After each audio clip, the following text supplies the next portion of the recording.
this plenary meeting, this final plenary meeting of the WAVE project that we are sharing with the team of the project, with the team of WAVE, and also we have some local experts, stakeholders, students from the university, and I hope we are going to have a very productive morning working and developing new ideas for our dream, our project of redevelop and recover the River Montnegre. First, in this presentation, we have the pleasure of having with us the Deputy Mayor of Breda, Dan Quartz, that is going to, I give the floor to you in first place. He's going to give us our words. Is it working? Is it working? You can hear me? Yes. Yeah? Yes. Okay, fine. Good morning, everybody. My name is Dan Quartz. I'm the Deputy Mayor of Breda. And since yesterday, I have a few more new friends. So let me begin my speech with my dear European friends. It is a privilege for me and an honor for my team to be here with you today in the beautiful region of Alicante. We arrived the day before yesterday in your city, and the short moment that we have spent here tastes like more. I don't just have visited the beach, but I will do.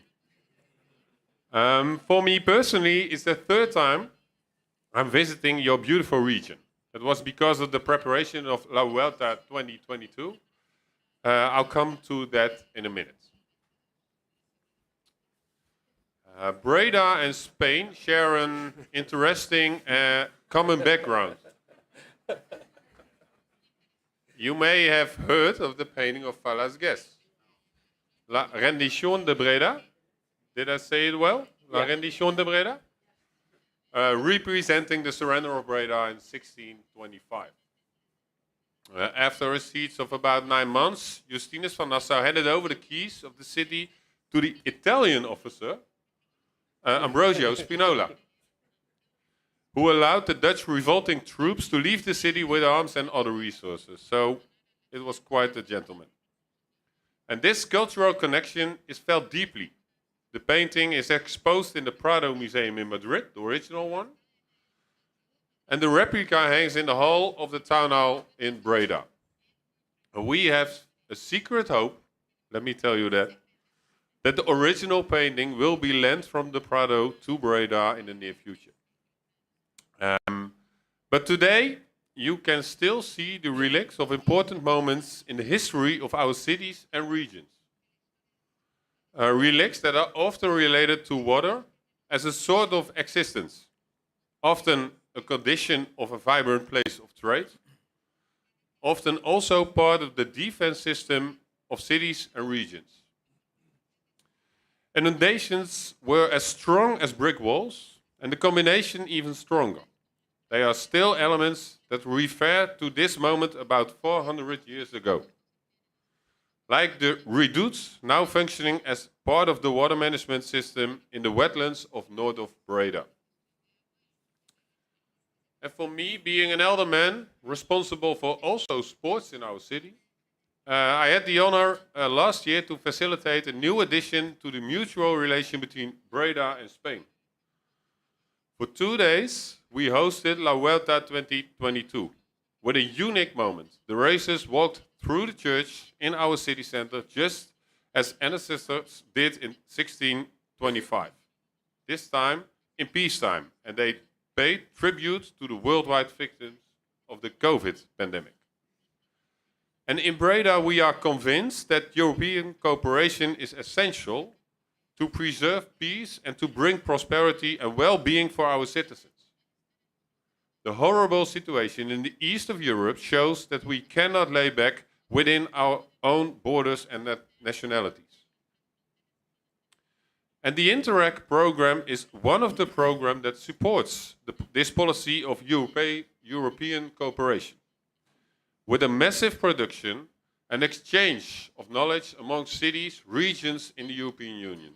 Breda has quite a tradition in participating in this program, often as a lead partner. And when we were asked in 2019 to participate in the WAVE project about the revalidation of heritage in an ecosystem approach, we empathized that water should be a central element in the application. Interreg programs are about giving and taking. We could contribute our experience of reopening the harbor and the river in the city. And we are curious about experience elsewhere around the revalidation of water. About economic effects, about cultural use of water, about possibilities to use water for transitions in energy and mobility.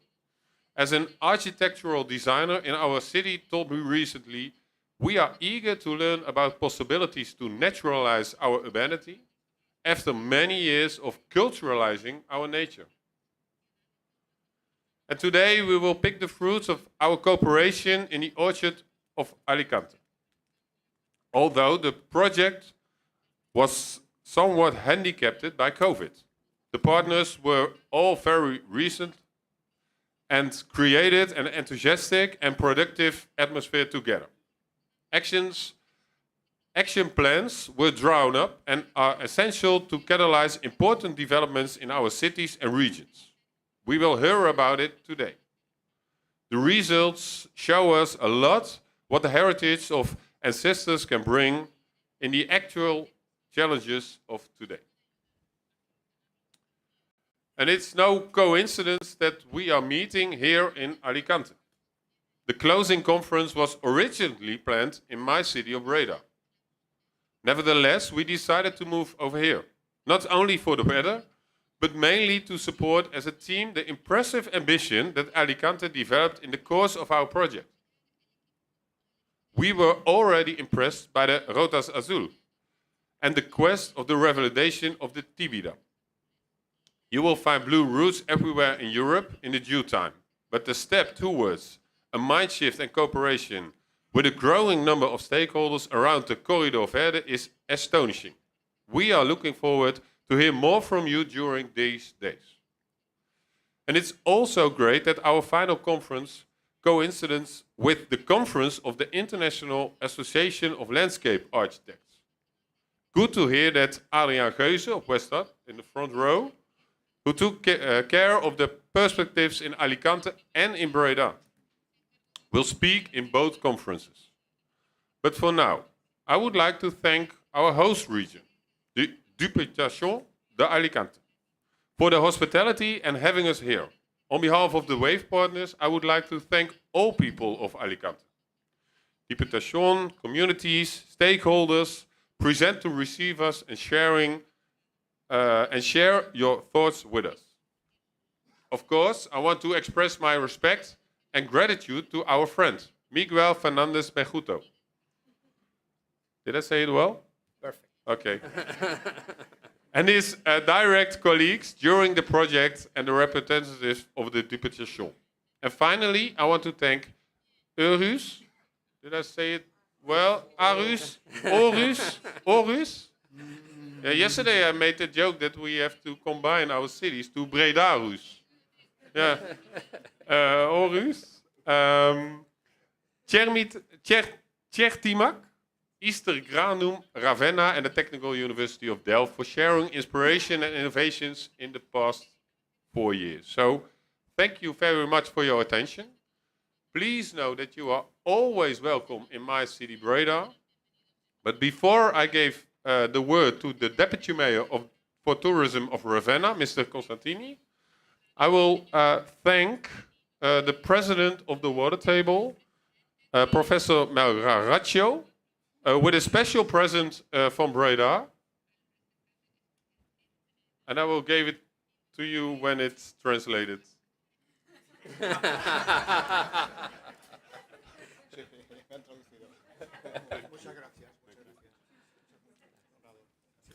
Okay, thank you all.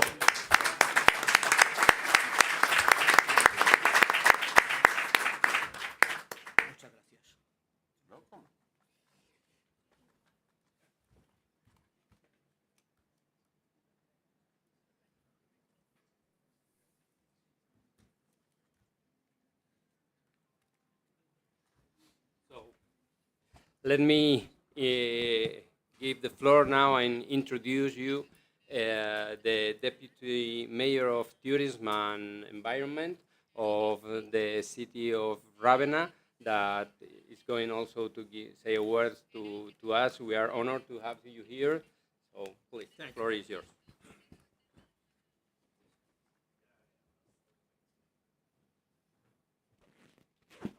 Dear colleagues, good morning. Thank you all for the perfect organization and this enchanting building that remember a lot of projects that we are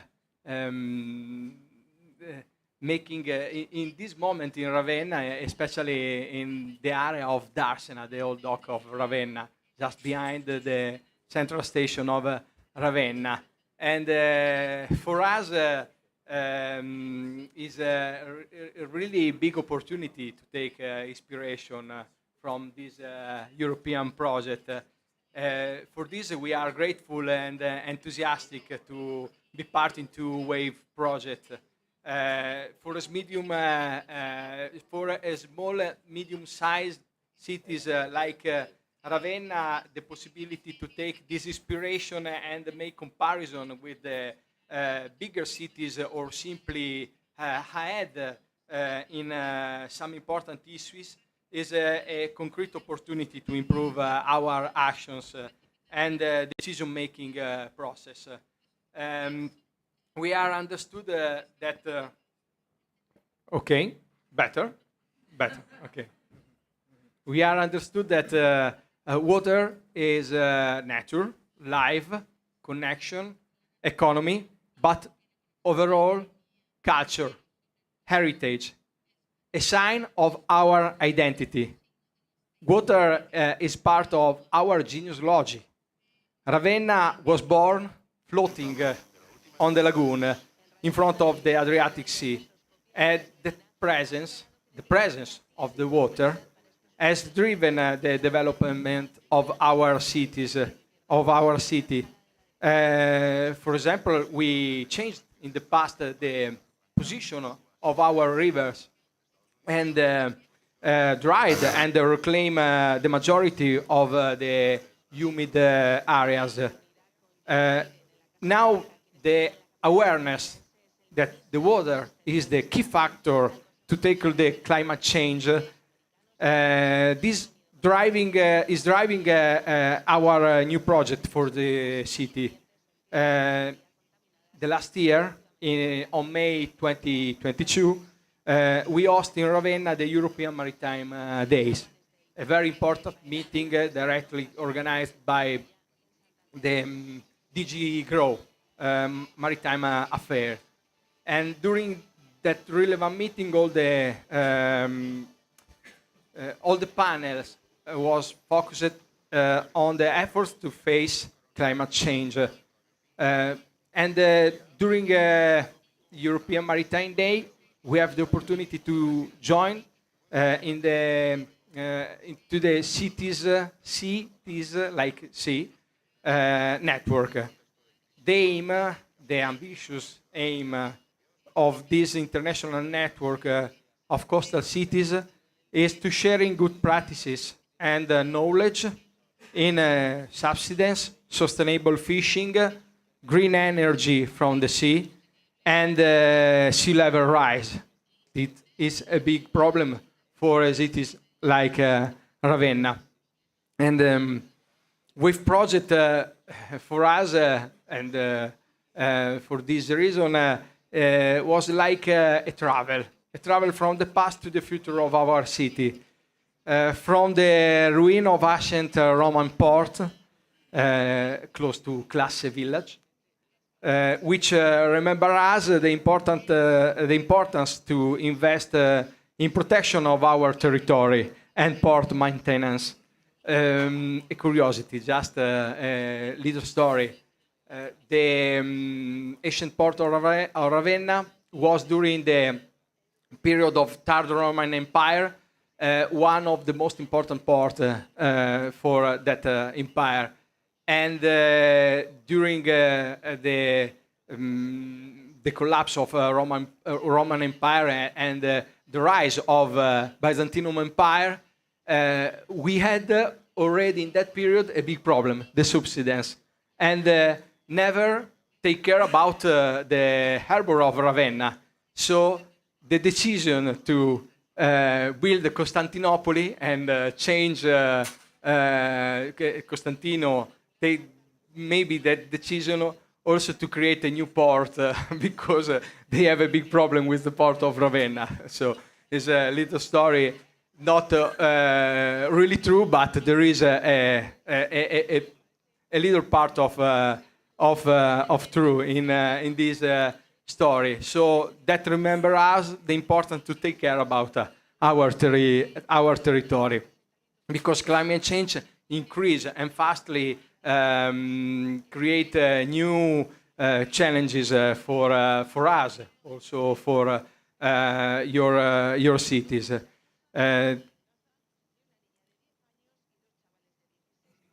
Today, during our meeting in Ravenna, we are realizing the most important and biggest work of renaturalization, Parco Marittimo. You can see in the video under my shoulders.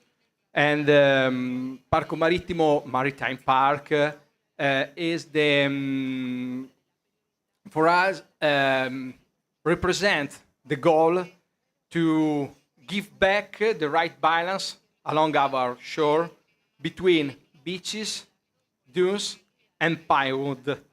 Because this environment, this natural part of our territory, protect the hinterland, and they are sentinels of our health.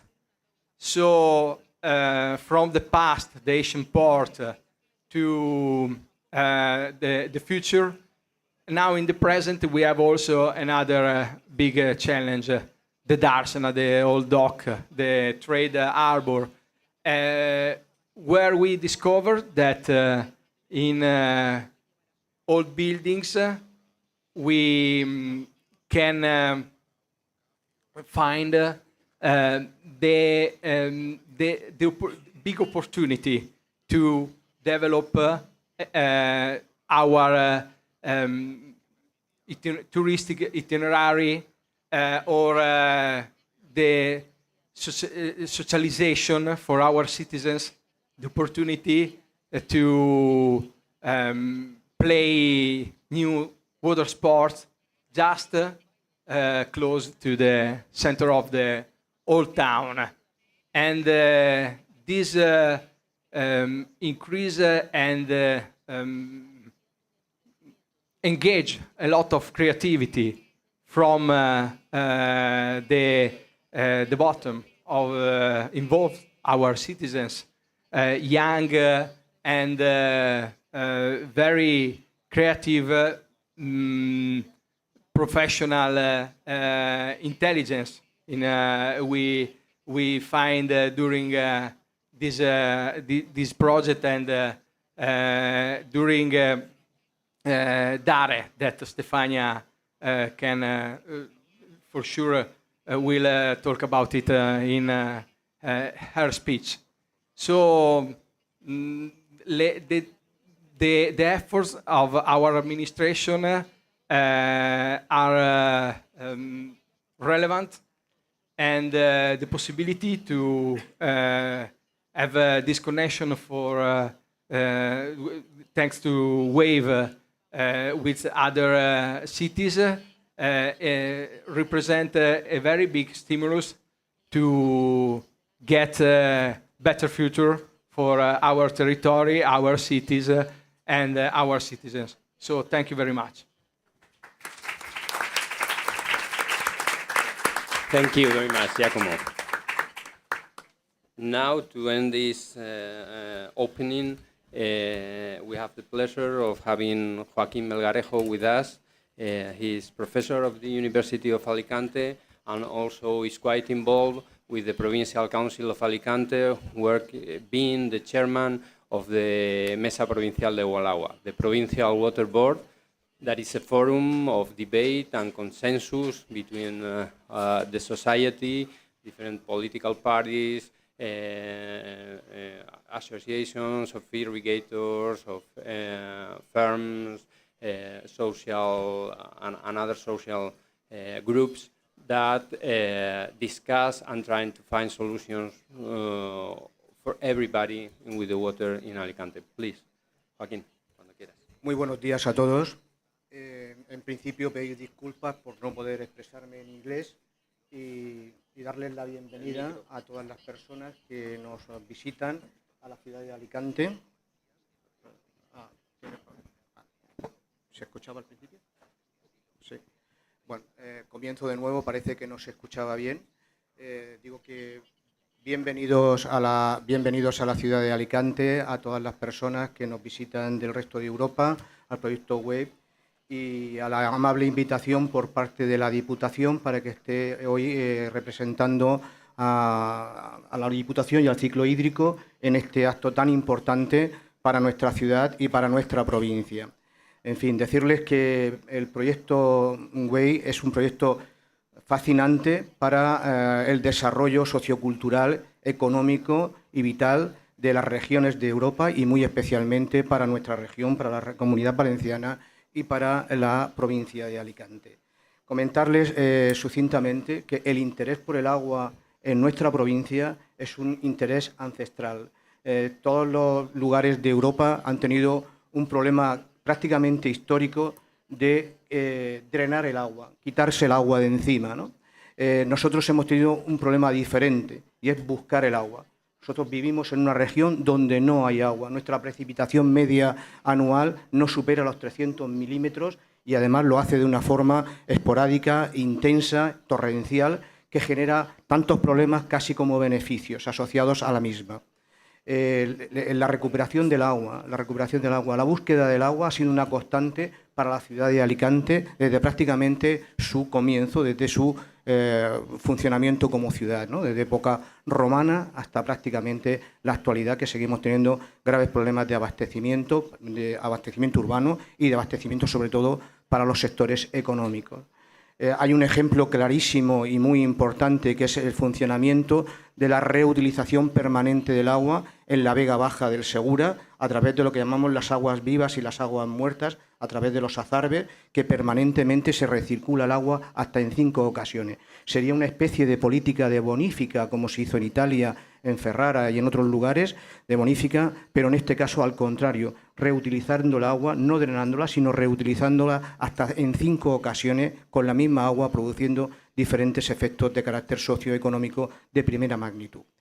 Hoy yo vengo a comentarles varias cuestiones de índole institucional y económico.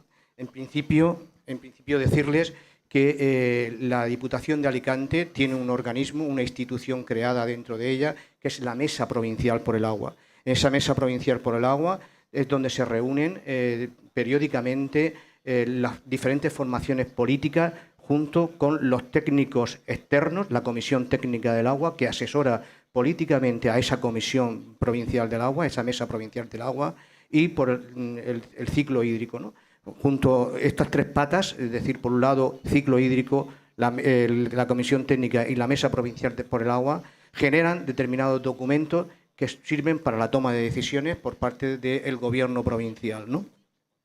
Comentarle sucintamente que el resultado más aparente o más vistoso de esta Mesa Provincial por el Agua fue el Pacto Provincial por el Agua, que se produjo en 2018 con el consenso de prácticamente todas las fuerzas políticas tras diversas y complicadas reuniones con los técnicos, con la Comisión Técnica de ese agua, ¿no?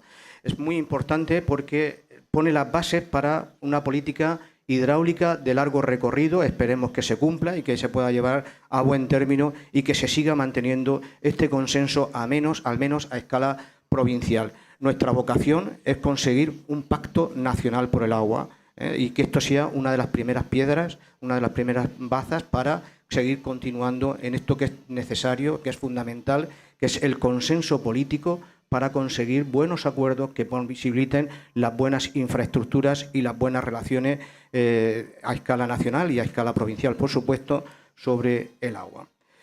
Comentarles que dentro de la Diputación de Alicante, además, se creó lo que llamamos la Cátedra del Agua entre la Universidad de Alicante y la Diputación de Alicante, que tengo el honor de presidir.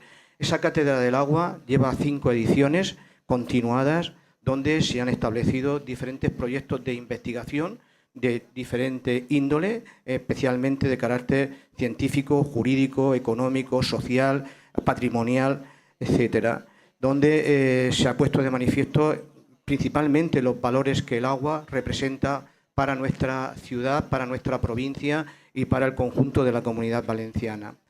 Dentro de esa Cátedra del Agua se han hecho algunas publicaciones de carácter internacional, creo que muy relevantes, en revistas perfectamente indexadas del máximo nivel y de la máxima repercusión, ¿no?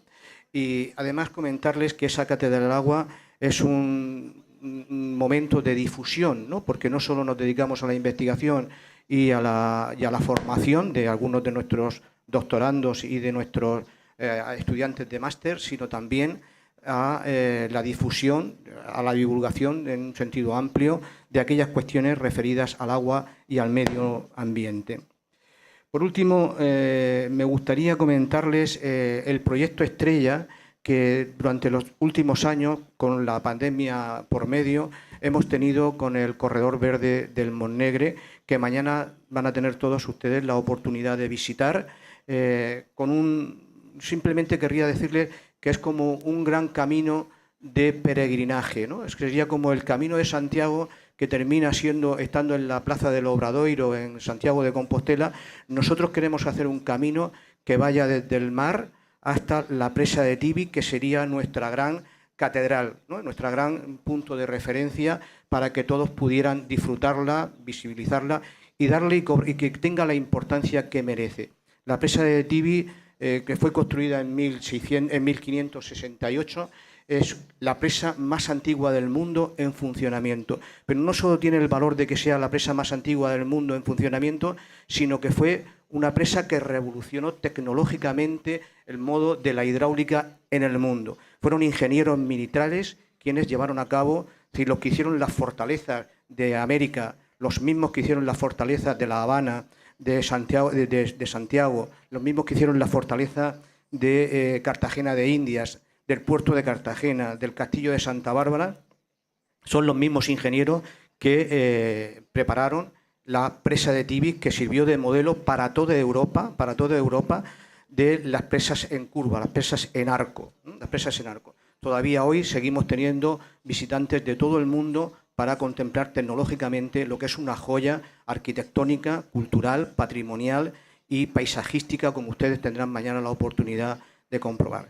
El corredor verde del Montnegre, que tiene aproximadamente unos 22 kilómetros, decirle que no es un río como los que estamos habituados a ver, por ejemplo, los que nos han enseñado en Rávena o los que tienen en Breda, etcétera. Es un río rambla, es un río con escasos recursos, un río intermitente, muy pobre en módulo. El módulo no llega a 1 metro cúbico por segundo. Es un río muy pequeño, pero un río muy bravo en algunas ocasiones porque genera fortísimas inundaciones. La presa de Tibi, el pantano de Tibi, que es como se le conoce, el pantano de Tibi fue una obra no solo para retener el agua, sino para generar una cultura del agua, incrementar lo que hasta ese momento fue definitivo, duplicar el volumen de agua disponible para el resto y el conjunto de los usos que en ella se hacía en la huerta principalmente de Alicante. Decirles que este proyecto es un proyecto que pretende ser de innovación turística. La crisis económica de los pasados años nos trajo consigo un problema muy grave en nuestra estructura turística, muy grave, y una forma de diversificar esta oferta turística se pensó que podía ser generar este corredor verde, es decir, no solo tener una fachada marítima, sino también tener un eje vertical hacia el interior de la provincia que dinamice 6 municipios, incluido el municipio de Alicante, Gijona, San Juan, Muchamiel, Campello. En fin, todos estos municipios se van a ver o se podrían ver afectados muy favorablemente por esta actuación que tiene un presupuesto aproximado de 52 millones de euros, aunque todavía no hemos podido más que pasar de la fase del anteproyecto. Pero creo que es un proyecto muy ilusionante. Y es muy ilusionante por diferentes motivos. Es la renaturalización de un río que pretendemos que sirva de desarrollo para toda la comarca y para todos los habitantes de la comarca en primer lugar. Y que exista esa conectividad que se rompió por el paso de los tiempos, que se rompió esa conectividad entre los diferentes municipios que están a un lado y otro del río, donde prácticamente no hay pasos cómodos, fáciles, ¿no?, de realizar. Esto además incluye un proyecto de carácter formativo y un proyecto de carácter, por supuesto, patrimonial, de preservación del patrimonio hidráulico, y un proyecto de carácter formativo y educativo. Piensen que en el entorno de este río, además, nos encontramos con una planta depuradora de las más modernas del mundo en este momento, que recicla, que ha cambiado el paisaje del río seco, que es como se llama, el río Montnegre se llama río seco en su desembocadura, y ahora es un río auténticamente verde como consecuencia de esas aguas regeneradas. Ha cambiado la flora, la fauna, etcétera. De hecho, estamos haciendo algunos trabajos desde la universidad para ver cómo los efectos, las externalidades positivas de algunas actividades que hasta el momento se habían considerado nocivas, ¿no?, como era el vertido de determinadas aguas. Estas aguas tratadas son generadoras de vida y que pretendemos reutilizar en todos los corredores verdes que se van a establecer o que están diseñados para que se puedan desarrollar a lo largo del río Montnegre. Es decir, que utilizaremos agua regenerada, agua que de otra manera va al mar o que puede ser utilizada en la agricultura, por un lado. Luego tenemos una planta desalinizadora, también de las más modernas del mundo, para 18 hectómetros cúbicos anuales, que nos va a servir como punto de referencia no solo para la formación. Nuestros estudiantes de máster y de doctorado están yendo a estos lugares, a las plantas depuradoras y a la planta desalinizadora. También queremos que los niños, igual que van a ir a ver un azud del siglo XV, del siglo XVI, igual que van a ver una catedral como es el pantano de Tibi del siglo XVI, queremos que vayan a ver las catedrales modernas. Y las catedrales modernas en la hidráulica son las plantas desalinizadoras y las plantas regeneradoras y depuradoras de agua. Queremos que tengan esa formación desde muy pronto, que conozcan la tecnología, que conozcan el uso, que conozcan el funcionamiento de estas grandes fábricas, que en algún momento son absolutamente esenciales para nuestro desarrollo económico y vital del conjunto de la provincia. Bien, luego tenemos otro tipo de proyectos, como es la recuperación del patrimonio material e inmaterial. Tenemos algo que no se ve, por eso es inmaterial, que es los mercados del agua. Los mercados del agua contamos desde la presa de Tibi. La presa de Tibi vino a aumentar la oferta de agua en un espacio árido, como ustedes saben, no semiárido, sino árido, y que sin esa presa y sin las infraestructuras que la rodean sería imposible. Esto fue construido por la iniciativa privada, y lo que se hacía con este agua era comprar y vender, pero no la presa de Tibi, sino antes de la presa de Tibi. Los mercados del agua están perfectamente regulados y recogidos secuencialmente. Tenemos precios del agua, que es una materia prima fundamental, una commodity fundamental, de forma seriada desde 1640. Es decir, no hay ninguna serie histórica, por ejemplo, del trigo, el hierro, de cualquiera de las materias primas fundamentales, del petróleo, que tenga tanta larga duración como tenemos con precios de mercado semanal, como se encuentran en los registros, en la giradora, que es el libro de control de la gestión del agua, en el archivo de la Comunidad de Regante. Bien, simplemente quiero que sirvan estas palabras para ponerles en valor, para ponerles de manifiesto la gran importancia que tiene la recuperación del patrimonio hidráulico, del patrimonio cultural, y valorizarlo no solo como aspecto turístico, sino como el conjunto de actividades que en torno a él se pueden dar, económico, desde el punto de vista agrario, industrial, etcétera, desde el punto de vista cultural, desde el punto de vista formativo, etcétera, ¿no? Todo ello hará que, si encontramos financiación para ello, el proyecto del Montnegre se convierta en un proyecto tractor del conjunto de la sociedad de la provincia de Alicante. Muchísimas gracias y bienvenidos al alcalde, a los concejales de Rávena y de Breda. Un placer que tenerlos con nosotros.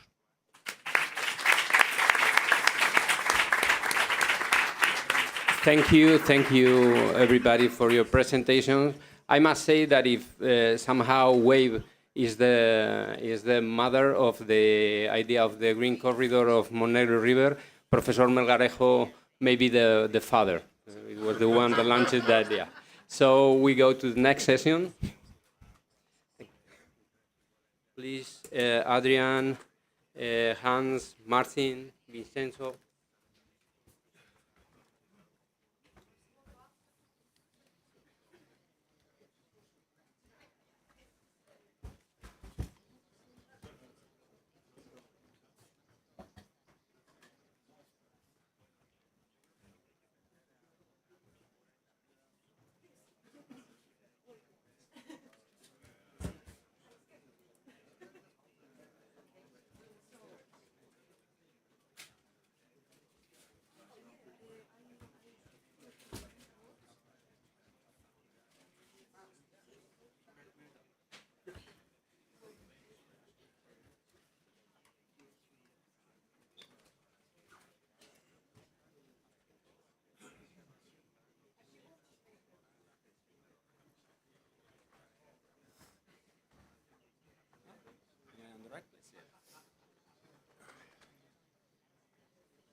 So we keep on with the sessions. First of all, I would like to introduce you all Hans Tullen, that is the coordinator of the WAVE project, but I would also say that is the soul of the project, a very enthusiastic expert that has moved us and teach all the team a lot of things of how to focus a project like WAVE. So please, Hans.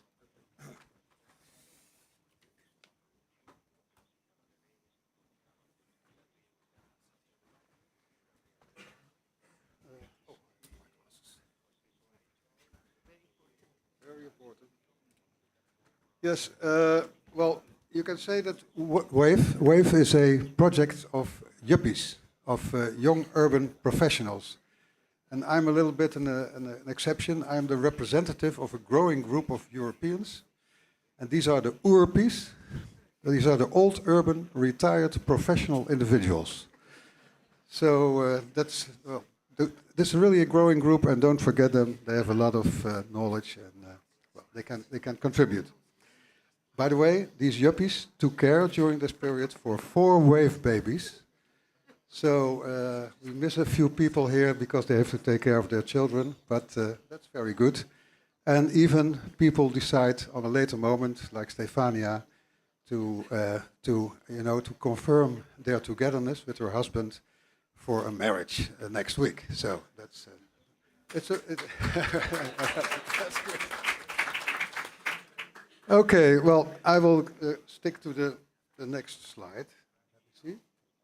Okay, hard to see. But 5 years ago, in 2018, the city of Breda was asked by Grants Europe to be the lead partner in a provisional team that already existed. So it was Grants Europe who took the parties together. It was a remarkable collection of European governmental organizations in Italy, Spain, Hungary, Slovakia, a Dutch university, a Danish city archive, and an Italian research institute. And another Dutch city, Vlissingen, didn't have enough capacity to go for the organization, and Breda was asked because they were experienced with water-related projects, like water in historic city centers, dealing with the revalidation of water as an asset for urban regeneration, like cool towns, dealing with the adaptability of cities to the challenges imposed by climate change, like the Urban Innovative Action Project Green Case, that explores the possibilities to make mineralized case within the city greener with a better ecological function. And Breda agreed on the condition that water should play an important role in the subject of the project, which was the revalidation of heritage as an important element in an ecosystemic approach of urban and regional development. Well, everyone agreed. Water was a key topic for all participants in Aarhus. The city archive pled for more validation of industrial heritage in the process of regeneration of a harbor area. In Ravenna, the urban debate concentrated more and more on sustainable development and water-related areas with valuable heritage from different periods. In Istergranum, the Danube River and the Mari Valerie Bridge is a source of inspiration for transnational cooperation on the revalidation of water-related heritage.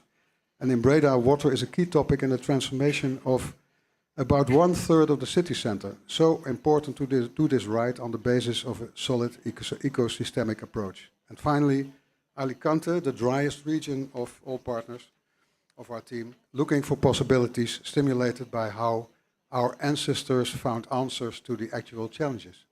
The water chair mentioned 1568, and that was the beginning of the 80-year war between the Spanish and the revolting Dutch troops. But it's also the moment that the TB Dam was created. So, remarkable things of engineering at that time. Well, for the research institutes, Certimac in Italy and the Technical University in Delft in the Netherlands, this focus on water fitted well in their research programs. So in the application, these backgrounds were placed in a European perspective. We say that water and water-related heritage have always played a very special role in European cities and regions. Historic water infrastructure, such as bridges, docks and waterfronts, harbor structures, locks, dams, water mills, specific water-based urban and rural landscapes, but also the intangible aspects of water-related heritage, such as water management knowledge, values, and traditions, can provide a solid basis for an ecosystemic approach to sustainable urban and regional development. So water-related heritage is unique in this regard because it links environmental, economic and social domains, reflecting the 3 pillars of sustainability. Water-related heritage is unique in this regard. So it can be a powerful vector for change in cities and regions that allow them to build on the practices and structures of the past to meet the challenges for the future. So after approval of the application, I forget to turn the slides. This was our opening conference in Breda. And well, after approval of the application, we started in the autumn of 2018 with the first meeting in Breda. And from the start, we had a click as a team. An absolute complementary mix of characters, challenging content, professional and personal motivation, and structural and non-structural thinking. So it was quite a shock that we couldn't visit each other's target areas and stakeholders anymore due to the COVID pandemic. For almost 2 years we had only online meetings, well prepared and with enthusiasm, but you may understand that you better understand the value of Europe when you taste it. Okay. Nevertheless, we were thrilled that we heard that the proposed pilots by Ravenna and Istergranum were approved, and that the Interreg Secretariat gave the project an extra year. We were so glad finally to meet in Ravenna again in November 2021, very well organized, on the way to finalization of our action plans. Now, today we are finishing the project. Most of the actions that we defined in the action plans come to a policy change in the relation water and water-related heritage. They are done or will be finished in the coming months. To give you an idea, I will give you a short overview of the local and regional results. Like Ravenna, well, you can say in Ravenna, WAVE gave a boost in the recognition of water-related values in 3 areas. The old harbor of Classe de Darzena, it's really a fantastic area. You know, if I would be at the beginning of my career, I would have started in the Darzena area in Ravenna. It's thrilling. And the Maritime Park, as Mr. Constantini told us. It made way for a 3D digital platform for stakeholders and citizens. It stimulates an ecosystemic entrepreneurship, so also the entrepreneurs in Ravenna were taken with them. And it boosted the revitalization of buildings and infrastructure. In Istergranum, there's a lot of cultural aspects in there. They said, well, what is water? The water has a face, it has a force, and they have the spirit of water. That is a stimulating element in this transnational cooperation. So they made a systemic inventory of water-related heritage. It gave a boost to the Bridge Guard project. You know, there's a sort of a poetry festival of poems shouted to the other bank. This bridge was destroyed in the Second World War, and I think it was only in 1961 that it was restored or something. It was, okay, yeah. So this is really a very symbolic element, and it led to the revitalization of several water mills in the region. So also there, it had a major effect. Then Aarhus, it's quite remarkable that a city archive of a city is the partner. Also a partner with the goal to convince the city planning department about the values of the heritage. So they're looking for revalidation of water-related heritage. And WAVE had a direct effect on the heritage policy and the city master plan for areas. It's not yet completely done, but Aarhus is almost there. And it's really amazing what kind of work they have been done, the awareness about these values. And they are busy with the Aarhus Coast, urban coastline, the old industrial harbor, and also the river Aarhus opened, I think in about the same time as our small river in our city was opened. So by all means of digital and analog communication, they are working on that. Then Breda, our city, well, I think our Deputy Mayor said already something about it, but we can say that WAVE gave water-related heritage a more solid position within a massive transformation area. Adriaan is also making a plan for this area, which are indicated there. But there's not much buildings standing upright, but well, also the urban landscape and the new urban landscape defined by old values is now part of the perspective for the future. And what we also paid attention to was placemaking, because this is really a very big zone, former industrial zone. And the placemakers really made this area familiar to the people of Breda. So the validation of heritage is also being stimulated by the placemakers. And we can say that we opened, we were stimulated by the Mesa de l'Aqua of Alicante, that there was a water table, mostly with economic purposes.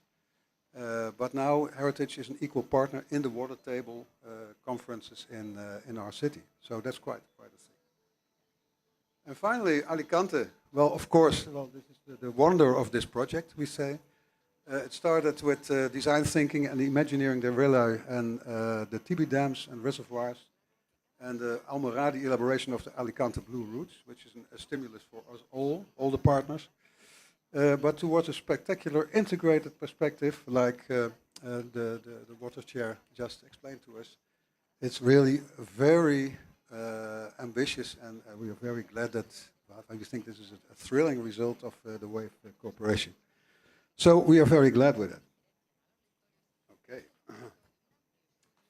Well, it's quite a harvest we had, and it proves the value of working together in these kinds of European projects. Every partner made use of the proven assets of the other partners, and together we made up a manifesto about water and water-related heritage for the European community, and published a lot of good practices. So Mr. Dabrowski from the Delft University will tell you more about the results and about the importance of this subject in the context of European policies and about the manifesto. On behalf of the participating cities and regions, I can say that participating in this project gave a boost and an extra value to complex water-related projects, and especially in the participation of broad range of stakeholders. A European flag on your project, I say that also to Vincenzo, the representatives of the Interreg organization, means a lot for your city or region. It has magic effects. It's a great catalyst of energy. For that, we want to thank the European Commission and the executive organization, the joint staff, and we certainly hope that we can find a way to go on, also on a European level. Several wave babies, the 4 I mentioned earlier, will be the witnesses of the fruits of our cooperation. They are the testimonies. So we became friends along the way, and we will miss each other when the intensity goes down. And finally, well, for the incredible move that Alicante made in the course of this project, we want to compliment all stakeholders here in this region. We have a deep respect for the shift in ambition that has taken place that made Alicante a European frontrunner. And we wish you absolutely a lot of success in the further elaboration and implementation of your ambition. And we will stay in touch, not only in a professional way as an URPI, but also as an URI, that's an old urban retired individual going a little bit more on holiday. So we will keep in touch in the near future. So thank you for your attention.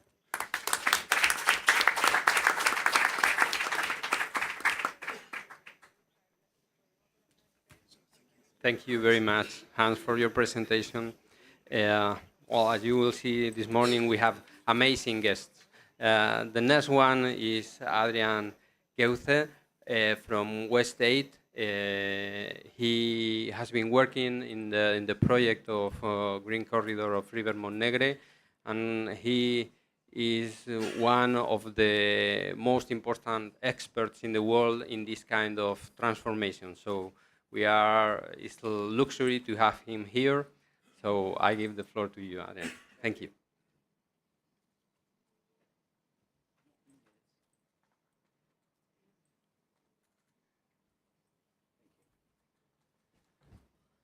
Good morning. I do it from here because I use the computer. Thank you for the invitation. I'm extraordinarily happy to be again in Alicante.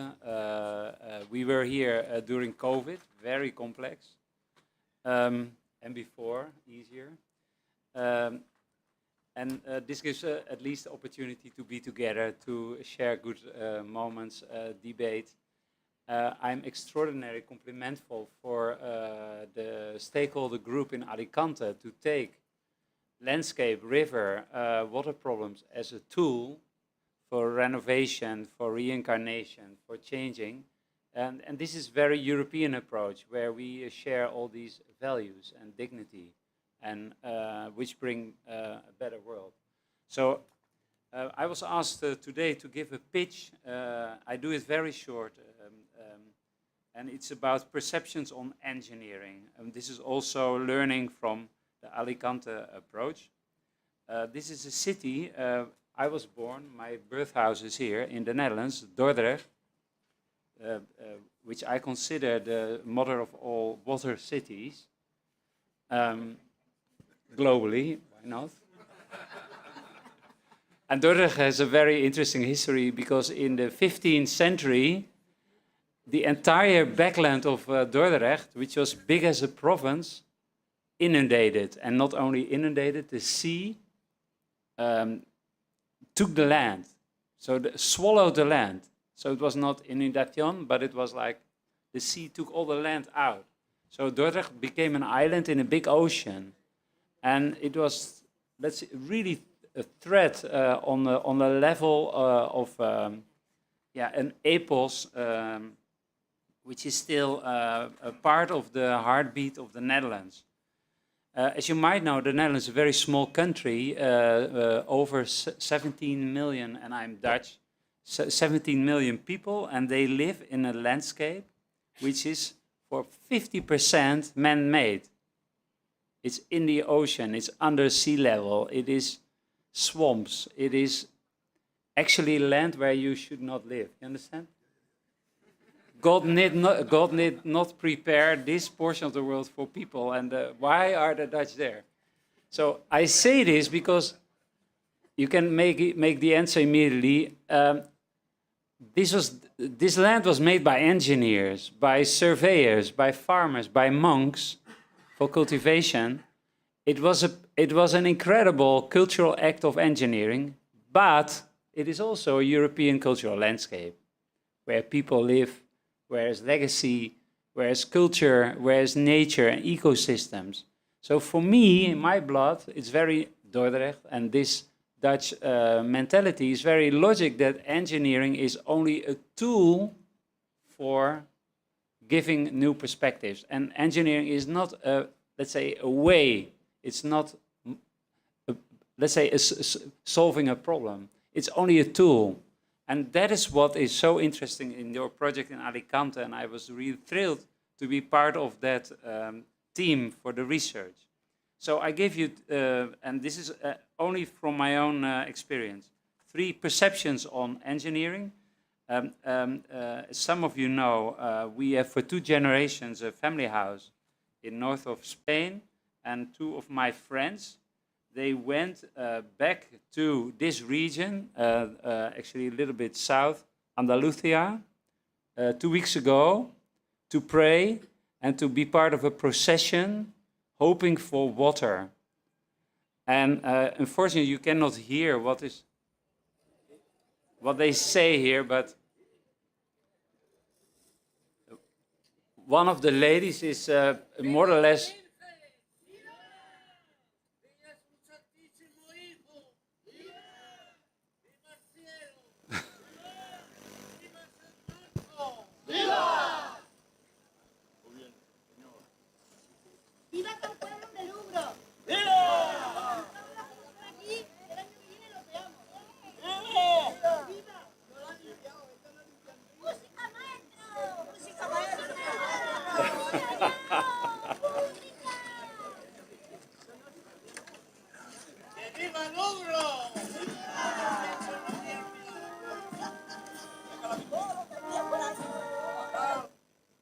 Okay, so imagine, so friends of me travel all the way down to Andalusia to pray for water. And of course, we are engineers, so we would find other options. But this is very relevant perception. The second one is that we all grew up with, let's say, we have so many problems, and they are very complex, and you need very wise people. Normally they are engineers. They work together with contractors, concrete in the industry, asphalt, Polytech University, and they punish the problem. You understand? They have a hard approach, they're mono, they're efficient. These approaches are very related to the political systems everywhere in the world. Building industry, infrastructural industry, and government, politicians, many connections. And they need more time. They become more expensive, and they are dividing culture. So this is very normal. I gave an example. So this is the London. I took this picture a week ago. London, let's say 100 years ago, made a new seawall on the Thames. The Thames River was flooding the city, and they made a 1.20 meter wall all over the river in London. And then an engineer made all the benches higher, so you could see the water. I think this is very strong, simple engineering. Problem solved. And there's like 5,000 of these benches. I'm serious. They're like thrones now, podiums. Okay, in my country, there was a lot of engineering like that. Also, my grandfather's generation, who was an engineer, worked on the largest dam. It's called Afsluitdijk, 30 kilometer plus, beautiful art piece of engineering. And but today it could not, let's say, It needs to be adapted for the next 100 years. Flood levels and also the pumping of the water, which is interior towards the ocean, needs more energy and machines and cannot be done only with the tide. So there's a lot of infrastructure problems. We are part of a big consortium, and the project is defined, and there is some alibis for fish migration, let's say adaptation, but only a little bit. But this is a hard approach, like a lot of money, lawyers, all kind of reports, engineers, contractors, and they test the best and the hardest solution with the most concrete. And it's amazing why they do that, because it's not necessary, but it's only like, it's a sort of autism. And they're gonna deliver. So the outcome, as you might understand, is giant concrete. They have millions of blocks. They are woven and interconnected, super innovative, and that will deliver an amazing piece. We are designing details and fragments of this to give it also a sort of cultural relevance, but it is a hard approach. It's a boys' world, machine world, no? I think the more intelligent, and that is what we can learn from Alicante, and today, later, I will also try to share some of the research we did with the team here in another lecture. But that's engineering for collateral benefit. So imagine there is, in military world, a term which is called collateral damage. So you throw a bomb on something, but bad luck, there live people live there and they are casualty. That was not a target, but that happens. Collateral benefit is the opposite. So you do a dirty project, and I think the legal system and the political system should change. They should demand that there is a benefit. So we invest millions, but we want to learn what comes back. And if nothing comes back, no project. So this is the other way. And that is what I think is very interesting. That is about multifunctionality, institutional plus private. It's participation. This is a focus on local economy and local jobs. So we have a project, we fix the problem, and everyone leaves. No, we have a project, we fix many problems, and the project will always stay because it is adapted and it creates new jobs and economy. It is systemical, so it is many layers, it's intelligent, ecological, and it could be related to energy, flood control, communities. And for most and important, it's a cultural and soft and human project. We are Europeans, we like that. We feel comfortable. And Spain is, of course, the leader of that type of mentality. Okay, I gave you a few projects. We are at the same time working. So this is a project which was, you see, this is an old dike. It's centuries old in the Dutch coast. And because there's so much erosion and wave attack, that the dunes up and down are eroded. And the dike now becomes disconnected from the land. So it needs to be restored. Hans Bosse Zeewering, the Dutch people know this. Arcades, which is the biggest engineer firm in the Netherlands, they were asked to make a plan to make the dike bigger, fatter, higher, stronger. Basta. And we did a research, and this is an artist's impression of that. We did a research on that. Could there be another approach which is cheaper and more elegant? I say it's simple, I don't go in details today. So we see here the dune system, north and south, the dike, and then there is a village which is Petten, which was bombed in the Second World War and partly rebuilt. And the new dam or dike would need to be extended around the village and disconnect the village from the dunescape and the ocean permanently forever. Which is okay, because now the city is, that would be safe, but that is one of the approaches. We did research an alternative to make a soft approach with design with nature, and we worked together with the water boards to change the brief of the national government. And strangely, that happened. I never fantasized, because it was a research, manifest, And they took it. Delft University did some calculations, and the project came out better, stronger, more resilient, and cheaper. And so, so now the outcome is that there is a lot of, the project has been delivered due to my inspiration. Holland enlarged into the ocean, so I can die now. This is my life work. Holland is bigger than when I was born, larger. We extended in the ocean. And there's all kind of initiative how to use these kind of new beaches and new dunescapes for ecology, but also for business, leisure, and that's what I think is exactly the lessons from Alicante Green Valley. Okay, of course that and boys and Tech University on board, no problem, but they are doing 10 times more for all other approaches, including ecosystems.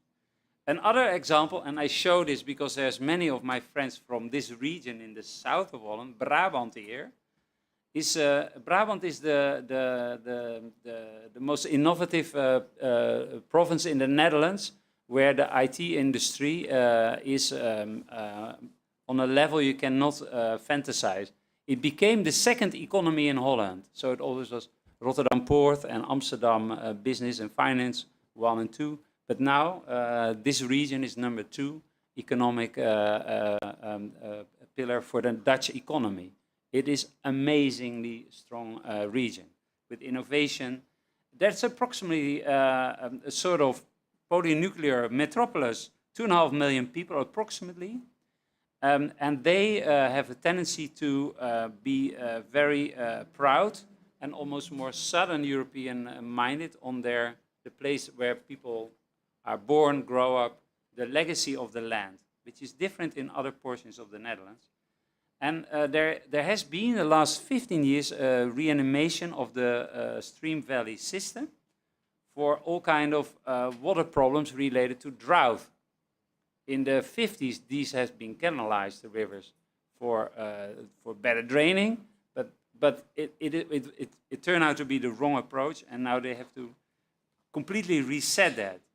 Now, my idea was, but I'm not a solo person, but why is this approach not the, let's say, the catalyzer or the narrative or the metaphor for planning? Make this, everyone likes the water boards to work. There's always money on the table in the Netherlands for water. It needs to be done inevitably. So why don't you make it bigger? And there's many examples, and I show you 3, how that can happen. And one is very related to the scale of the project here, Alicante. So Eindhoven, a region, is in the Netherlands, has a name, a Brainport. I think it's a very ugly name, but it is the name which is the IT world. There is a sort of Eindhoven in America, which is called Silicon Valley. And Silicon Valley is a very strange place where you don't want to be if you are in it's very strange. San Francisco is nice, the Bay is nice, the mountains are nice, but the Silicon Valley is not. We work with many clients there on campuses. And 3 hours away is National Park Yosemite, the first national park in America, with bears, grizzly bears, and waterfalls. It's amazing. Now, we thought, and this is only speculation, why can the Brainport of Eindhoven, the IT industry and all the manufacturing industry, not be part of the National Park of Brabant? So we invent a national park in Brabant. It didn't exist, we invented it as an idea. So it's not like 3 hours apart with a fence around it, an ugly urbanism for IT business. Now they overlap, why not? This is what we in Europe can think. I think it's very logic. And then that was the second portion of, this is only conceptual, it's speculation. We need a metaphor, and then people came with an amazing metaphor of Van Gogh. Vincent van Gogh Vincent van Gogh, he is born in Brabant. He's born here. Can you imagine? You think he was in France and in Amsterdam? No, he was never in Amsterdam. He was in Brabant. So he lived here, he grew up, again went to school, he walked, he painted the landscape, he painted the farmers, he painted the early industry, the watermills. He was more or less a son of Brabant. We are all Vincent because we can walk in his footsteps. And you see the landscape you love. And that landscape is very well known in the museums. So we took Vincent van Gogh as a narrative, only as a metaphor for the narrative. So the Stream Valley and the Van Gogh could be the promoter. Now, with the Polytech water boards, with the farmers, we can restore the stream valleys. And we will do that. Brabant is a fragmentation of nature, and the nature should be connected. So it is not 1 + 1 + 1, but a larger system. Maybe without fences, more fluid and soft. There is all kind of Acadian, European legacies of castles, estates, beautiful farms, watermills, etc. We are so familiar with that. And we have great icons in the cities, cathedrals, industrial palaces, museums, and they can become the gates, the entrance points. So it's not a visitor center as an entrance to a national park, but we make Brabant existing landmarks to become the welcome gates for the national park. And Brabant has a reputation on gastronomy, and cities, villages are asked to make green corridors from the church and the church plaza into the river system. It's very simple, green corridors, not large, small. So every person can walk into nature or walk from nature into the village. Children, families, communities should smell and be part of this. It's not a planning tool, if it's not a planning master plan, it is a vital top-down, bottom-up as well. And transit and bicycles are everywhere on the front. Now, example for Eindhoven, the old factories of Philips, which is about 6 kilometers of factories, like in Torino, Italy, where you have the old factories. They are converted into multifunctional city with high density, with mixed communities, with business, with housing, with culture, education. And again, green is the backbone and links on the scale of people and ecosystem into the landscape, crosses rivers and barriers of old infrastructure. And this tool, let's say the water as a magnifier, as a catalyzer, and Van Gogh as a metaphor, seems to work because mayors, communities, if they do planning or they build a new business park or infrastructure or city, they want to be linked to this philosophy. So it becomes a sort of virus, no? And this is the learning also from Alicante. So this is, I'm happy to see here the vice caldes of Breda, sort of how water retention and the old stream of the river Mark are the heart of new urban development. I stop here my lecture by feeling, let's say, sharing our European let's say, connections. Holland is a very interesting country relating to water, and because we are obsessed with water, it's a cultural thing. We have nothing else. We make water, engineering water, and then we paint it. So water engineering, land making, and painting, that's it. No gastronomy, no literature, no philosophy, no dance, no music. We don't have that. But Spain is also in the forefront, like Alicante, with projects which are of this style. And I give you the example of the vision of Mayor Gallardón in Madrid more than 10 years ago. We were part of a large team there. He had a vision to take the infrastructure of the river in tunnels, to restore the city, make new boulevards, new neighborhoods, new landmarks, a lot of functionality for leisure, for people, for biking. He restored ecosystem, the landscape, the valley landscape, north and south of Madrid. I reconnected through the river. And this is a vision implemented in less than 8 years and changing forever the city and making the reconnection of communities and the reconnection of communities and ecosystem. The validation of that this downtown is connected to a beautiful cultural landscape around. And I think we are now in this tradition, and I hope we can work together today and exchange our best ideas. Thank you very much.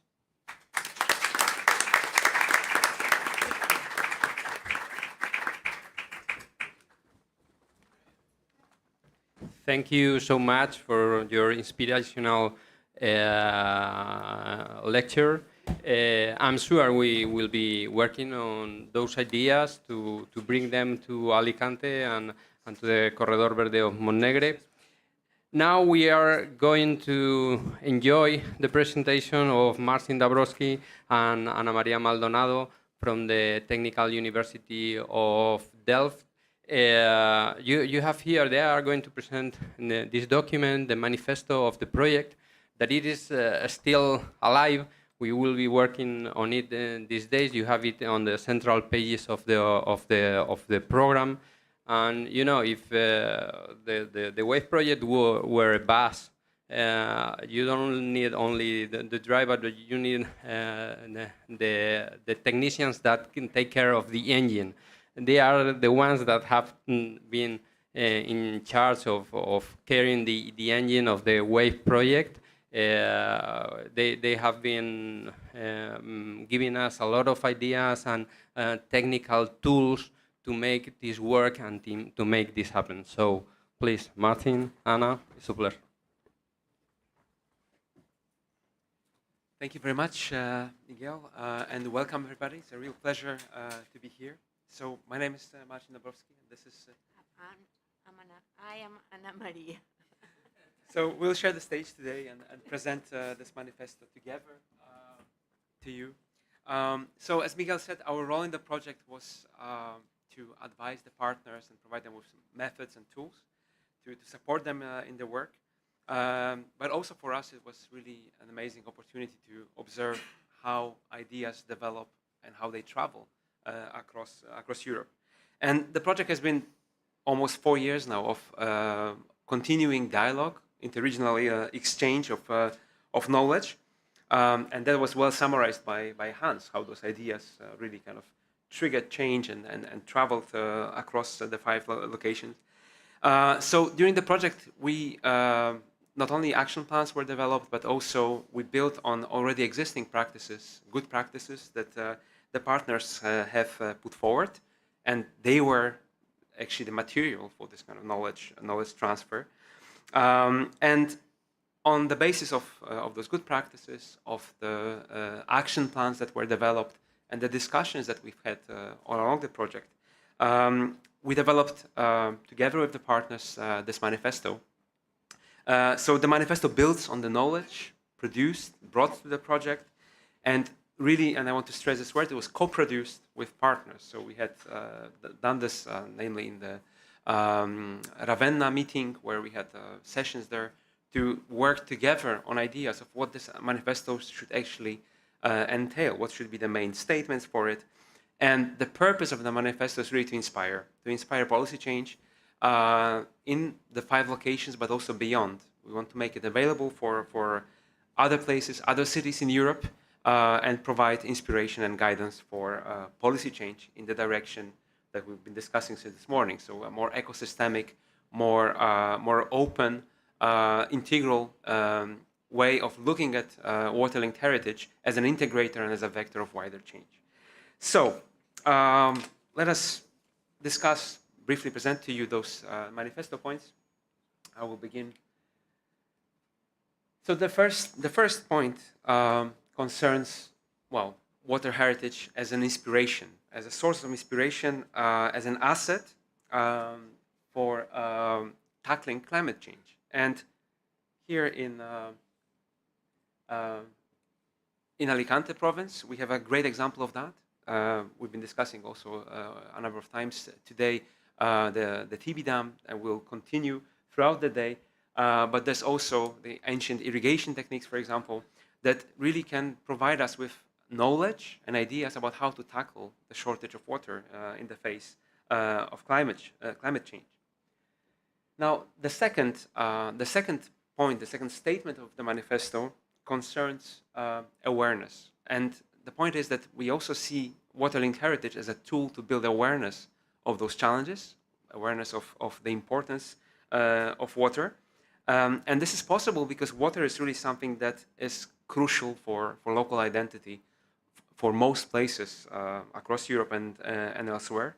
And we can build on that asset to show the importance of water and working with water, that it has always been part of our lives, of our economies, and we should work with it rather than strive to kind of keep it at bay.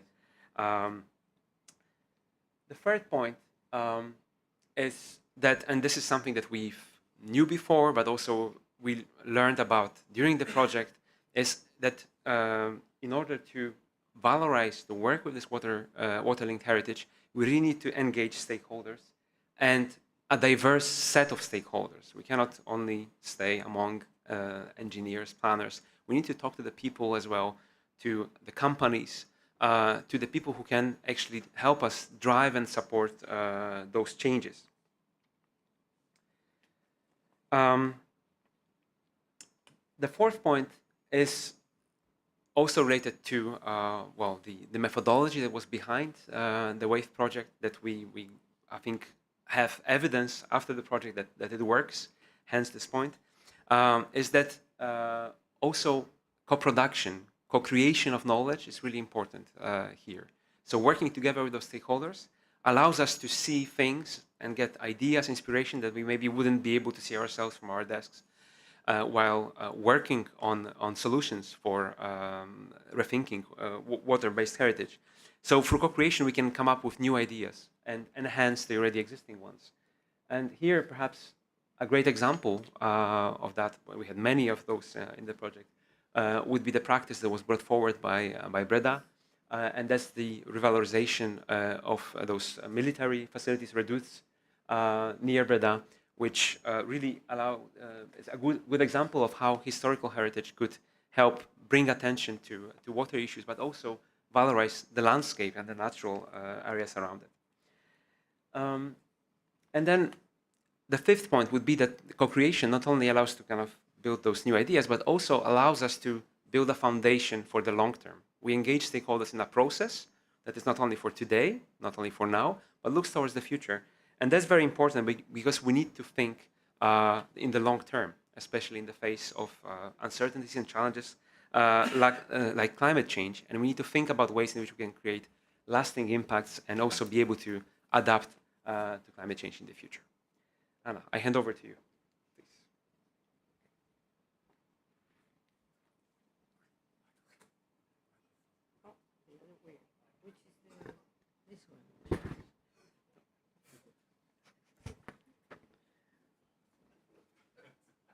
Okay, the next one is the power of storytelling of water-linked heritage. Since the beginning of the project, it became very evident that storytelling was very important. Maybe with the example of the in Istergranum, the spirit of the water of the people who were linking both sides of the river Danube.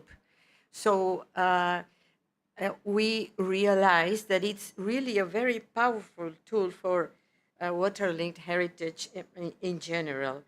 And Adrian just gave us a wonderful example how the tool of storytelling, of a good narrative in this Van Gogh park in Brabant. The thing is that a good narrative, a good storytelling stick to our minds, and it's especially good to be able to go down from the abstract concepts to very concrete ideas. So it helps to galvanize the attention and the engagement of the stakeholders, and to build up momentum for reaching change.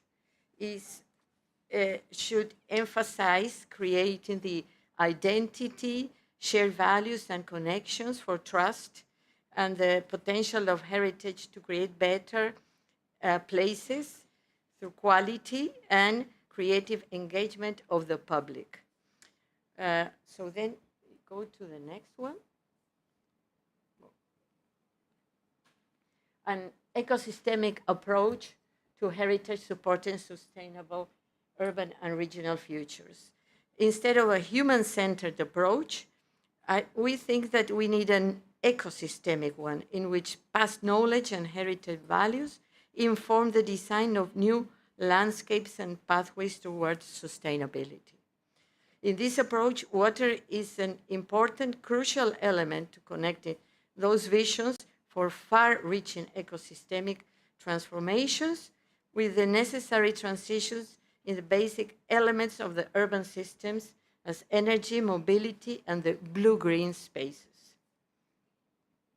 This is one of the examples in the city of Aarhus of the embankment of the restored river, where you can see it's not only human, it's also, you can see very well all the ecosystemic system going on. It's also something that it's happening in Breda with the Mark River, and of course in the Monegre River. This is the idea. So this is something that goes through the several projects in WAVE. The eighth is including intangible and natural heritage.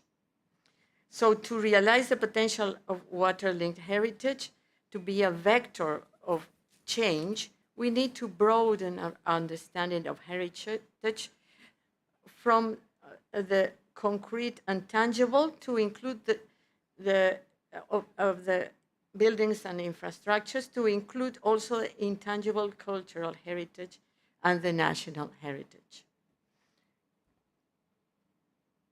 The ninth is water heritage can be a very good tool to support social integration. Our societies become increasingly diverse and mobile. We need to rethink and enrich the meaning of water-linked heritage, building on inputs from citizens having different values, cultural backgrounds, and experiences. And a way to do this is, of course, including them as important stakeholders to harness the potential of heritage as an inclusion and social integration vehicle. And finally, heritage is a dynamic process. We have to understand that heritage, like water, is always in flux.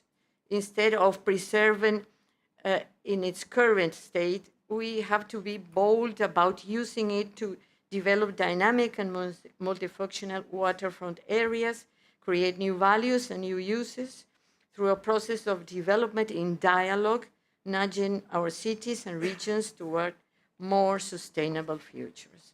All these ideas of the 10 points of this manifesto have been thought and discussed in endless meetings that we had in WAVE, and are building on the lessons.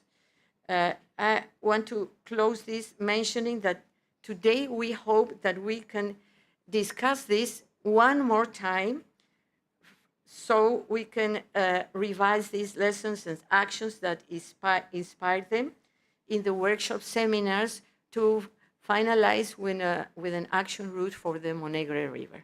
Thank you very much.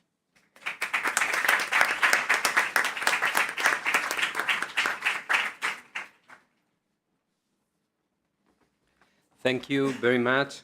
Later, we all together will have the opportunity of being part of the manifesto and to interact with it and hopefully improve it. In this session, last but not least, we have the pleasure and the honor to have here Vincenzo Capo Casale, representative from the Interreg program, Europe program. It's not easy to take them to the countries, to the final meetings. He has been so helpful being here.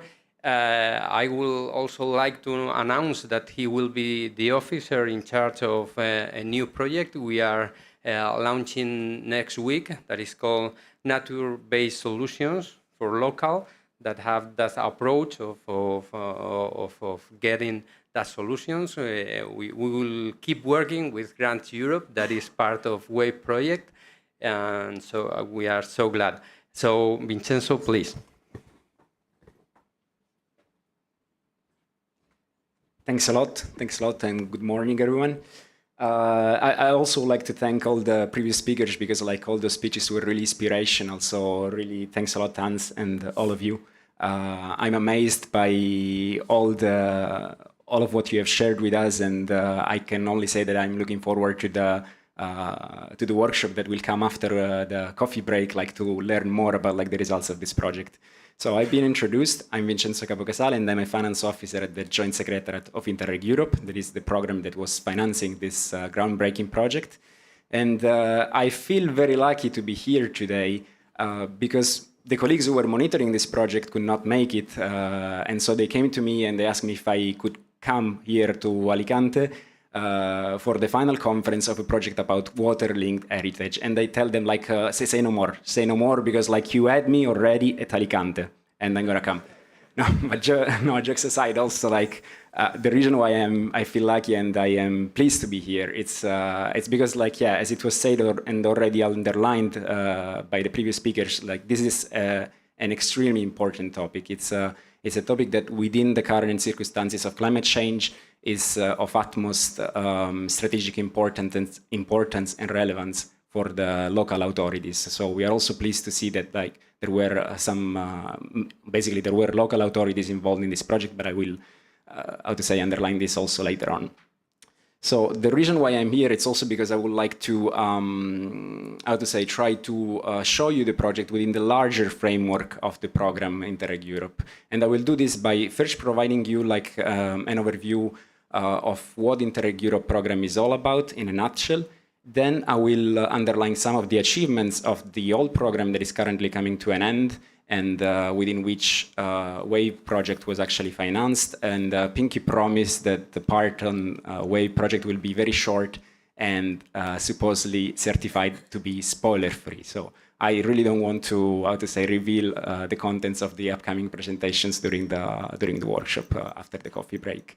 And then I will conclude with some information about the new program that is currently running with a second call. So Interreg Europe in a nutshell. We belong to the European Territorial Cooperation within Strand C, where there is along with us also 3 other programs.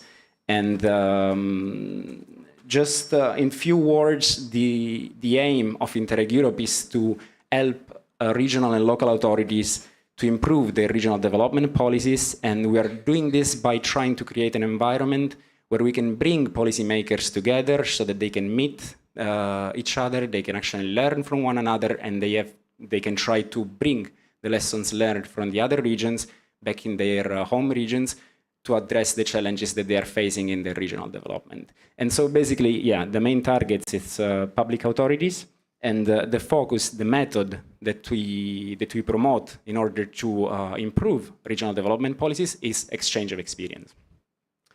And yeah, this is also what makes us different from the other cross-border and transnational Interreg programs. And the program is based on 2 pillars, let's say. One is the interregional cooperation projects, such as the one that is hosting us today for the final conference. And the other one is the policy learning platform, because basically like we wanted to make the results achieved by the projects available to a much larger audience, like also to all those regions and local authorities that maybe did not take part in any project, but they still wanted to take some opportunities to learn from the projects that were implemented. And so this is the main rationale behind the policy learning platform. And basically it's open at any moment. While the projects are kind of time-boxed and they are approved within a call for proposals, the policy learning platform is providing services to policymakers on a running basis. And the main features are a large community of peers and members where you can find actually policymakers from all across Europe, experts in different thematic fields, and then a knowledge hub where basically you can find policy briefs and the good practices that were shared by our projects. They are all collected in this knowledge hub and in the good practices database. And then there is also the expertise provided by this policy learning platform that is basically where you can actually source as a policymaker some services in order to improve regional development policies in your regions, like for example by finding some peers, finding some other regions in Europe that is actually addressing the same issues that you have in your region, and you can actually get inspiration and you can get your policy reviewed by peers somewhere else in Europe. And also then to promote like some events, if you're interested about the policy learning platforms, they're carrying out some webinars online, some thematic workshops in Ghent in the end of May, and then also some peer reviews that I was mentioning before. There will be one in the end of May as well. So some insights about the results achieved by the old program that is soon coming to an end. Basically, by the end of the year, we will wrap up and close the old program. In 4 call for proposals, we've been financing 258 projects involving more than 2,000 partners with a large representation of managing authorities and a wide geographical coverage. Because as you can see, 90% of NUTS2 regions were represented in an Interreg Europe project. And I would like to say also that, WAVE stands out as a good example on that point because there are 7 partners coming from 5 different countries, but actually representing 6 different countries because there is also a European group of territorial cooperation representing also Slovakia. So also congratulations from our side, for bringing together such a good partnership, for coordinating and keeping them together until the end and closure of the project. Such a wide geographical coverage allowed the program to reach the targets defined for the program. So as you can see, more than 1,600 action plans were approved. The action plans are basically the instrument through which the partners are trying to improve their policies. And more than 22,000 people were reported to have increased their professional capacity thanks to their involvement in the project, meaning that thanks to the interregional learning and exchange of experience that was carried out in the project, they were actually increasing their professional capacity.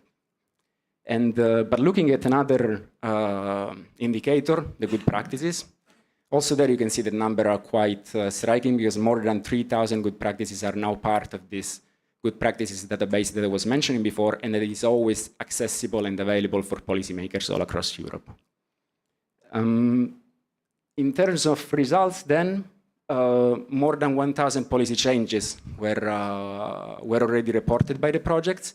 But in order to turn this into a more tangible unit to measure the impact of the program and the projects that were financed, you can see the second figure where we actually say that more than 1.3 billion euros of funds were mobilized in order to implement the lessons learned from the exchange of experience, meaning that the partners involved in a project, in order to improve their policies, they had to mobilize further funds. And this means that basically every euro invested in a project had a leverage effect of more than 4 points. So where does WAVE fits in all this framework? It was financed under one of the 4 priorities of the program, so environment and resource efficiency. And within this group, then there was a smaller family of 11 projects addressing cultural heritage. Here you can see the connections between the different partners involved in projects under this priority. And those are the 11 projects that were financed also under cultural heritage. And there you can see some statistics about the good practices collected by all those projects in this topic.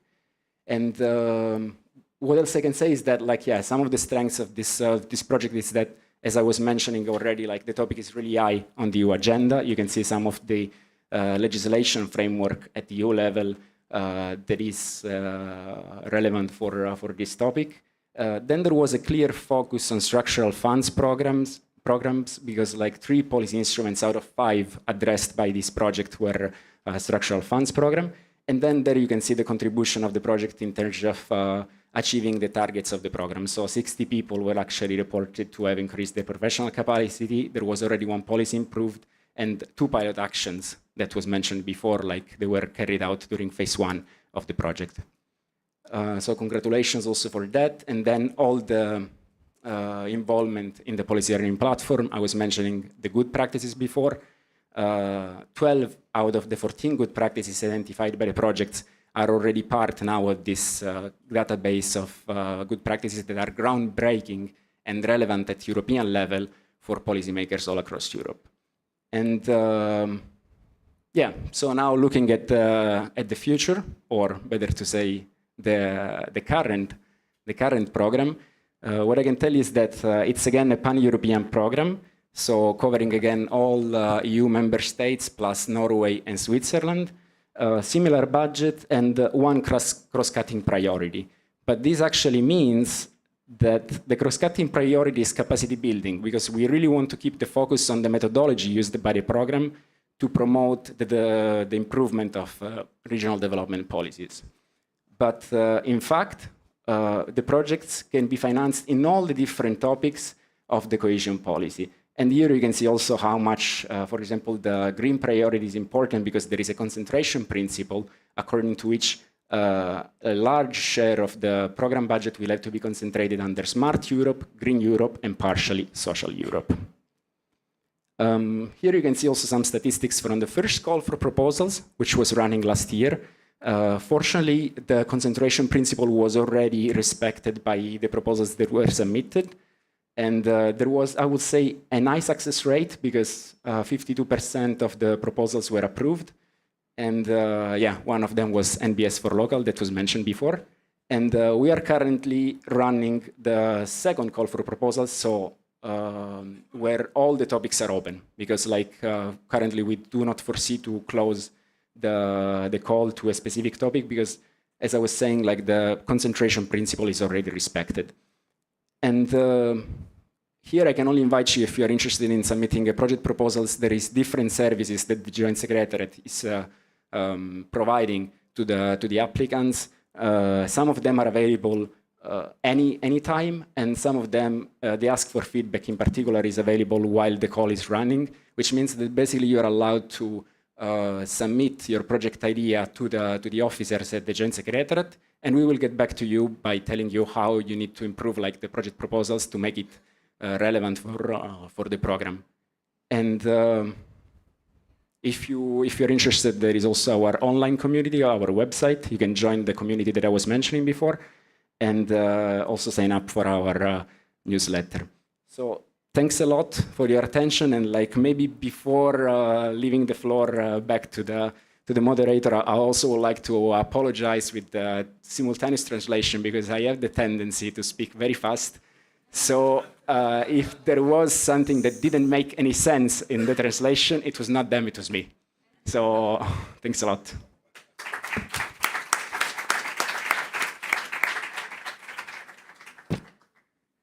Thank you, Vincenzo. Now we go for the coffee break. We will be back here at 11:30 to do the workshop.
quite interactive session now.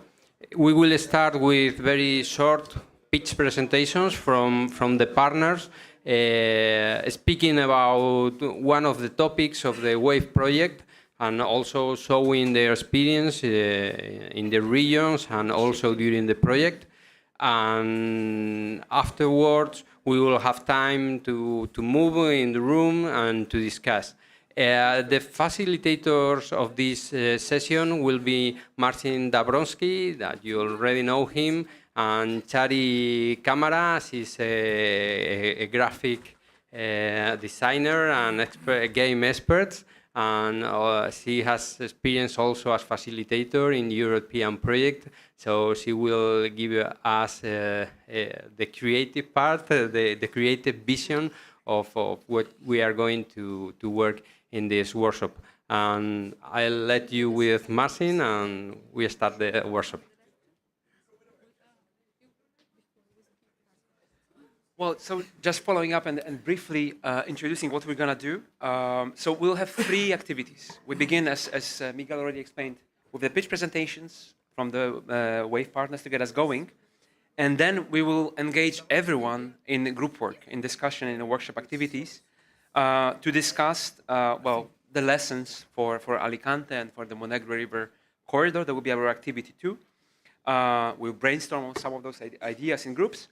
And then the final activity will be to, again, work in groups to elaborate a sketch of a roadmap for the Monegro Green River corridor. And then open the floor for discussion with our speakers from the morning, and also open up the floor for ideas of everyone and have an open debate. So that's the idea in a nutshell. We'll give you some more instructions at the beginning of each activity so that it's clear. And for now, I would like to give the floor to our partners, beginning with Soren, maybe, who's ready. Yeah. So the floor is yours, please.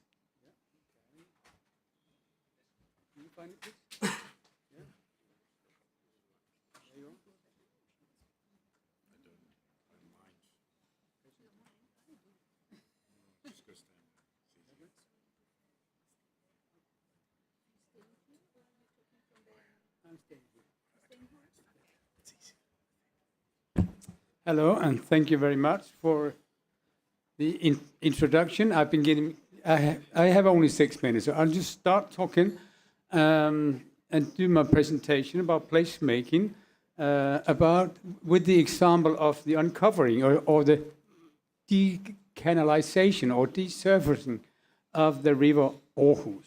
And I'm talking about placemaking, but I could also be talking about storytelling, because that's the point of my presentation, is that storytelling is one way of making placemaking activities. Thank you very much. The decanalization of the river Aarhus has the following meaning for the city of Aarhus. The uncovering gave us a visualization of the history of Aarhus in combination with an improvement of urban life and water management. What it meant in physical, practical terms is, I hope, visible from this photograph. Maybe I should show you this photograph first. On the right top picture, you see a historical picture of what the river Aarhus meant to be back in the 19th and early 20th century. And then to your right side, under that, you have a photograph from, let's say, around 1940, showing what happened later on as the river was covered by concrete and asphalt in order to provide a motorway right through the historical inner city. I'll go one slide back. Thank you. What did it provide the city with as we, in the early 1990s, began the uncovering of the river? It provided the city recreational space for pedestrian and city life once again. It made possible to have an open-air scene for real-life history telling. It gave us a blue line through the city center and green as well. It gave the city center a new modern architectural aesthetics with bridges and railings, seats, pavements, lights, etc. That, I would say, fostered a new city life thinking and planning as well.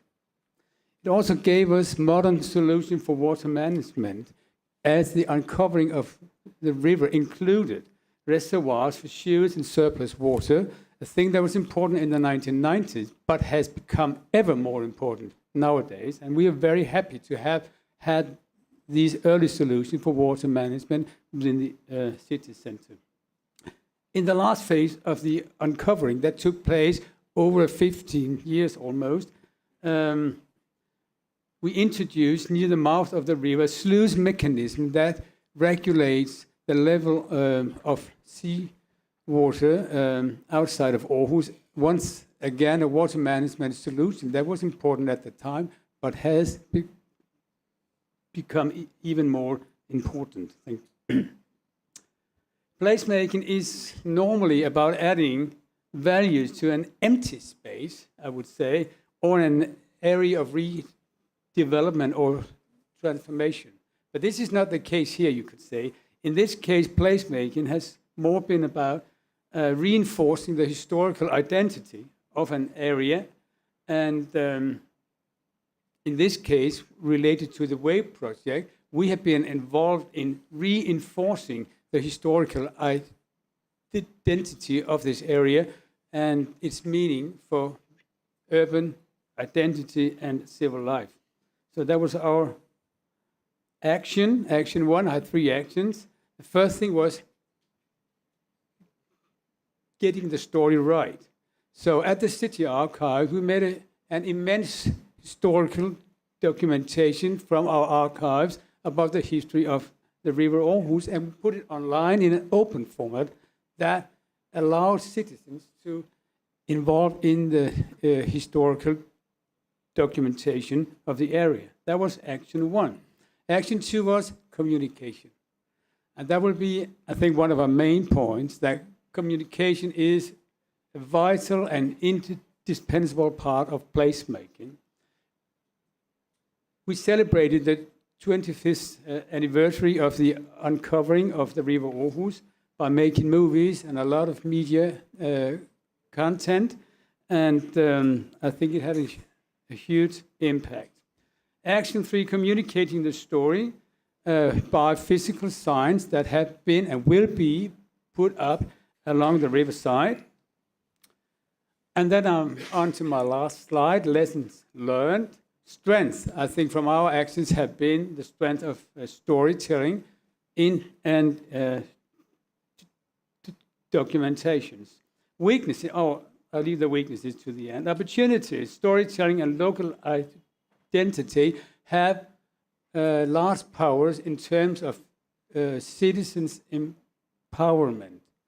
I'll leave that. Weaknesses, well, it is very important when you involve yourself in such a project that you are synchronized with the managing authorities of whatever policy instrument that you are targeting. That will always be a weakness if you are not being synchronized. Threats, well, I think it's important. It is always hard to keep the balance between the public and the private sector in regards to investments and priorities. And this is not relevant, so to speak, for our actions, but it was very relevant for the uncovering of the river itself, obviously, because that was a huge, huge public investment that took place over almost, as I said, 15, 20 years. Thank you.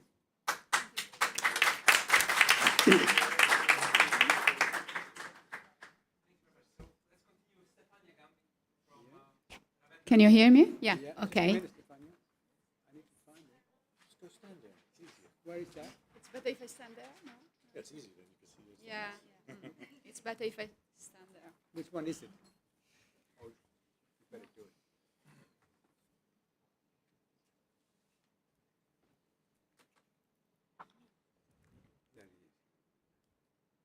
Can you hear me? Yeah, okay. Good morning. I'm Stefania Gambi from the European Policies Office of Ravenna Municipality. Have been involved in WAVE project since the beginning. And our topic today was digital tools for heritage enhancement and citizens' engagement. It doesn't work, does it?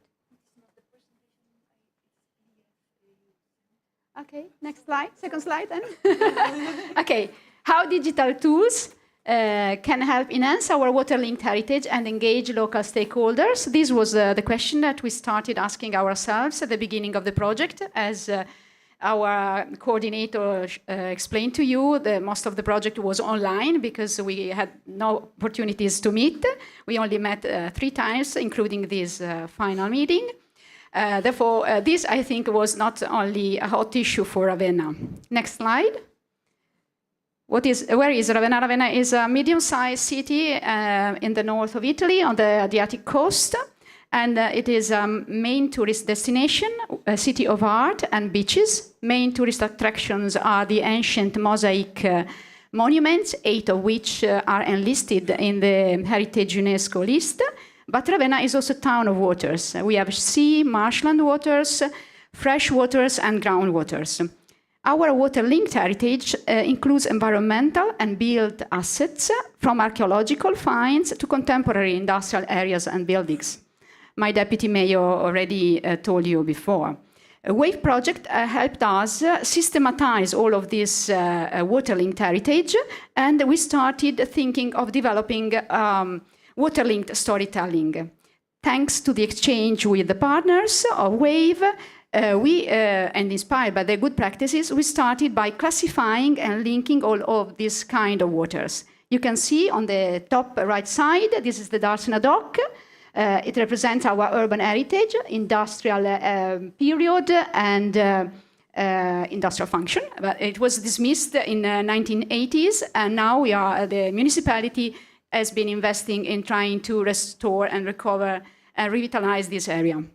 On the right bottom side, you find the Maritime Park, the Deputy Mayor already talked about before. And on the right bottom side, you see the historical heritage, the ancient port, where everything started. Next slide. Okay, we used the heritage as vector approach, something I didn't know about before starting WAVE project. Based on this approach, built and landscape heritage contain an essential narrative dimension. Knowledge about what happened in a landscape, district, town in the past can inspire and guide development for future development in a physical and non-physical dimension. So we had all the elements to start our fil rouge, that is the common thread based on water. And inspired by individual or multiple actions taken from the WAVE partners' good practices, we exchanged, we discussed with the local stakeholders in order to agree which elements we could transfer to our territory. Next slide. Okay, we decided to test the water-linked narration with a pilot action. Being in the COVID social distancing time, we decided that we needed a digital tool. And the pilot develops a digital tool to support this storytelling. We matched drone mapping and 3D virtual rendering. The drone mapping gives a comprehensive vision of all the water-linked heritage that we have in the town, framing each point of interest within the overall map.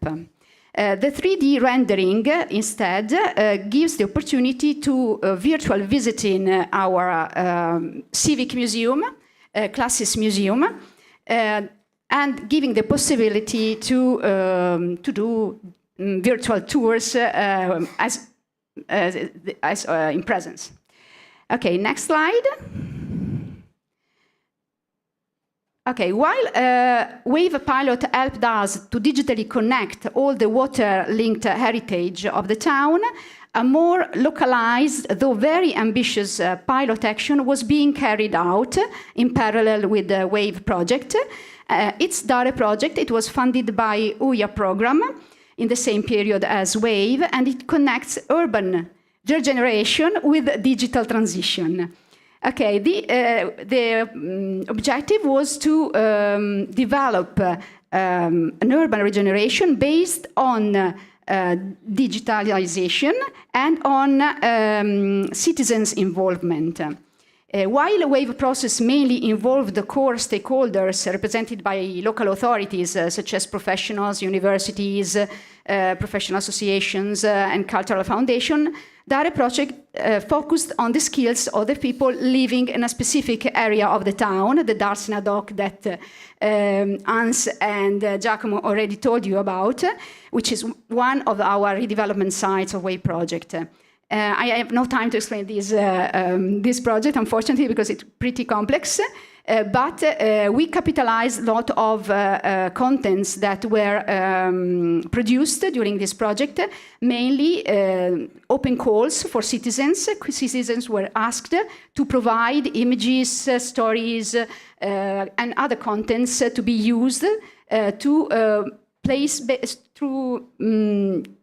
to help people know about this area of the town that was for so long dismissed and not considered, and to feel to be part of this regeneration process. I'm not going to talk you about the new projects that we are going to submit. We have just submitted, but this is the main inspirations that we had and the main results that we obtained with the WAVE project. Thank you.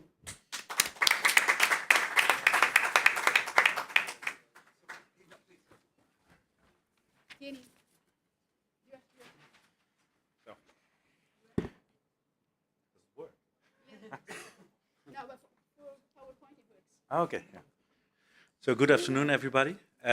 My name is Diewert Berbe. I'm a heritage advisor for the municipality of Breda, and I've been involved in the WAVE project from the beginning on, of course. We're a lead partner. So what I did, I changed the title a bit. Why did I do that? I believe that you have to broaden the focus from heritage regeneration and climate change to heritage regeneration and an ecosystemic approach. It is important to fully exploit all the possibilities of collaboration in a project. Can I have the next? Thank you. I'm a bit longer. Does it work now? Right side. Right? Yeah. Okay. So I think working together with other disciplines is a great opportunity to enhance the project outcome on multiple levels. And what is important is that when you do this, joint investments will lead to a multiplier effect, or as Adriaan Geuze said, collateral benefit. I think that's a great term for what you're doing. Working together, collateral benefit. I will give you some short insight on the strategies we used in Breda to enhance some of the projects. And of course, if you have more content-related questions later on, we can talk afterwards. But now I will focus on the strategies. I want to say next. So here they are again, the redoubts. Development and dialogue is something we have been practicing in Breda since I think 2010. But we only discovered it during the WAVE project how to name it and what are we really doing. We didn't know we're doing it. So I have to explain what this actually is. This is a piece of land art, and it combines heritage, ecology, and water management. And the common goal was to create a water distribution system in the wetlands, and to do another goal was to provide purified water to create the right habitat for endangered meadowbirds. This is one of the Dutch meadowbirds we have. It's called a snip. It was also on our 100 guilder money billet. So yeah, you have two. Okay. How's it called in Italy? Becaccia, okay. Nice word. No. So, and the last but not least, my subject, to refer to the rich military history of the area. As you can see, this is an inundated area. Does the pointer work? Yeah, I think so. Something right? Yeah. So, and here's a long dike, and these are the redoutes. And here were the Spanish, and here were the Dutch. Unfortunately, everything went wrong, and that's when the painting got painted for the La Région de Breda. So the defense mechanisms actually didn't work that well, I think. So to make all this possible, you have to understand the motives of the other disciplines, and you have to adopt your own motives to the other disciplines, and also find a common language. Like Adrian Geuze said, you have engineers and you have imagineers, and to get together and understand, it takes some effort, but you have to do it. Find a common language, and always remember that joint investments lead to a multiplier effect, not only in terms of money, but also of extra thing. How do you call it? How did Adrian call it? Collateral benefits. Yeah, really good.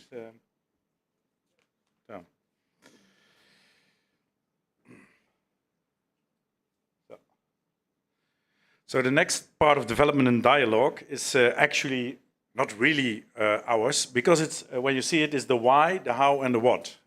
Some people might know it, but it's the golden circle of CNEC, and it's used by many companies in the world to, like Apple or Google or Samsung, mostly tech companies, to know what you're doing and why you're doing things, and how should you do it. Successful companies use the why, how, and what. But it also works on projects. So what you're seeing here is me in the old historic sewer under the city center of Breda. It's a 19th century sewer that's still in use. And what happened was we started restoring it instead of replacing it, because it was more sustainable, cheaper, and of course, we preserved this heritage. This is a perfect example of how you have collateral benefits. But we took it further. And that was, why did we do it? I worked together with the, 1 minute. We worked together with the, we worked together with the water management department. And we found a common identity in believing in the story of sustainable water management and heritage protection. And how did we do it? We believed in this opportunity of telling the story of water use and climate change in a historic sewer that's still in use today. Now, and what did we do? We did not only elaborate the story we wanted to tell, but we also produced a film, an introductory film, and give guided tours through the sewer. And so we tell a unique story of water management and the history of water management in the city of Breda. And even now, I think in this week, it's the week of the water in the Netherlands, the sewer is open to public, and within an hour, all the places for the guided tours were gone. So it's very popular and smelly, but so I think I skipped the last slide because it's not that important, and I give the word to Rebecca.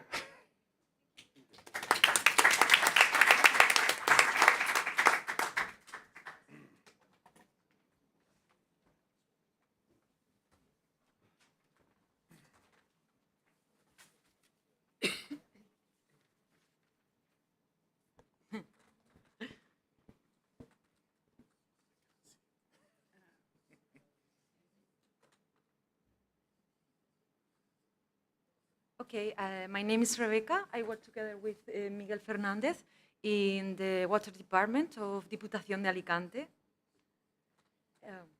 Sorry. What means water as integrator for Alicante? Well, Alicante is located in the driest area in Europe, so water is one of its most valuable resources. So the province has a huge hydraulic patrimony directed towards the maximum use of scarce water available. In the action one, we included in the action plan in WAVE, is an example of how we have evolved from an hydraulic approach to a more holistic and ecosystemic vision of water-linked heritage, using water and water-linked heritage to vertebrate several municipalities along the region, to the region of l'Alacantí.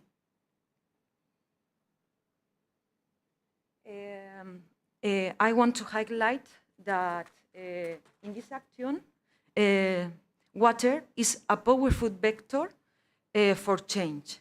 We have gone from specific actions on heritage elements to a complete transformation of the territory around the water narrative with an ecosystemic approach.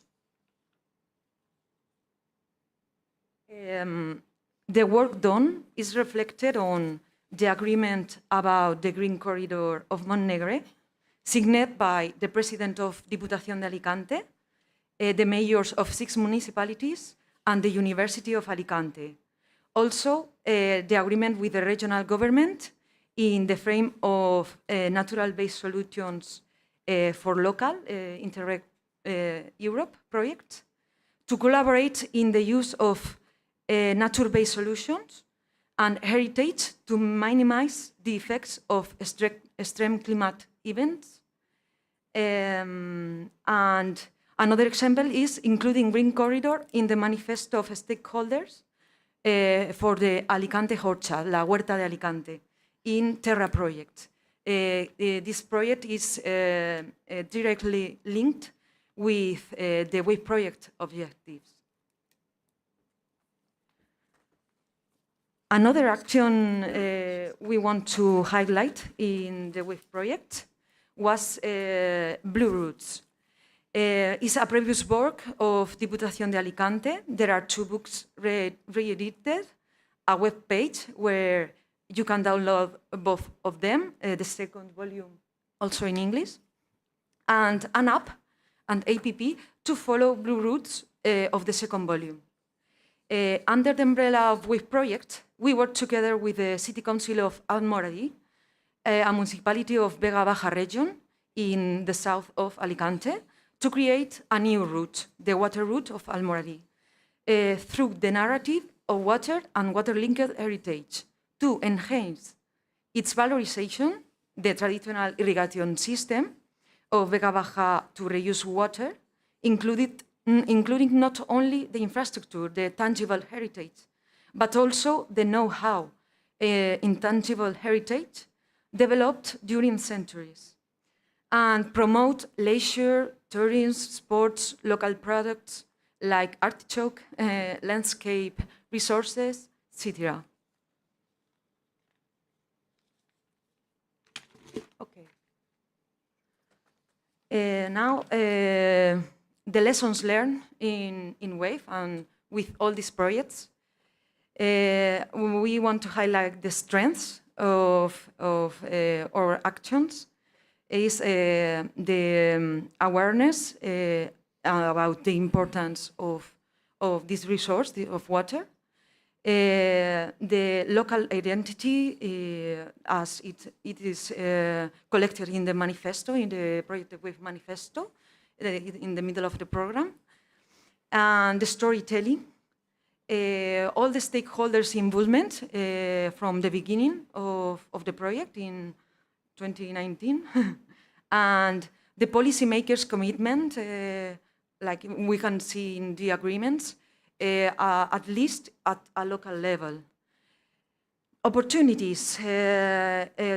The main opportunity is a total and integrated transformation, not only concrete actions with water elements or water-linked heritage, but more transversal actions and huge projects involving all the region. Weaknesses, difficulties to keep the momentum and stakeholders' engagement. And threats we have found is not getting funds, what make more difficult the stakeholders' engagement in long term, conflict among different interests, especially between different politic parties, and the transformation may disappoint the expectation of stakeholders. It's because we try to apply this co-working and co-creation with them all the time. So that's it. Thank you for coming.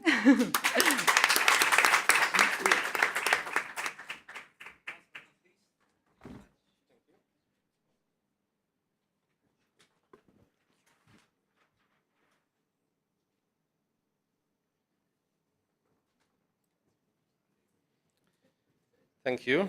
So till my presentation begins to run, or it is, I'm Peter from the region Istogranum. It is an European grouping of territorial cooperation, so we are representing a cross-border region on Hungarian-Slovak border area.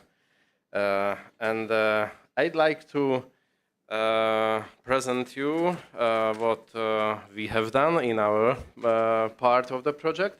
Our project has been implemented on storytelling, discovering and promoting intangible heritage, and by creating new rural tourism products with the connection of redesigned site. In particular, historical values and landscape values will be used as a key driver of change. As a first step of reaching our goals, we have implemented a pilot action. There was two pilot actions in the WAVE project, Ravenna and Istogranum. And in phase one, we designed two other actions to be implemented in phase two.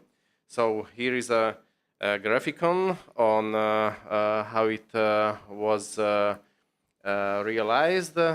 We made as a first goal of our pilot action heritage inventory, where out of 82 municipalities within our region, 15 has been involved as a pilot action. And we made, thanks to research, online materials, site visits, and interview with local people, we get information and made an inventory on heritage sites and attractions within the region.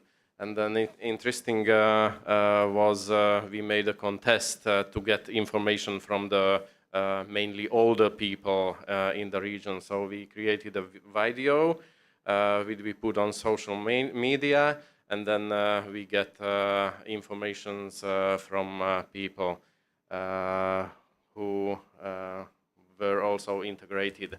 So the next goal was to create videos from all the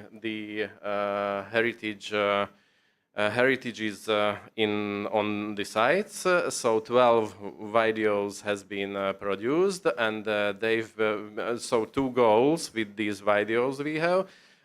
First was to promote the region of Istogranum, and the second goal was to promote the sites, so the attractions for mainly tourists to come and visit. So we have heritage and touristic goals with this. So these videos was also promoted in national television. So as a documentary films, each something like the 10-12 minutes documentary videos. And the second action we take, so this was the pilot. Here you can see the final product which we've been inspired by Alicante Blue Routes. We also placed signs among our cultural heritages. made route maps and information boards and online publication. So this was the output of the pilot. And the pilot helped us also to reach policy change. We made a newly developed project. It is an integrated action plan, many projects developing heritage, and it was based on what we learned from the WAVE project, and we've been inspired from the other partners. So we made a heritage inventory for the whole region, not only 15 municipalities, but for all 80 of them. So the second step is the developing of the project, which is prepared to submission. And here you can see our stakeholders participating on the creation of the project. And the policy change yesterday on the steering committee meeting, I told about it. We partly reached our goals, so the change is when we submit the regional project will be fulfilled. And here you can see the table with strengths. Thanks to experience learned from Breda, Ravenna, Alicante, and Aarhus partners, we have set the region on a path to preserve its cultural heritage. By using our creativity to adapt the conditions set by the environment, I mean Interreg A program, it is Slovak-Hungarian border Interreg program, opportunities will arise that we will use to benefit the development of the region's heritage. But as I yesterday told by the policy changes, the Interreg program, I mean the A1, not the Interreg Europe, is slow and inflexible. Sometimes it takes up to 3 years to get from an idea to the feasibility phase. So it is a bit slow, but we cannot influence this fact. And threats in today's world of rising market prices along feasibility process results projected costs far exceeding projected budgets. So that could be a threat. And I will thank you, all organizers from Alicante. I've turned blue the day before yesterday when I arrived. I rent a blue bike, and we've been inspired by the blue routes, and we call them in Hungarian language the same blue routes, kék utak. So, thank you.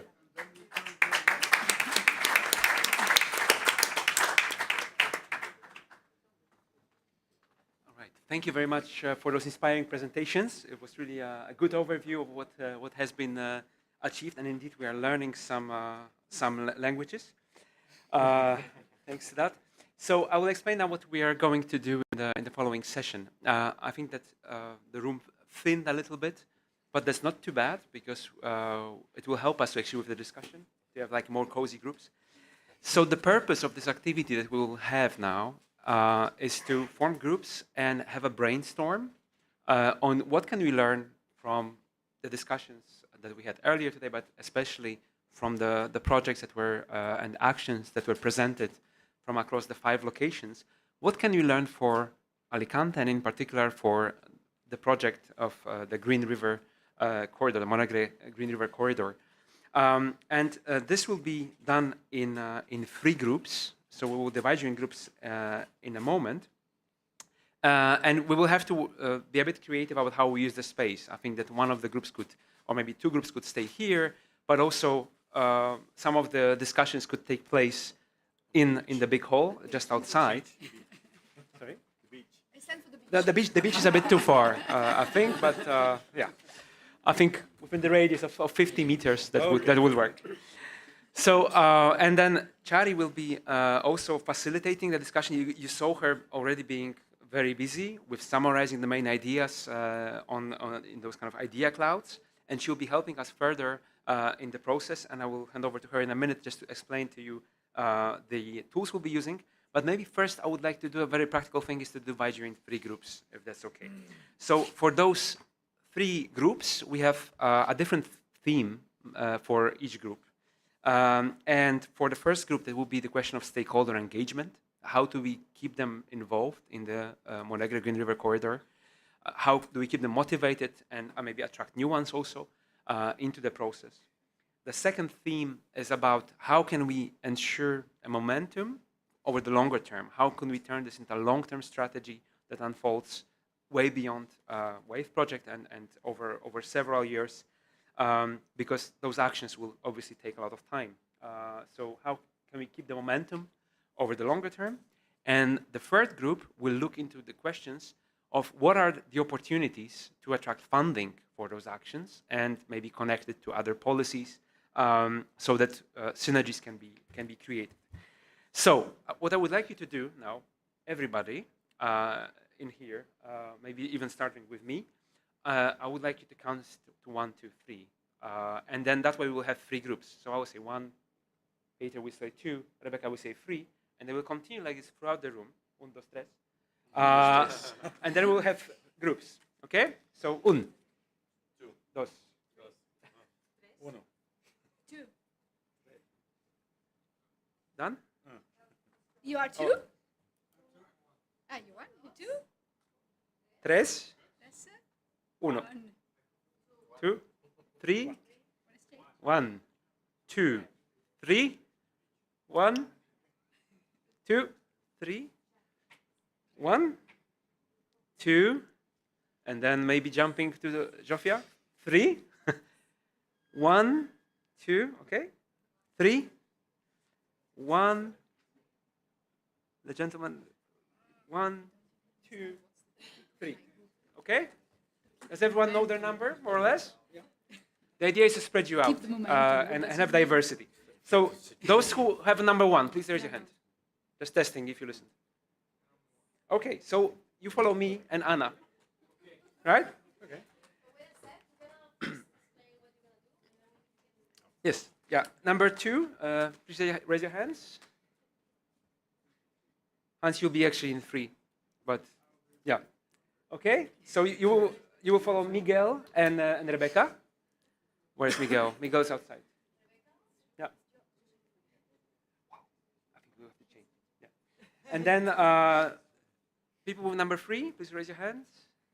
Okay, so you will follow Hans, who's sitting here, and Mark, who's there. But you have to switch because you're the moderator as well. Okay. Did you know? And, did you know? Yeah, Chari, please. If you could now Surprise. Great surprise. Thank you. Hey everyone. So for this activity, for this, let's say, collective thinking part of the process, we're gonna use 2 simple methodologies. The first one, it's called story cubes. Okay. So I'm gonna give you this that I draw myself, story cubes, for you to have a first round on your team to brainstorm about the topic. So you will use the images you will have. All of you will have to roll the dice once, and then you will have 1 minute to connect in a storytelling style. Okay, I'll be watching you. You have to really keep it really engaging. Okay, we don't want anyone to be bored with this. Okay, so we will have 3 dice per table and a turn on 1 minute. And we will need also the role of the, let's say, the timekeeper, because we will need really to be okay, your 1 minute is done, so the next one continue. We're not gonna be indulgent in this. And then after this, after you have a round, I also want during this round that someone from the group, it's gonna be the note keeper.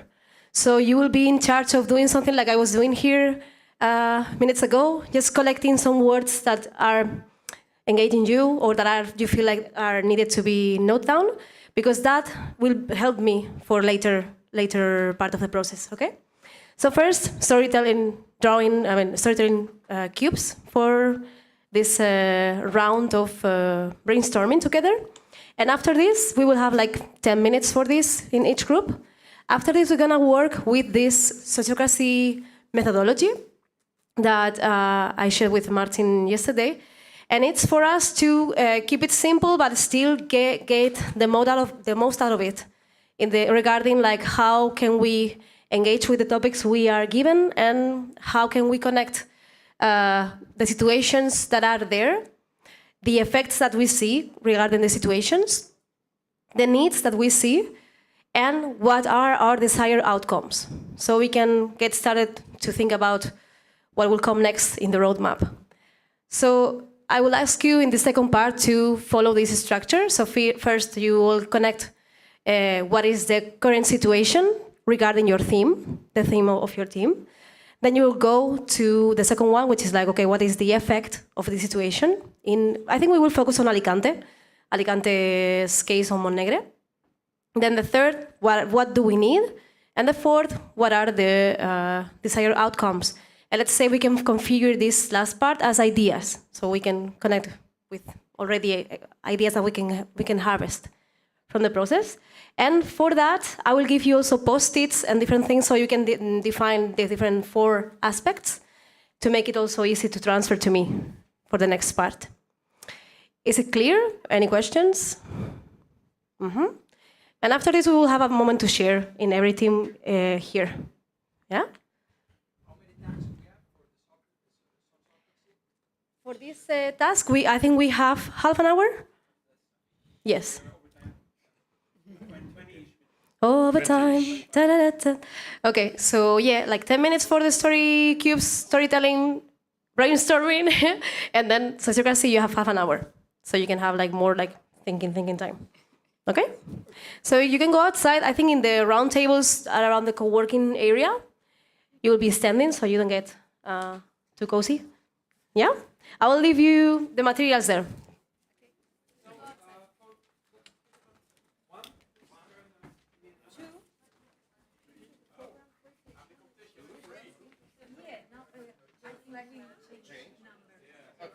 Because I go to with me. Yes, you. You are.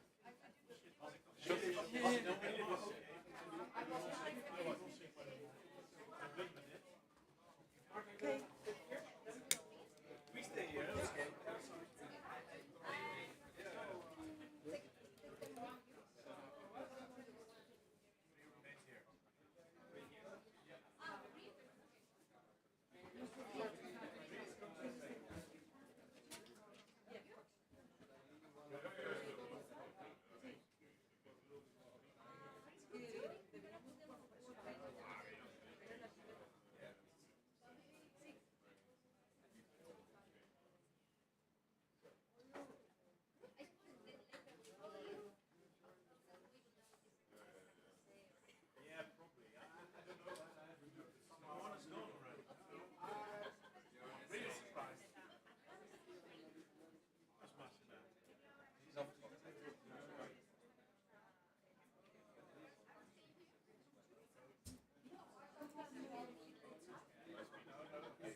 Welcome back to this amazing meeting room.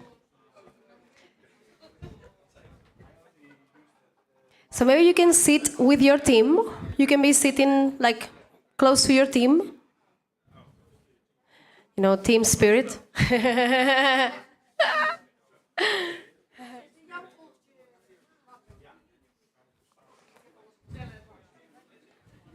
What?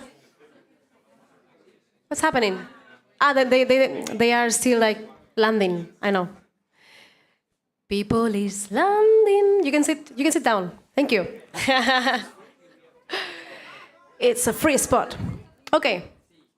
So thank you so much for this brainy, really, really productive session. So right now, what we're gonna do, we're gonna share the process. Okay, so I want like maybe 1 or 2 representatives from each team, and we will have 3 minutes to share the process. And at that moment, I will be kind of connecting everything together in the board, okay? So you can come up here and you can be sharing with maybe 2 members of your group, so you can be like, okay, so you forgot this part that is very important. It's always nice to have support, okay? So group number 1? Yeah.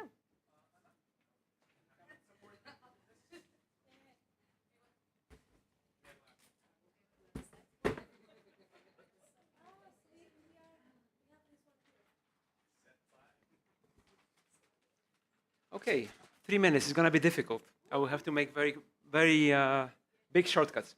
So on the current situation, I think that the main issue that we discussed was, from point of view of stakeholder engagement, was the fact that there is a lot of stakeholders and there's maybe not enough cooperation and dialogue between them. So there is a lot going on, as we saw, on the level of public authorities, talking to one another, creating the pact, creating momentum for the strategy. But then when it comes to engagement of other stakeholders, there's still a challenge for that. And especially it's that there's low awareness of the project among the actors in the field and of the ideas that the project promotes. So that's the main thing. So what are the effects of that? Is that creates potentially, scope for conflict further down the line because of misaligned expectations about what's going on, people not understanding what the project would change for them, not understanding the kind of long-term consequences, which and threats, maybe seeing this as a threat potentially. But at the same time, in this longer-term perspective, there would be benefits for them. So it's really critical to address that issue. So what the needs are, well, we need to kind of share the dream, as was said by one of the people at the table. We need to kind of have storytelling that will connect the different stakeholders to this longer-term narrative and to the project. So, and for this, we are debating how to do this, and there were different ideas. Sometimes we had different opinions, but we need a stimulus from the EU, perhaps, through funding, providing platforms for that. So that's on the one hand, on this kind of side of funds and support from the EU.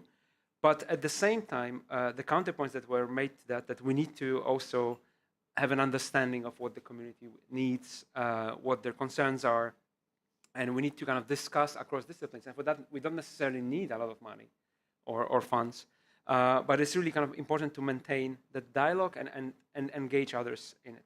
So in terms of the impacts that was desired, so we had little time at that moment. So we highlighted 2 points, really, and drawing some also inspiration from earlier discussions, is that we need to create a shared vision so that stakeholders see what's in it for them, what the consequences are, and why they are engaging in this in the longer term. This is a topic that was repeated earlier today. And for that, well, there's different solutions that could be put forward. For example, having an institution there, like an observatory, which would be there and connect stakeholders over the longer term, and help create a platform for development of this shared vision and a narrative. And that's my 3 minutes out. And then the second point was the social media, and then the critical importance of that, and the potential that social media have to create or raise awareness, but at the same time with a caveat that we need to use them wisely to avoid falling into kind of negative narratives, which are very easy to kind of stir on social media. So we need ambassadors who will be able to curate narratives about the future and go beyond our usual kind of fora and platforms that we use as part of EU-funded projects like ours here. So that's in a nutshell it. Thank you.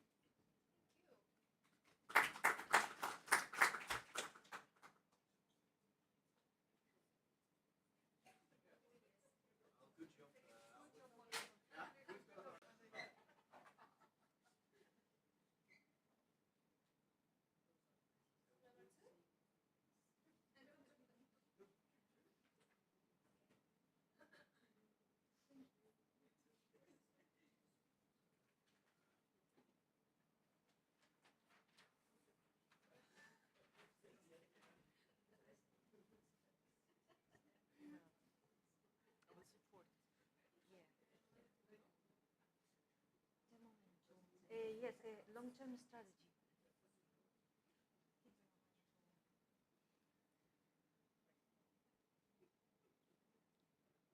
Charlie, do we have to comment these ideas before answer the four?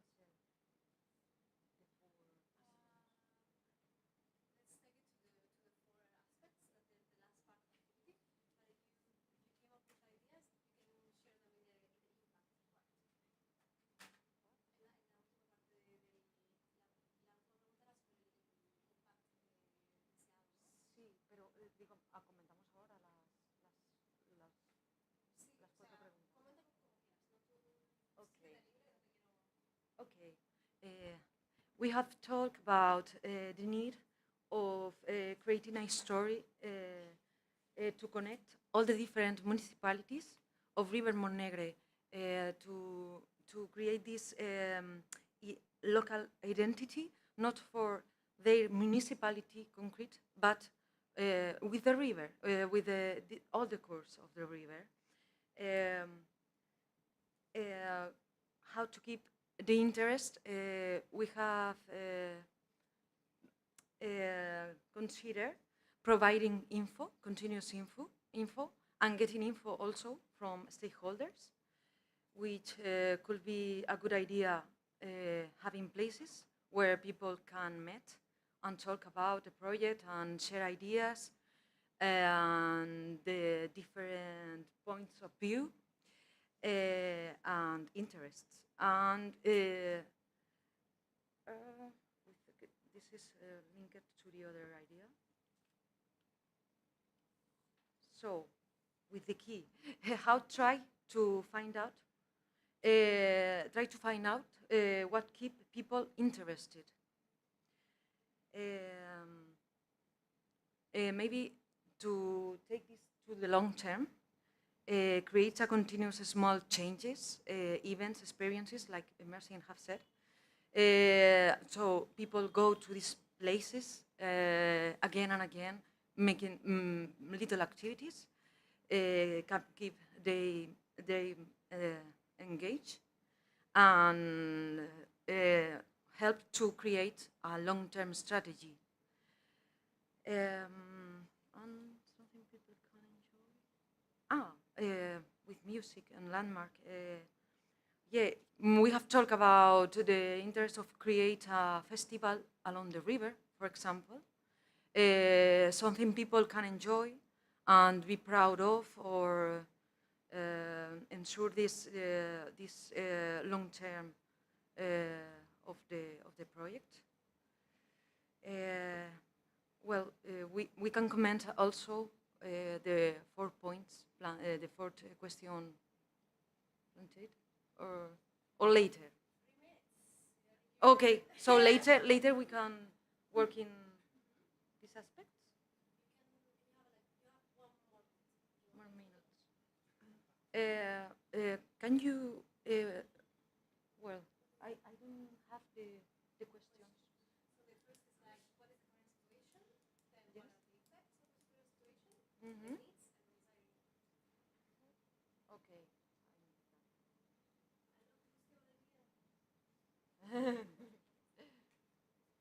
Okay, thank you. Thank you, thank you. Perfect. Current situation. Well, we have this previous project, this stakeholder involvement, but we have planted this possible political instability because this year we have the change of the politicians.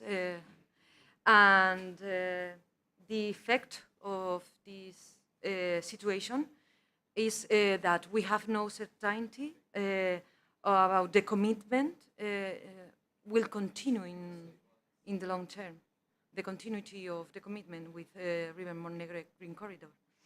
What we need, three, the involvement from the bottom, we have talked about the involvement from the bottom, and a close dialogue with politicians.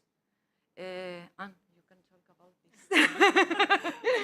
No, we talked about that it was both very important that you had the pressure from the local citizens, that they saw the importance of the projects, but also to keep a close dialogue with the politicians, both about the potentials, but also about the consequences of not working with the river. So there's these two strategies in sort of keeping the attention to the importance of the project. Should I continue? Yeah. And number 4, I don't remember the headline, but was about, first of all, that we continue to tell the big story. Sometimes we sort of tell all the little difficulties, but this way of keeping the focus on the big story, the importance of the story, and also to create a story that is not just outside the local area, but also in the surroundings. So this way of it's both inhabitants belonging to the story, it's the politicians having a sort of a feeling of need that they need to push the project, but also continuous to have the sort of the bigger picture in the storytelling. Yeah. Perfect. Thank you very much. You're most welcome.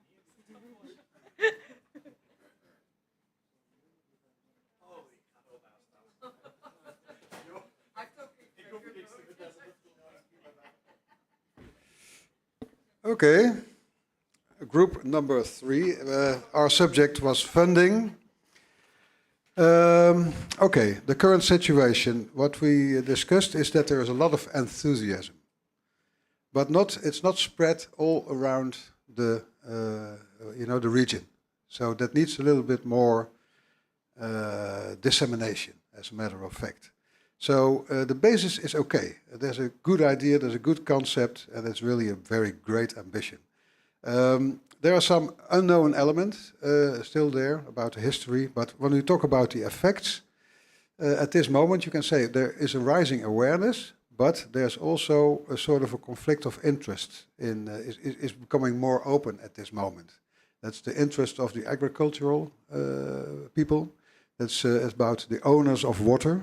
It's about the authorities. You can say that is a little bit of blockade, because I think the positions are not completely clear. If I do not say it right, you must react. That is something that needs to be done, that the needs and the demands of the different parties needs to be documented and mapped. So that's an important element. The idea of the Danish Delight person in our in our group said, well, maybe you should organize a system in which ownerships changes every year. He saw that in Bali with the rice fields, and that meant that nobody was stuck to his own, platform for rice, but they were responsible for all 10, like that, like something like that. So when you think that the water table, which exists, was an example for us, the Mesa de l'Aqua, could help to map these interests and to make them very sharp and to discuss them, and then come to a definition of common goals in a sort of system of development in dialogue. With respect for each other's interests, you can come to new solutions. And we think that, the common goal, which comes out of that, the basis is there, You have to reinforce that in all kind of policies on a local level, municipal level, and also on the level of the Diputación. And this is policies on culture, it's on economics, it's about agriculture, it's about environmental issues. But in all the policies, in fact, the Corridor Verde must come back because it must be fixed in in the common policy. That's an important element. So that's the red tape should be very sustainable. So it's a very long-term thinking. But in the meantime, also start with projects. So the common goal is there, but start with small projects too. Maybe there's now not so much money at this moment, but start now. That's the need. Start with projects to raise the awareness of all people. Hey, these are things that are happening, and these support our policy, and so we believe in it. And I think that, of course, you have long-term investments because our experience, Aru's experience about bringing back the river in the city, that's a question of 25, 30 years, and it's still not finished. So it's something about generations, as a matter of fact. So the story must be very good. But I think a facade is very important for small projects and long projects, and also a sort of a strategic long-term investment plan for these kind of elements is a very important element. When we talk about the impact, so the facade is important. The impacts and the facade is also, and the collective element of the impact is the following. There's a joint awareness about the challenges and the opportunities here. It's about a joint validation of the heritage in there. What was an idea that came up was to, by legislation, we need environmental impact analysis for the environment. But while our experience in Breda, for instance, is that an economic impact analysis of what you are doing is very important. For instance, we had to remove 300 underground parking with 300 places, and the entrepreneurs in the city said, well, it's stupid to do so because these are for our customers. And then we made an economic impact analysis, which turned out that, removing the parking to another place, to compensate it elsewhere, and make a harbor there, enlarge the inner city, and also the spendings in the inner city were raised with 15%. So the entrepreneur said, hey, that's profit, that's good. And also 300 extra labor places. So these economic analysis is very important, I think, to convince the partners in the process. So bring in view what Adriaan said, the collateral benefits of the big idea. That's what should be done. So, do you have anything to add to that, Mark? We don't have any time anymore. Okay. Thanks for your support. Ik ben net een pagina.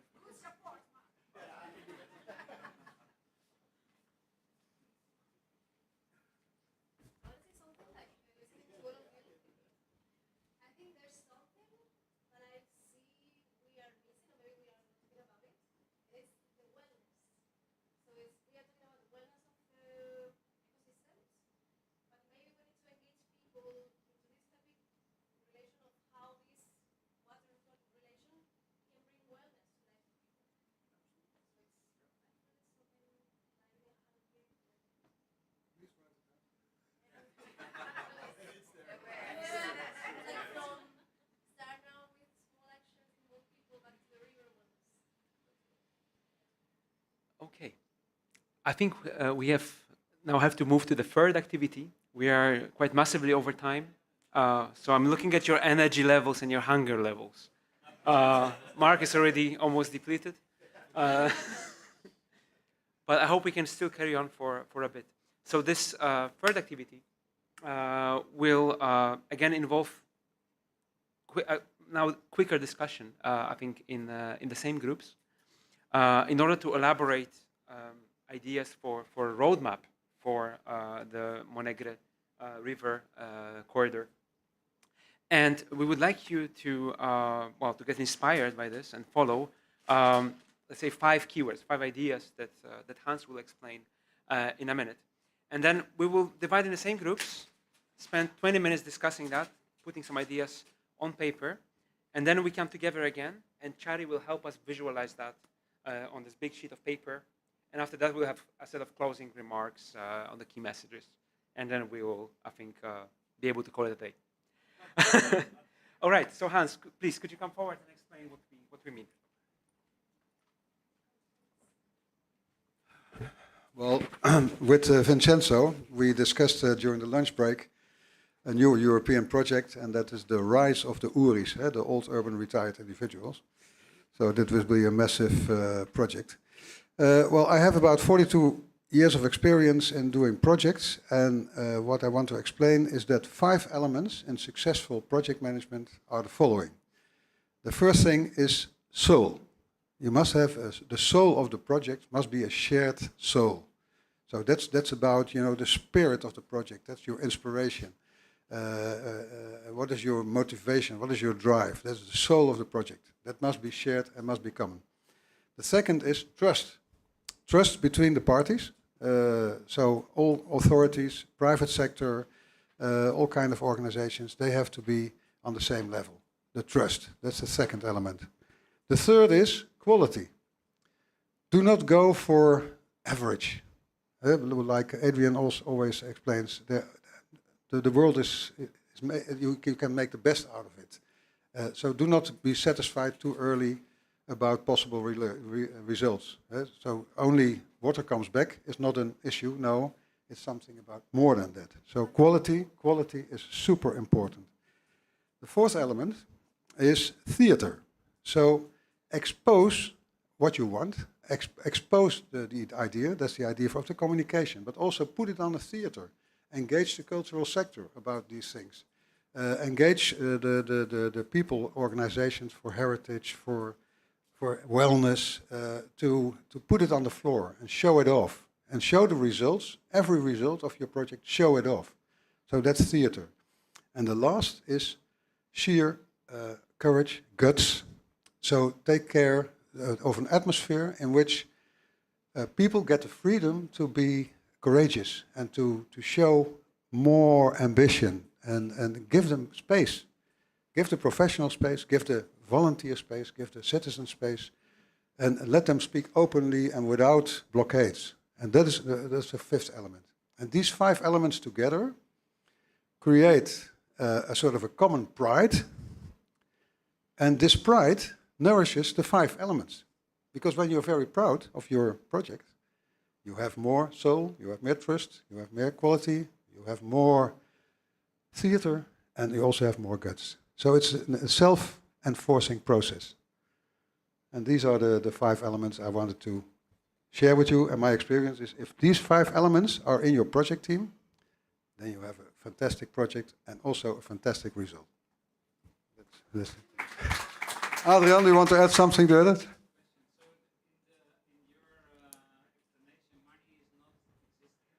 Money is always a secondary thing, I think. It seems a little bit unreasonable, but if the idea is good, the money comes. Is it not tomorrow? Then the day after tomorrow. That's.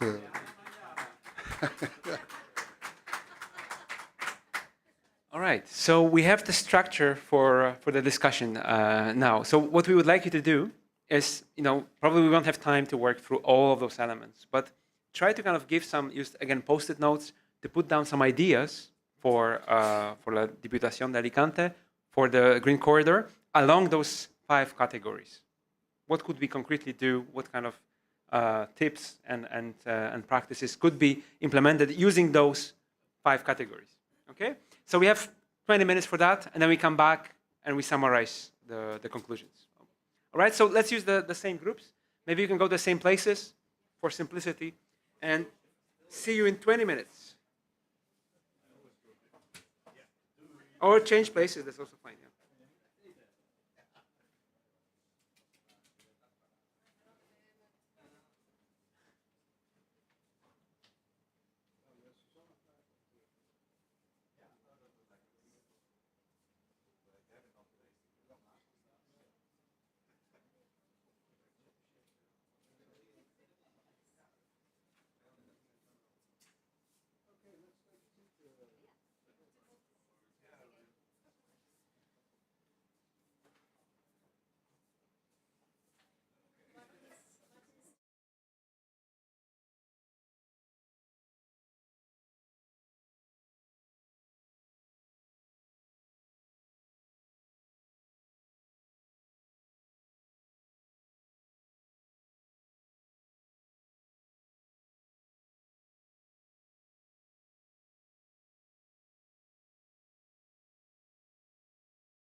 Architects president.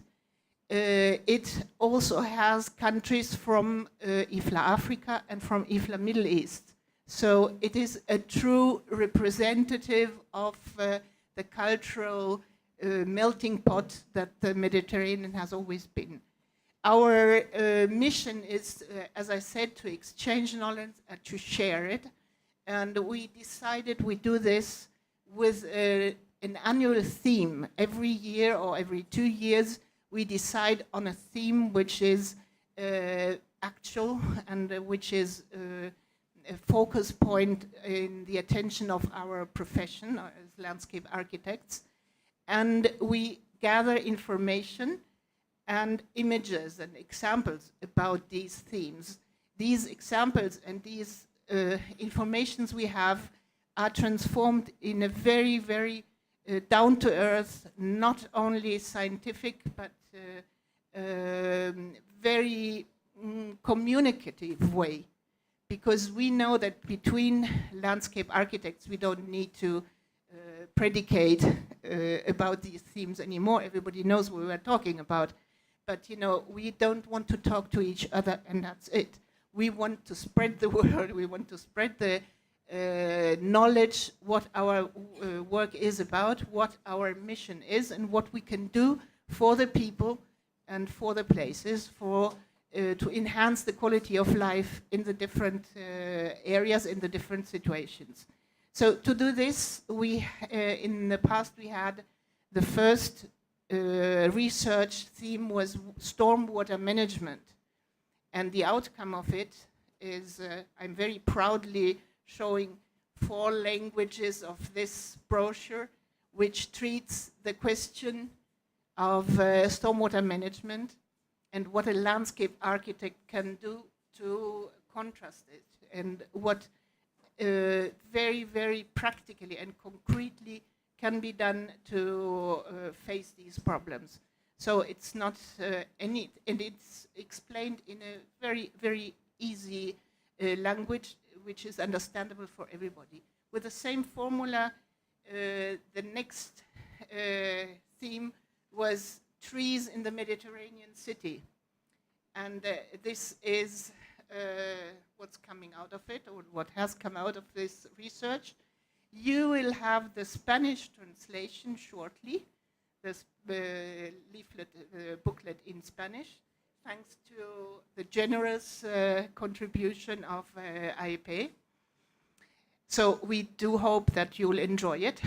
And presently we have begun this year to work on a new theme, which is landscape diversity. And this exchange here is part of our research work. So we are not bringing you tomorrow, when we will be showing what the discussion in the different MedNet countries has created. We'll not bring you anything definite. We'll not bring you a final definition. We are not bringing you a formula. We are bringing lots of questions, a lot of problems arising when we are thinking about, you know, what landscape diversity means in the different countries. And we will be discussing this in a way or another for the whole of 2023, and hopefully have another booklet to show at the beginning of next year. The idea is, please, if you have something to contribute, come in, contact your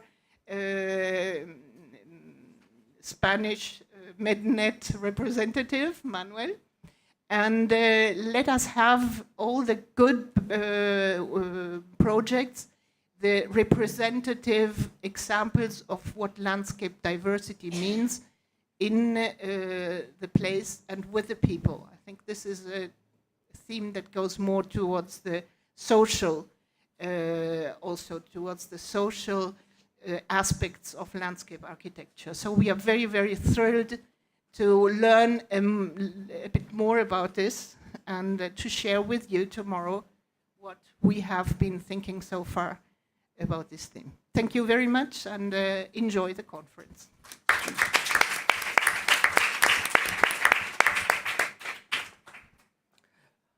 Buenas tardes a todos, señor director de la Casa Mediterráneo, junta directiva de la EP, miembros de IFLA, de la EP, compañeros del proyecto WAVE.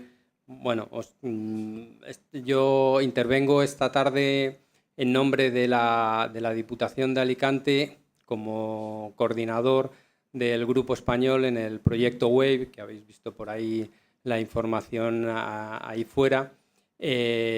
Lo primero que tenemos que hacer desde el proyecto WAVE es agradecer la cooperación que ha prestado tanto la Casa Mediterráneo, dejándonos esta sede, que es un edificio estupendo, un ejemplo increíble de revalorización de un elemento patrimonial, que es lo que trabajamos en WAVE, y ponernos todas las facilidades para hacernos sentir realmente en casa durante la jornada de hoy. Y luego también agradecer a la Asociación Española de Paisajistas, especialmente encarnado en su presidente, José Luis Romeu, que desde el primer momento coincidimos en fechas en el acto y en temáticas, y estuvieron dispuestos a que fundiéramos un poco las dos actividades, ¿no? Por la mañana hemos tenido la reunión plenaria del proyecto europeo WAVE, y esta tarde compartimos estas sesiones donde con temáticas muy comunes que nos interesan a todos. Y yo creo que esto es hacer la actividad, la elevamos al cuadrado, no la multiplicamos por 2, la elevamos al cuadrado, porque va a contribuir en un mayor intercambio de conocimiento, en la generación de sinergias, en el establecimiento de relaciones personales que puedan llevar a futuros proyectos. Una palabra de lo que es WAVE. WAVE está financiado dentro del programa Interreg de la Unión Europea.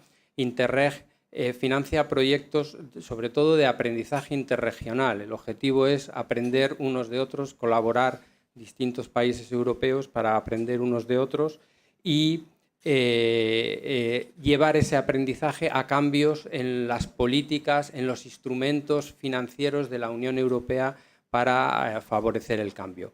En el caso del proyecto WAVE estamos hablando de patrimonio relacionado con el agua, de hacer ese cambio en patrimonio relacionado con el agua, revalorizar ese patrimonio. Pero no revalorizar el patrimonio con una visión ya quizá arcaica de pura recuperación o mantenimiento de ciertos elementos patrimoniales, sino, como dice el acrónimo del proyecto, trabajar con un enfoque ecosistémico. De eso los paisajistas sabéis mucho, ¿no? Utilizar realmente el patrimonio relacionado con el agua, patrimonio hidráulico, patrimonio natural relacionado con el agua, patrimonio inmaterial relacionado con el agua, como un vector de desarrollo, de transformación del territorio, como también una narrativa que es muy potente porque conecta a las personas con el territorio, nos conecta con el uso que se hace del recurso natural agua tan importante en nuestro entorno mediterráneo, ¿no? Desde hace siglos, pues con esa narrativa nos puede servir para lograr transformaciones que pongan en valor el patrimonio relacionado con el agua. De eso va WAVE. Y gracias a los socios hemos aprendido mucho de las prácticas de otros países y nos han ampliado mucho la visión a los técnicos que hemos tenido la fortuna de trabajar con ellos, ¿no? Muy brevemente, para que sepáis de dónde vienen cuando los veráis por ahí fuera, pues el coordinador de proyecto es el Ayuntamiento de Breda, de Países Bajos, y luego tenemos también la ciudad de Rávena, en Italia, y un territorio que es un territorio Istagranum, que es parte Hungría, parte Eslovaquia, separados por un río, pero con una cultura común, que es un ejemplo también muy interesante de colaboración, y la ciudad danesa de Aarhus. Simplemente, pues, queríamos también ya la última palabra, porque tiene mucho que ver con lo que vamos a contar esta tarde, que el proyecto WAVE ha sido en parte el germen de que nos implicáramos en el proyecto del Corredor Verde del Montnegre, que es un proyecto que ahora mismo es un anteproyecto, es una idea, una visión de transformación del paisaje que hay un poco al norte de la ciudad de Alicante, en el río Montnegre, desde la presa de Tibi. La presa de Tibi es una joya arquitectónica, es la presa más antigua del mundo en funcionamiento y la presa que inaugura la construcción de las presas de arco. O sea, es una mejora tecnológica que revolucionó el método de construcción de las presas en todo el mundo allá por el 1600 y sigue en funcionamiento, ¿eh? Y desde esa presa hasta la desembocadura del río en el Campello nos encontramos barrancos, badlands, afloramientos geológicos muy interesantes, zonas llanas, paisajes vegetales muy interesantes, agricultura tradicional en riesgo de desaparición y un paisaje muy degradado, invadido por la caña, y entonces se plantea un proyecto de renovación integral gracias a las ideas de muchos ingenieros españoles que han trabajado en ello, como Miguel Agulló, que lo tenemos ahí de Colibérica, Juanma de Dasote, que andará por ahí. También hemos recibido entradas internacionales, luego os hablará Adrián Geuze, de West 8, con unas visiones que nos han aportado muchísimo para el proyecto, y estamos en esa fase de ser capaces de movilizar a la sociedad y movilizar recursos económicos para poderlo llevar a cabo. Encuentros como estos nos ayudan muchísimo en poder mantener viva esa idea, en encontrar socios para llevarla adelante. En definitiva, que es un gran día hoy para la Diputación de Alicante, que hemos de agradecer al Grupo Mednet y a la Asociación Española de Paisajistas, a la Casa Mediterráneo y al propio Proyecto Wave. Que sepáis que estamos encantados de teneros aquí en Alicante y de tener esta ocasión de aprender de vosotros, y que me voy a callar ya para que podáis disfrutar de la tarde. Muchas gracias.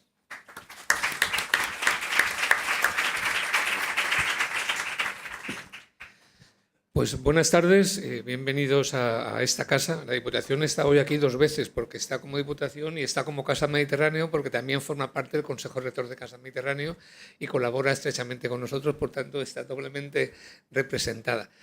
Yo estaba pensando mientras les oía hablar que mi vida no es de este mundo, que no es del mundo de ustedes. Profesionalmente no tengo nada que ver con ustedes. En lo civil me he dedicado siempre al derecho del mal, es decir, he vivido siempre la maldad de la gente. Por eso cuando hacen discursos de que la gente sea buena, digo, bueno, pues se van a hacer todos buenos y algunos tenemos que dedicarnos a plantar orquídeas. Pero claro, también estaría bien que de vez en cuando se porten mal, porque los penalistas vivimos de la maldad de la gente. Y en el mundo público pues he pertenecido una parte de mi tiempo a ser electo y otra, casi un tercio de mi vida, a la política internacional y a la diplomacia, mundo al cual pertenezco ahora. Pero el hecho de no pertenecer a ese mundo no me impide estar muy relacionado con el mundo de ustedes, y les explicaré por qué. Esta misma casa nos concilia con algunos conceptos de arquitectura. Estamos aquí en una estación rehabilitada, como han visto, que es un ejemplo de cómo no hay que destruir, cómo hay que reconvertir, reutilizar, respetando patrimonios como este, que podrá considerarse que no es un gran patrimonio, pero es una estación de final del 19, del estudio de Eiffel, que conserva sus vigas verticales de la fundición belga que Eiffel encargaba sus estructuras, y que tiene una de las 2 muestras más importantes de cimbrado de Polonceau que quedan en España. Es la original, y que estuvo a punto de ser demolida porque en algún momento algunos pensaban que, como había aquí drogadicción y prostitución de baja estofa y algunos incendios, pues que era mejor construir algunas fincas que hubieran sido seguro que horribles al uso y que hubieran impedido que hoy estuviéramos aquí. Por tanto, cuando me preguntan cómo se sienten, pues mire, cuando estamos en la sala grande, pues como viajeros que han llegado o que se van, nos evoca movimiento, y cuando estamos en nuestros despachos, como unas dulces orquídeas, porque trabajamos en invernaderos, como han visto ustedes. Entonces, trabajar en un invernadero sin encender la luz y sin apagarla todo el día con luz natural y sin ningún tipo de calefacción, que no hace falta ni frío, es un privilegio que muy poca gente se puede permitir. Y si a eso le añaden que nuestro trabajo no es nada común, yo se lo digo todos los días a la gente que trabaja con nosotros, cada uno trabaja donde puede, pero estar en un lugar en el que ayer había patrimonio hidráulico, ya hay pasajistas, hace poco vino el rey, luego vinieron jefes de Estado, luego embajadores, luego feministas, luego el colectivo gay, luego los vecinos, luego todo el mundo que pasa por aquí deja una huella y nos va construyendo, y no hacemos nada que no sea singular. También hacemos relaciones con otros países, porque fíjense, esta casa pertenece, como se ha dicho, un consorcio de diplomacia pública que pertenece a la red de casas del Ministerio de Exteriores. El Ministerio de Exteriores ha repartido el mundo en una experiencia muy española, que el resto de países no No tienen en continentes. Casa África se dedica a África, Casa América se dedica a América, Casa Asia tienen continentes. Pero esta casa no tiene continente, tiene un mar. Un mar, entonces considera de la casa a los que se vayan en el mar. Pero claro, los que se vayan en el mar pertenecen a 3 continentes. Tienen 3 grandes religiones, las 3 verdaderas. Tienen 66 lenguas, 6 alfabetos, un 20% de contaminación más en este mar que en otros océanos, el 1% agua del planeta. Los asiáticos dicen esa gran laguna en la que ustedes viven. O sea, el 1% agua del planeta tiene eso, pero tiene un estado fallido en Libia, una guerra en Siria. Hablamos de una guerra en Ucrania, pero es que aquí hay una hace 10 años que no ha acabado. Un conflicto vergonzoso y vergonzante para la comunidad internacional, el Oriente Próximo, una frontera cerrada entre Argelia y Marruecos, un túnel que no saben dónde va, y si como arquitectos les interesa tomar modelos de cómo no destruir el paisaje, tienen ustedes 15.000 kilómetros de costa depredada por la codicia humana. Entonces, con todo esto, tenemos 2 salidas: o deprimirnos y coger los hábitos, retirarnos a hacer chocolate a un cometo trapense, o decir qué emocionante es esta situación. Porque hay mucho donde actuar, y ahí estamos, actuando en Libia para que se reconcilien las tribus, con los judíos y con los palestinos, con la Unión por el Mediterráneo, ahora con ustedes, porque entre nuestras misiones que tenemos es difundir el bien vivir y el bien morir de España, porque en este país se vive bien y se muere bien si te dejan, porque a veces a uno no lo dejan ni morirse, ¿no? Pero si te dejan, se vive y se muere bien. Y además, luego traer ese reflejo para acá y en ese diálogo establecer la paz. Y nosotros hemos añadido una cosa que sí que les relaciona, que es y defender el derecho a la belleza. Porque estamos convencidos de que solo la Liga Cosmopolita de Democracias y la belleza nos salvará de la barbarie.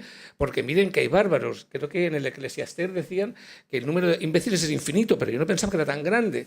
Porque cuando vemos alguna de las cosas que hay en nuestro entorno, yo he tenido grandes polémicas en aspectos de los que soy profano, ya les he dicho que no me dedico a esto, con grandes arquitectos y no paisajistas, que he discutido menos porque me he sentido más aliado de ellos, y con algunos ingenieros, porque aunque España no acabó de enterarse, yo fui 3 años vicepresidente del Comité de Patrimonio Mundial y tuve que defender que el Paseo del Prado y el Buen Retiro, en contra del criterio técnico de ICOMOS, se inscribiera en la lista de patrimonio, ¿no? Fue una tarea no fácil, porque hubo que pactar con 21 embajadores y embajadoras, de los cuales 17 eran dictaduras, países encarnaciales o autocracias. Solo había 4 democracias y consideramos que alguno todavía lo es. Y en la defensa que se hizo, yo me apoyaba mucho en el despotismo ilustrado de Carlos III, en aquellos edificios tan sólidos que todavía se mantienen, en aquel jardín, en aquella avenida, en aquellos paisajes, la primera gran avenida abierta, no como algunos que eran solo para la aristocracia, al pueblo, donde por el Prado paseaban los monarcas, los aristócratas, los nobles, los mendigos y las putas. Todo el mundo tenía un hueco en su sitio. Y por tanto tenía ese mérito. Y les decía a la vez a los arquitectos, dentro de 300 años, el que tenga que hacer lo mismo que yo tendrá que recurrir todavía a Carlos III, o hemos sido capaces de construir algo que perdure, que tenga belleza y que pueda ser singular. Porque es que estamos haciendo cada cosa en este último siglo que tendría que ser tipificado en el Código Penal como atentado a la pupila y como atentado a la belleza. Claro, no se entiende que hagamos viajes. A ver, oye, he visto los jardines de Versalles, qué maravilla. Sí, he ido a Vila del Este, a Tívoli, ¡ay, qué grande! El Royal Garden. Y que luego llegas aquí, llegas a una plaza que es mejor quedarse ciego que verla, unos edificios del Colmena en el que no le puede decir al amigo, pues mira, cuando vuelva a la esquina de las ventanas helicoidales o el de la esculturita de aquí, no estoy pidiendo que volvamos al gótico o al barroco, pero que haya un mínimo de identidad, que yo pueda explicar mi finca con una cierta singularidad, que cuando venga la pandemia, ojalá no venga más, si me asomo no vea a la vecina de enfrente teniendo la ropa y vea una rama verde que asoma por algún sitio, que si bajo a la calle me pueda sentar en un banco, que tenga algún reloj verde, es decir, que tenga lo que ahora tenemos que hacer, que es porque algunos desnaturalizaron, porque era más barato y más de bolsillo construir sin parar, ahora tenemos que hacer eso que a mí me da tanto la atención, que es renaturalicemos. Bueno, pues vamos a renaturalizar porque para eso está la inteligencia humana, que no es otra cosa más que poner verde donde hemos quitado y hacer jardines donde ya a lo mejor ya habían y los quitaron para construir cosas. Tienen los arquitectos y los paisajistas, aunque no se hayan reconocido todavía, yo creo que si perseveráis os reconocerán, la obligación de establecer como derecho humano el derecho a la belleza. Y de que la gente, cuando dicen es que es muy caro construir de esta manera, con singularidad, con proyectos singulares o con jardines, oiga, lo que es caro es la cantidad de ansiolíticos que pagamos porque la gente se vuelve loca a no tener un lugar donde poder estar y de no ver una rama verde en ningún sitio, porque quien ha estado en la pandemia encerrado y ha podido ir a la ventana y ver un parque ha sufrido, pero el que ha tenido que abrir la ventana y solo veía deslumbrado, ese se ha vuelto majadero. Y así están las consultas de los psiquiatras y los psicólogos ahora. Y esto, cuando se dice que eso puede ser caro, yo les digo que no, que hay una misión en el paisaje de belleza, hay una medioambiental y hay una misión terapéutica, hay una misión preventiva de la salud mental, y todo eso está en el diseño de un jardín, está en el diseño de una estructura verde o en el complemento. No se puede construir solo pensando en el cálculo de resistencias y en la estructura que va a dar al final y en cuánto ahorro. Tiene usted que construir, si el arquitecto que construye no es paisajista, no piensa en eso, porque a veces cometemos el error de encargarles que renaturalicen a los que desnaturalizaron. Y no pueden, porque se habían educado a desnaturalizar y a construir grandes bloques como colmenas. Entonces hay que variar y encargar que renaturalicen los que ya estaban en contra de desnaturalizar y los que querían hacer cosas que nos serenaran un poco. Permítame que sea profano en los términos, pero es que de verdad me está pasando como al cura, ver la parroquia llena, y la primera vez que puedo hablar de paisajismo, pues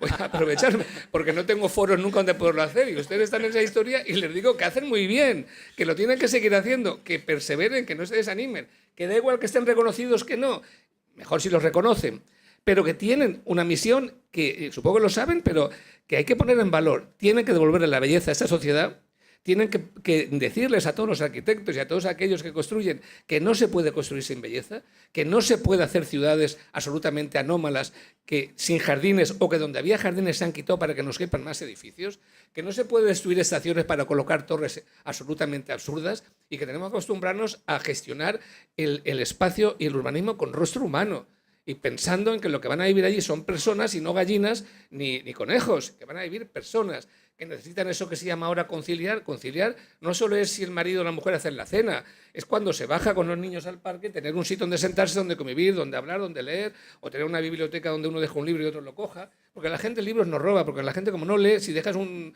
teléfono igual te lo quitan, pero tú una biblioteca al aire libre se puede mantener, porque la gente no roba libros, ¿para qué? Entonces, experiencias que sean novedosas, pero que permitan establecer el sentido humanista de la vida que tanto hemos perdido. No estamos pidiendo nada extraño. Sabemos cuando decimos esto, algunos nos dicen locos. Yo les decía antes de ayer a los jóvenes que estaban aquí celebrando un engaño, porque celebran el Día de Europa. No, usted celebra el Día de la Unión Europea. Europa llega hasta los Urales y tiene una guerra en su puerta. O sea, estamos celebrando el Día de Europa y están celebrando la declaración de Schuman del 9 de mayo del 50. Pero es que antes de esa hubo una de un loco que además fumaba hachís, que era Víctor Hugo, del que solo se conoce su literatura, que dijo en la Asamblea Nacional: oiga, hay que establecer los Estados Unidos de Europa como una medida para que las democracias se unan contra la guerra. Estaba harto de guerras en aquel momento. Dicen, es que llevamos muchas guerras. No, estamos matándonos como cerdos de antes de los romanos, 20 siglos. La anomalía histórica es que desde hace 73 años no nos matamos. Desde hace 73 años es la única vez que se pueden cumplir 20 años sin huir de la guerra o sin ser recluta en la guerra. Y eso se llama Unión Europea, todavía no Estados Unidos. Pero cuando ese lo dijo le llamaron loco. Entonces no temáis que os llamen locos. Porque cuando se pasan las cosas por la palabra suenan difíciles. Cuando se han pasado muchas veces se piensa en ellas. Y cuando ya se piensa en ellas se pasa a la acción. Y para que haya acción tiene que haber palabra. Tenéis que pasar por la palabra el derecho a la belleza, tenéis que pasar por la palabra el derecho al paisajismo, y tenéis que insistir en que las ciudades se naturalicen y tengan paisaje, que no es otra cosa más que el derecho humano a disfrutar del espacio y a estar serenos. No sé si es demasiado naif o demasiado utópico, pero en esta casa seguimos creyendo que la paz en el Mediterráneo es posible y que el paisaje tiene que formar parte de nuestras vidas. Y esto es lo que les quería decir después de este rollo. Nada más.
Hola, buenas tardes. ¿Me oís todos? Se me oye, ¿verdad? Bueno, soy Yolanda Bruna, soy ingeniero agrícola y paisajista. Trabajo en Patrimonio Nacional, me dedico a la gestión de espacios patrimoniales que dependen fundamentalmente del agua, con lo que entiendo perfectamente el objetivo de las ponencias y de esta jornada. Agradezco enormemente a Miguel todo este trabajo de fondo que espero podamos mantener en adelante junto con Patrimonio Nacional, porque las penurias, carencias y dificultades a las que nos enfrentamos pues son las mismas. Yo gestiono Aranjuez y su paisaje cultural junto con la gestión del agua, con esa dificultad del agua que viene de una presa, se deriva mediante un caz y da servicio a distintos jardines históricos a los que hay que mantener, manteniendo su carácter cultural, patrimonial y además valorando la biodiversidad y todo lo que apoya este tipo de patrimonio del agua. Agradeceros estas ponencias y agradecer también, como no, a Andrés todo lo que ha dicho sobre los paisajistas y la gestión que hacemos los paisajistas, esta pelea que tenemos por defender el paisaje y sus características dentro de la belleza, pero yo no me quedaría en la belleza, me quedaría más en la emoción. El paisajista se diferencia del arquitecto o de otros ingenieros en esa emoción que transmite, en ese saber escuchar lo que dice el lugar y el respeto por ese lugar, por esas sociedades, por esa gente que construye, que además nos cuenta cosas, nos respeta el pasado. Me gustaría hacer referencia a que todo esto, la filosofía del paisajista lo respeta, lo valora y lo defiende. Nosotros estamos amparados, aunque decíamos, todavía no está reconocida la profesión de paisajista, aunque somos muchos los que luchamos por este tipo de profesión, pero IFLA está ahí detrás, IFLA está apoyando, IFLA está defendiendo este tipo de características que nos hace diferentes del resto y que nos permite gestionar respetando e innovando. Eso me ha gustado mucho lo que ha dicho Miguel, porque no tiene por qué ser encapsulando el patrimonio, sino respetando toda esa cultura, todas esas ventajas y consiguiendo que esas ventajas puedan avanzar. No estamos aquí para acotar, no estamos aquí para normalizar, no estamos aquí para legislar, estamos para avanzar y el paisajista creo que tiene todas las posibilidades para seguir adelante y seguir avanzando. Quiero destacar lo que ha dicho ya varias veces el presidente de la AEP en distintas intervenciones, y es el hecho de que la arquitectura, el paisaje, el paisajismo va a ser o debe de ser el urbanismo en el que debemos de trabajar todos, tanto en ciudades actuales como en ciudades ya establecidas. Debemos ser respetuosos y escuchar de este tipo de conocimiento para luego avanzar en el urbanismo. Frente al cambio climático, que ya lo tenemos aquí, todos hemos visto el año pasado, este año, las dificultades a las que nos estamos enfrentando, deciros que la falta de agua ya es evidente y en lugares en donde trabajamos con el patrimonio del agua estamos sufriendo dificultades muy complicadas para sacar adelante y mantener esas características culturales que son propias de un espacio. Es un recurso, el agua es un recurso, es una herramienta, pero es una necesidad. Habrá un momento en que el agua nos pondrá enfrente unos a otros. Debemos de empezar a establecer criterios para gestionar el agua, pero ya. Hemos hablado durante mucho tiempo del cambio climático, qué iba a pasar, hacia dónde vamos, y la falta de agua ya está aquí. Por supuesto lo vamos a necesitar a nivel social, pero a nivel patrimonial es una problemática de muchísima complejidad. Voy a presentar a uno de nuestros magníficos ponentes que tenemos en estas jornadas, Adrián Goethe, diciendo que tenemos mucho que aprender. Yo agradezco enormemente estar en la mesa con paisajistas de este nombre y de esta calidad profesional, porque siempre tenemos que aprender. Una de las cosas que más me han gustado que han dicho nuestros anteriores ponentes es el hecho de que estamos aquí para aprender de todos, de que compartimos características parecidas, pero dificultades a las que enfrentarnos iguales. Entonces, aprender los unos de los otros creo que va a ser muy gratificante. Adrián es arquitecto, es holandés, paisajista por la Universidad de Wageningen y en la universidad también da clases en la Universidad Técnica de Delft, así como en Harvard. Es director del estudio West8 y es un paisajista reconocido con distintos premios como Sinkers, Maskant y el de Roma. En este caso va a presentar el proyecto Corredor Verde del río Monegre, que ya nos había adelantado anteriormente, Miguel. Muchísimas gracias. Gracias.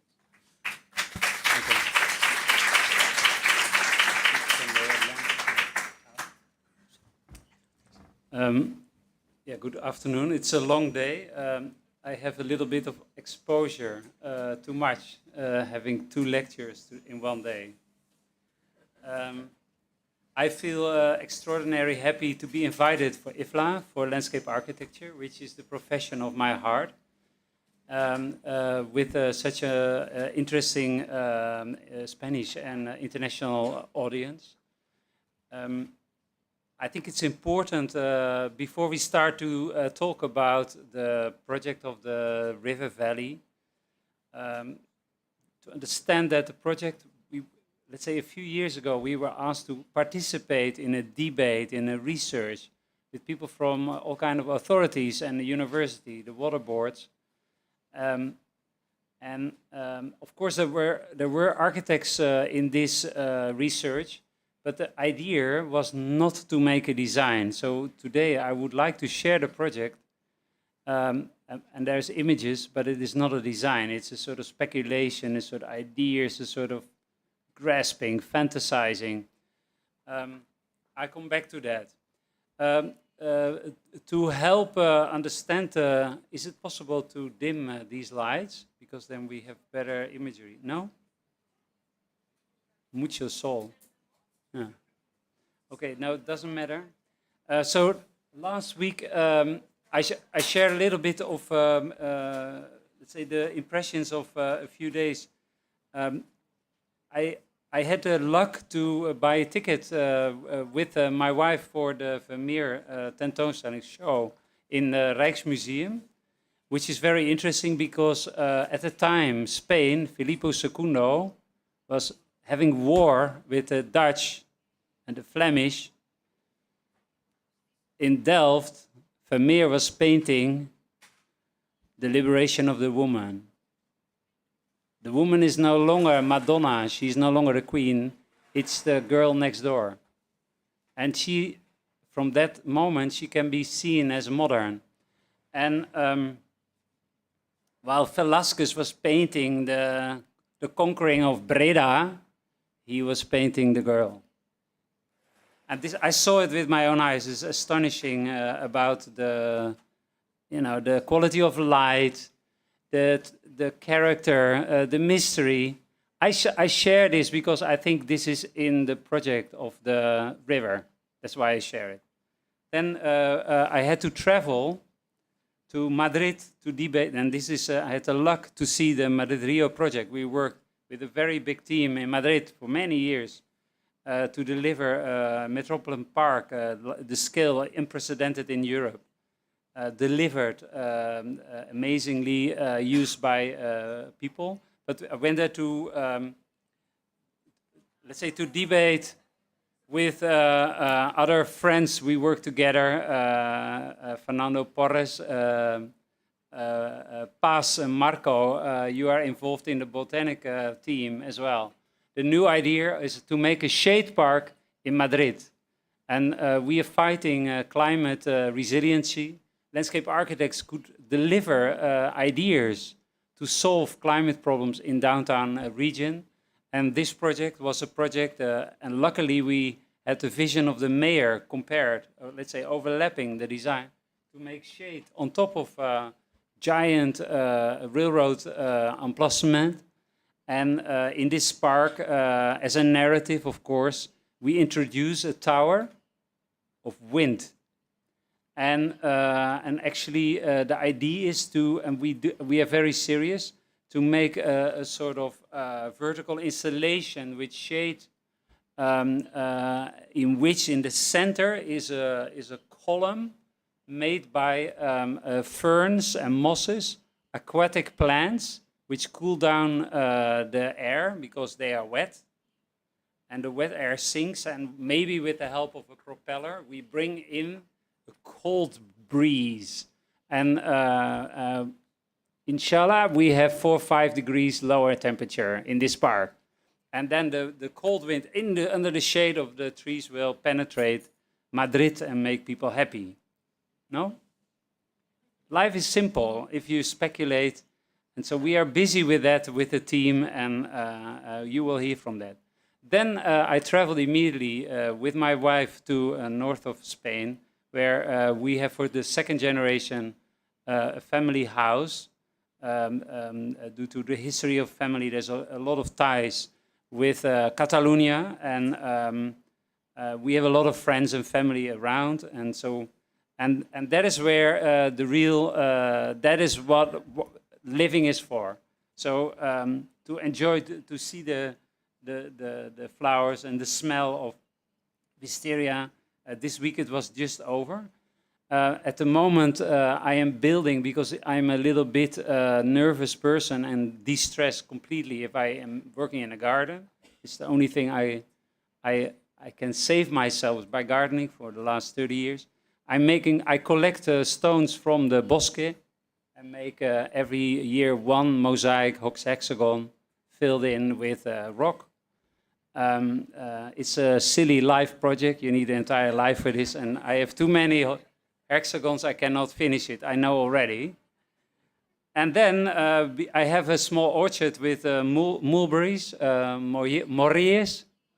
moreras, 12, because they are disciples. I'm telling you the truth. All of these have 8 arms because they are octopus. And they deliver shade, and you fantasize and be in poetic realm. And at Christmas you have 2 weeks, 1 week of pruning the trees, which is of course de-stressing, detoxing.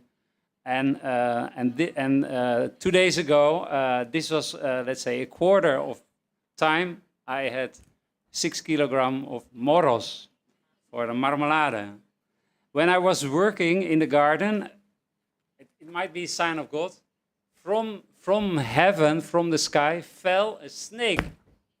It fell on the ground like that, pack. And the snake was bit in the neck by a bird, but too heavy, and she dropped a snake in my garden. This is España. Okay, then we had. I went to this for my neighbor, and my neighbor gave in return a coli this scale. I cut it and made the juices, olive oils in it for on the barbecue, and España. This is such a. This is why we work, and I think now we start with a real project. Again, this is not architecture, it's not a design. If you see designs, forget it, it's not relevant. It's not relevant. So the project was a collaboration, a research project, and very courageous, of many institutions, of water boards, universities, scientists, architects, people really obsessed and enthusiastic about the quality of this portion of the world, the valley of the river, and the potential. And we are so lucky that we could work together for a time. And so we were helping this team, and we were part of that team. I don't know why I am here asked to explain the project, because the project has other and more relevant founding fathers and mothers. Of course, we are landscape architecture practitioners on mission. So we thought we make a 6-meter representation of the plan, and then because we expected a long table, and then the plan will be a sort of billboard, and politicians and authorities will explain the plan, and the billboard will be there. We could not print it larger than this, and this was donated to the university, to the Scientific Research Center, the authentic first canvas representation of the research is there in the archive. And we had the leaders explaining the vision and the thoughts for the potential of this region, and we had round tables. Of course, this was very well planned, but then COVID hit, and we had to. So here we go with the archive version to the university here in town, and what is very relevant: if you collaborate, work together, you need good food, which is not a big issue as a point of debate, and we had great time with the team of the research. All of the research was, let's say, half a year of work, traveling and teleconferencing, and COVID caused us a lot of stress because we had not enough time together. Unfortunate, but we could progress, and there was COVID went up and down, and when COVID was down, we traveled and saw the landscape, spoke with the people, did a research on geology, etc. And that was hanging around. I show you these pictures because I know there are a lot of people in the audience had not a chance to see the valley, and so for locals this is normal stuff. But here we are at the delta of the valley, at the river, one of the bridges. This is the dream team, and conferencing in the lobby of hotel, and having tours, and having tours, and having tours. We had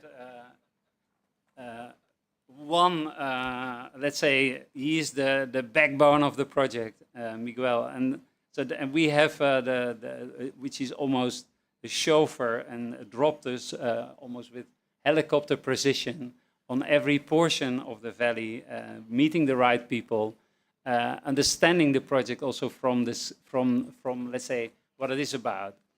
Alicante and also the coast here is well known in Northwest Europe.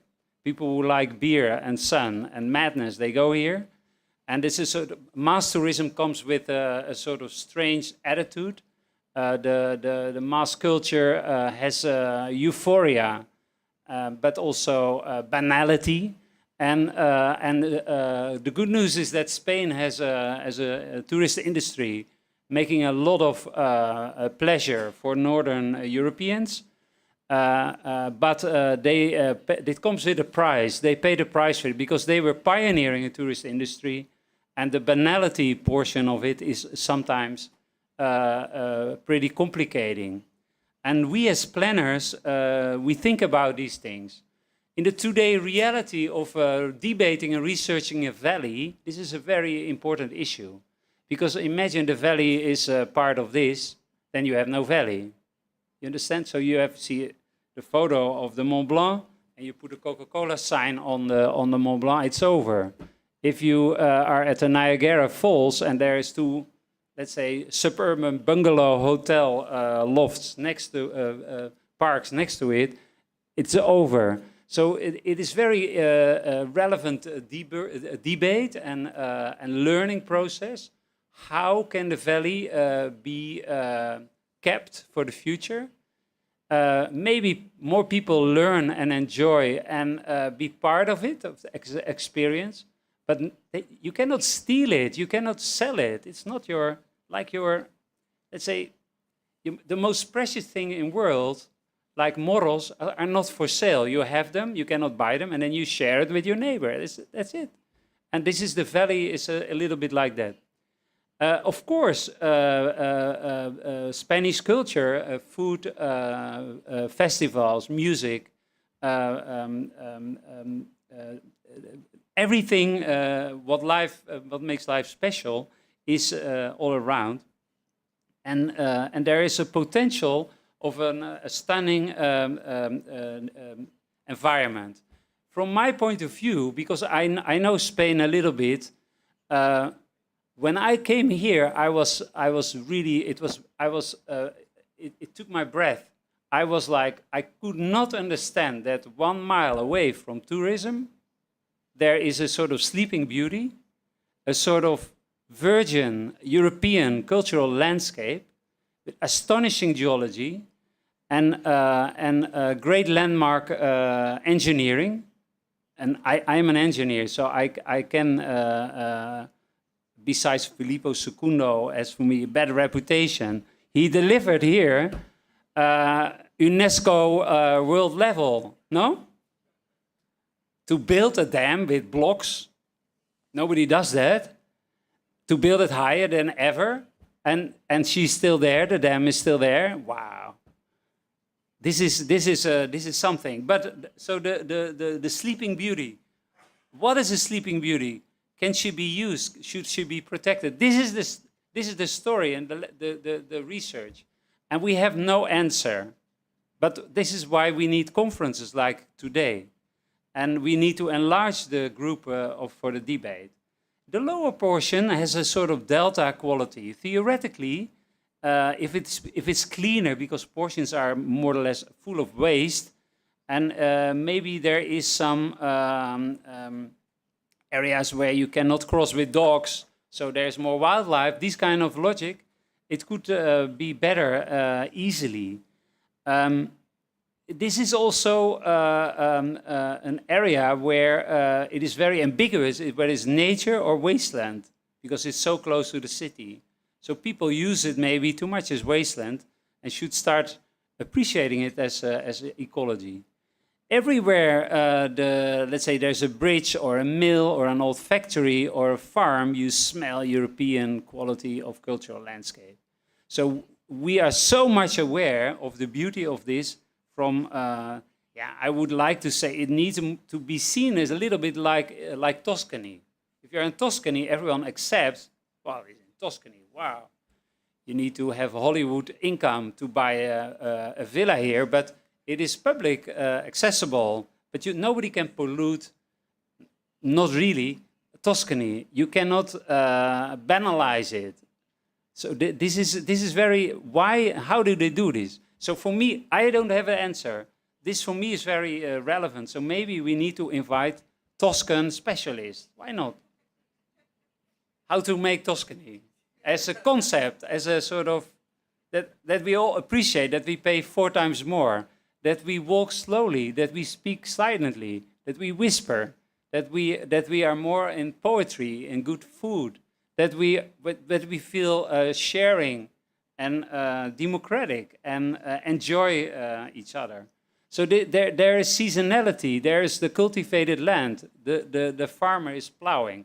Am I clear? So there is something in the European cultural landscape. I'm a landscape architect, so I'm a little bit freaky, but maybe I cannot apologize for that. And if I am here, I think, wow, why God gave us this? And no, God didn't give us this. The Spanish made it for us. And I can walk here. And so this is, and I want to come back. You understand? And see it also in other season. Why not?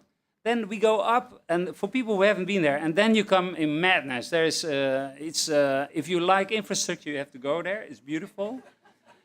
And there's no, it doesn't make sense. There's a river, and they dumped the infrastructure over, through, and parallel, and cross. This is very normal. Then, which is happening a lot in Spanish coast. This is also my country, Holland, looks like this. Everywhere there's a crossing, there's a little bit of attention of drivers. They put billboards. Wow. Grandiose. Behind these billboards are cypresses, and behind these cypresses is this. That's the Taj Mahal. So, this land, crossing, back of the billboard. At the back of the billboard, there is, nobody owns it, nobody likes it, nobody appreciates it. It's there, rotting away. It has a beautiful patina of the aging, no problem. But there is a disconnect. So this is what we try to analyze. Why is it happening? Could there be an alternative?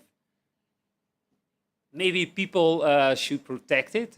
Should we take away the billboards, or say on the billboards, stop here, go at the back of the billboards and enjoy for a second. Forget all the problems of life and feel released and reborn. Then if you walk a little bit, you are in an astonishing, and I'm an engineer, so and I'm an aquatic engineering. Wow. Astonishing work of infrastructure for guiding water, collecting water, guiding it in channels to, what is the name? Muchamel? Yeah, Muchamel is bypassing. Is if you know the story and you see it through these eyes, you want to come back and say, wow, what's happening? This is a golden location. It is a unique place. That's why I call it Taj Mahal. If you want to learn about the quality of life, this is the place where you can go. And even as a ruin, it's beautiful. It's still in function. It has eco, it has seasonality, and it's interesting. If you go there, we saw the climate crisis, because there was a little bit of water and there was a fire, and there's everywhere a sort of strange. You go away from the coast. Sort of the system of cultural landscape is evolving in Utah in a sort of big, Grand Canyon-like world.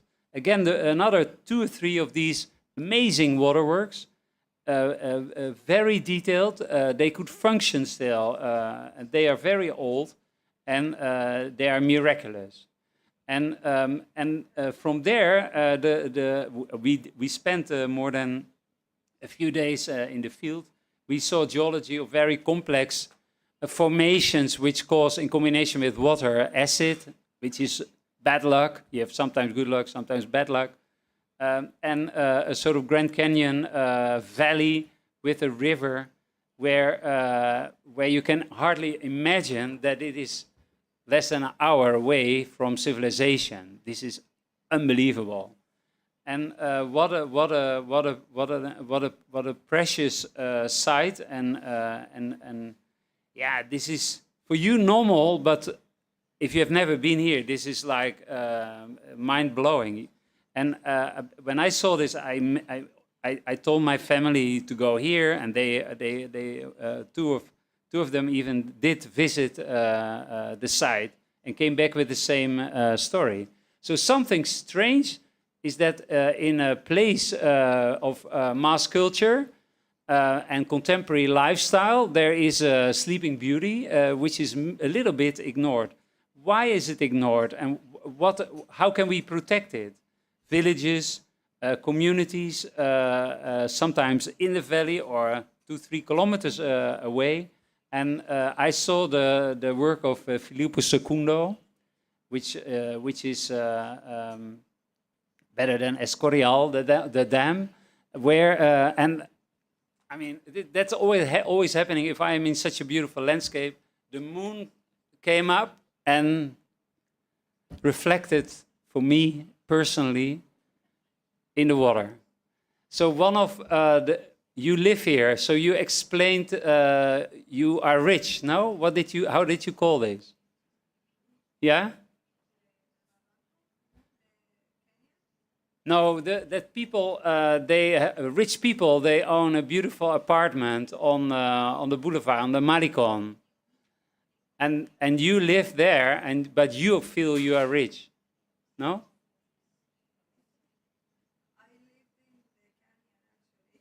Yeah, but you explained you are rich because you live here.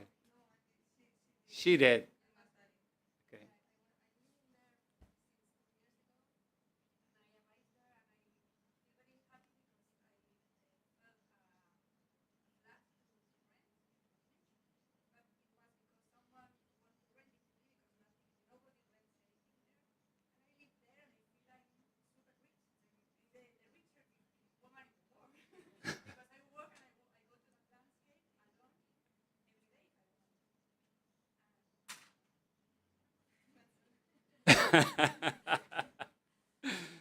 Okay. Yeah, this is mind break. This is amazing. Okay. If you go there, but this is again Spanish tradition. God sending snakes. The food is so amazing. And then, of course, there's a procession. It is unbelievable. And so the deep layers of culture and the appreciation for that, because everyone share the same feeling with that, is so important. So how can you make for this, it is a sort of empire, it is a universe, it is, how can you keep this as a legacy and improve it, add new layers of our age and our time, and also because she is still a little virgin, keep her intact, because one wrong ownership and your valley is gone. It's very vulnerable. Huh? Life is in capitalism is very complex. Building industry, developers, tourism industry, these are giant mafias all around the world. And if they smell a good quality, bang, things happen. Okay, the tree of wisdom in your village. Okay, I come to the plan. So we now know a little bit about the site. Of course, I did not show all the photographs of the villages and communities. There's many more to say. The most relevant thing is that there should not be a design. There should be, we should start thinking about a domain. Maybe it has a dotted line on a map, which has a sort of mercy, where we declare, keep her, like your old grandma. She is not in good, you know, physically, she's not good, but you help her, you keep her, you hug her, you love her, no? And so she cannot make money for you, but she's there, and she has the wisdom and all the layers of history and the DNA. So this is how I think about it. So I think there should be a sort of UNESCO type of approach. I don't mean it literally, but in which there is an attitude or a magnetic field, political and social and cultural, which is guiding ideas or keeping ideas out. This is how I think about it. This should be owned as a common. It should be owned democratic. It should be bottom up, because it is from the people who live here for generations. And there is echoes, and there is a rhythm and a soul. I have no architect words for this. I'm sorry, I cannot deliver a master plan word for this type of approach. We, in the presentation, and this was very relevant, this is, I think, the most relevant slide, should make a sort of ideas, which is not only a metaphor or narrative, but which is overlapping with these domains. So it is not a plan like this is a plan, we're going to execute it, we need money from Europe, done. No, it's not like that. It's not a leadership like top down.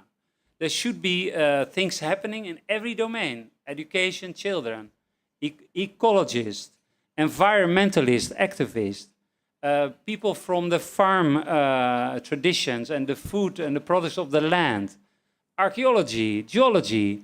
It should be tourism with people who respect this neighborhood and want to be there and want to pay for that. It should be debated in terms of local jobs, not in terms of economy, in terms of local jobs. This is how you need to define this. I think this is the show. This is it. I can say not too much more about it, but to help you with illusions, but this is not a plan. This is the plan. I gave an example how the approach could be, but this is an example. It's not like it should be built. Imagine somebody, Napoleon, makes a decision. There is no Napoleon here. Like every new house or shit in the to be built in this valley should be built with local stone.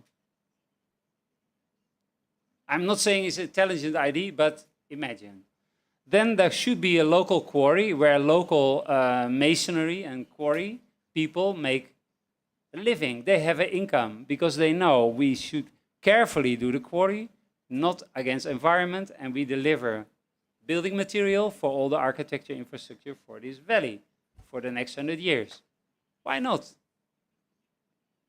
And then, so you see a local quarry, a local economy, jobs in this, and you see the outcome is identifiable identity of the region. It is historically correct. I'm not saying it's a good plan. I don't know. Maybe you buy it in China. It's cheaper. I don't know. But this is an attitude which could make sense.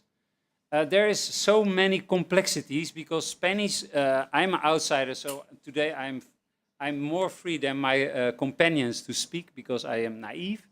But Spanish culture is like this. But Spanish politics is super complex, to say it in, let's say, abstract words. If an area is part of a region, of a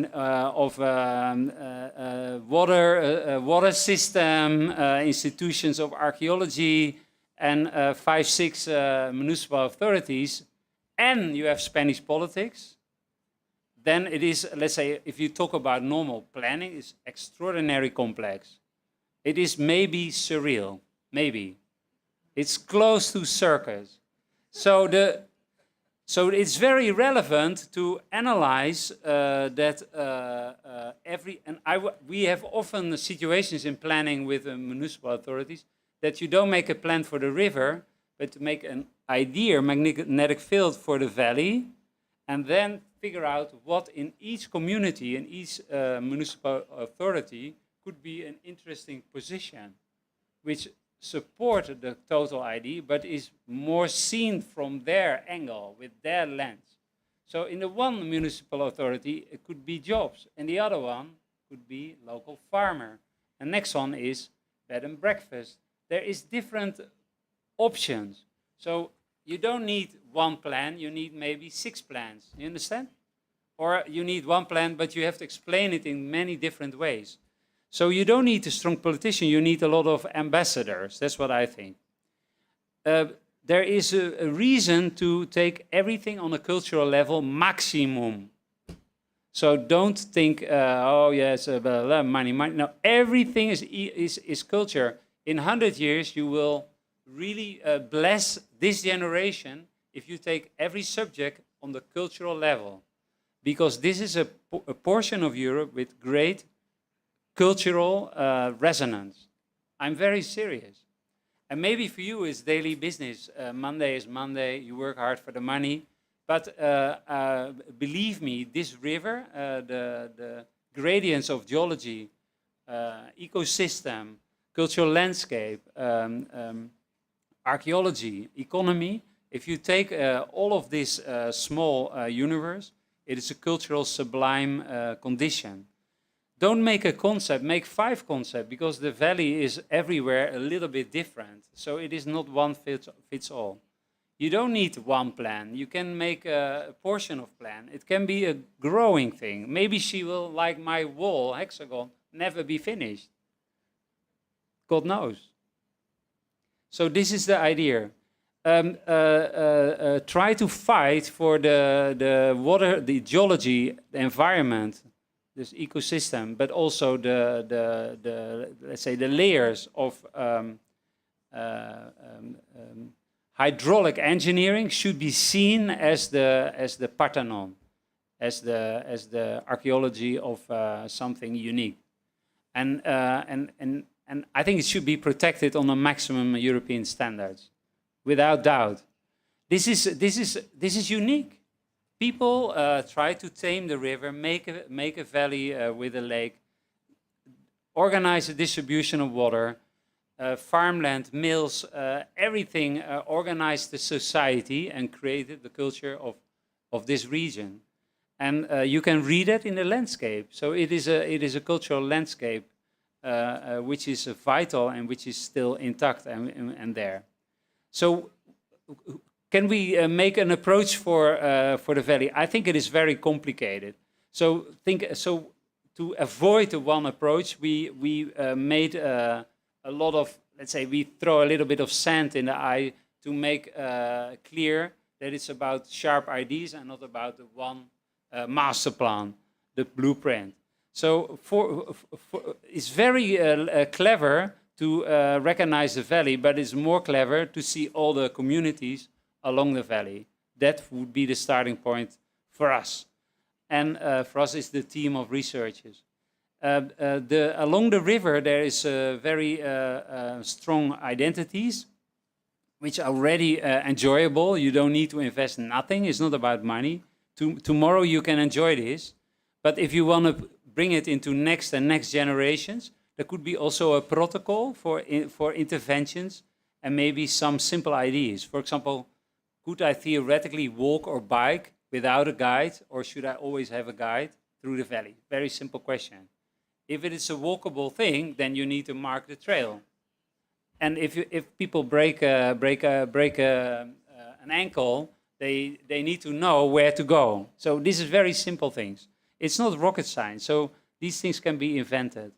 And I think there is also options for debating, should it be a path for horses or for bikes? Is it bike or mountain bikes? Is it an e-bike? Because there are many difficult questions to answer. And they are not all yes, that doesn't work. Sometimes, maybe for some seasons, you might need a bridge. In some areas, you want to try to avoid a bridge. And it's very relevant to think about people who enjoy the landscape and who are here as a real guest, to put dignity, to have a let's say a perspective for local, for quality, for environment, and they might be partners of you, and they will come back again, and they are not the playa tourists, or maybe they are the playa tourists, but at least not that day. They are not. No doubt, sustainability is very relevant, and is both cultural and natural sustainability. It is also sustainability on the logic of the huertas, the fields, the orchards. It should be seen not as a sort of Taliban of eco. It is also ecosystem including people, including man.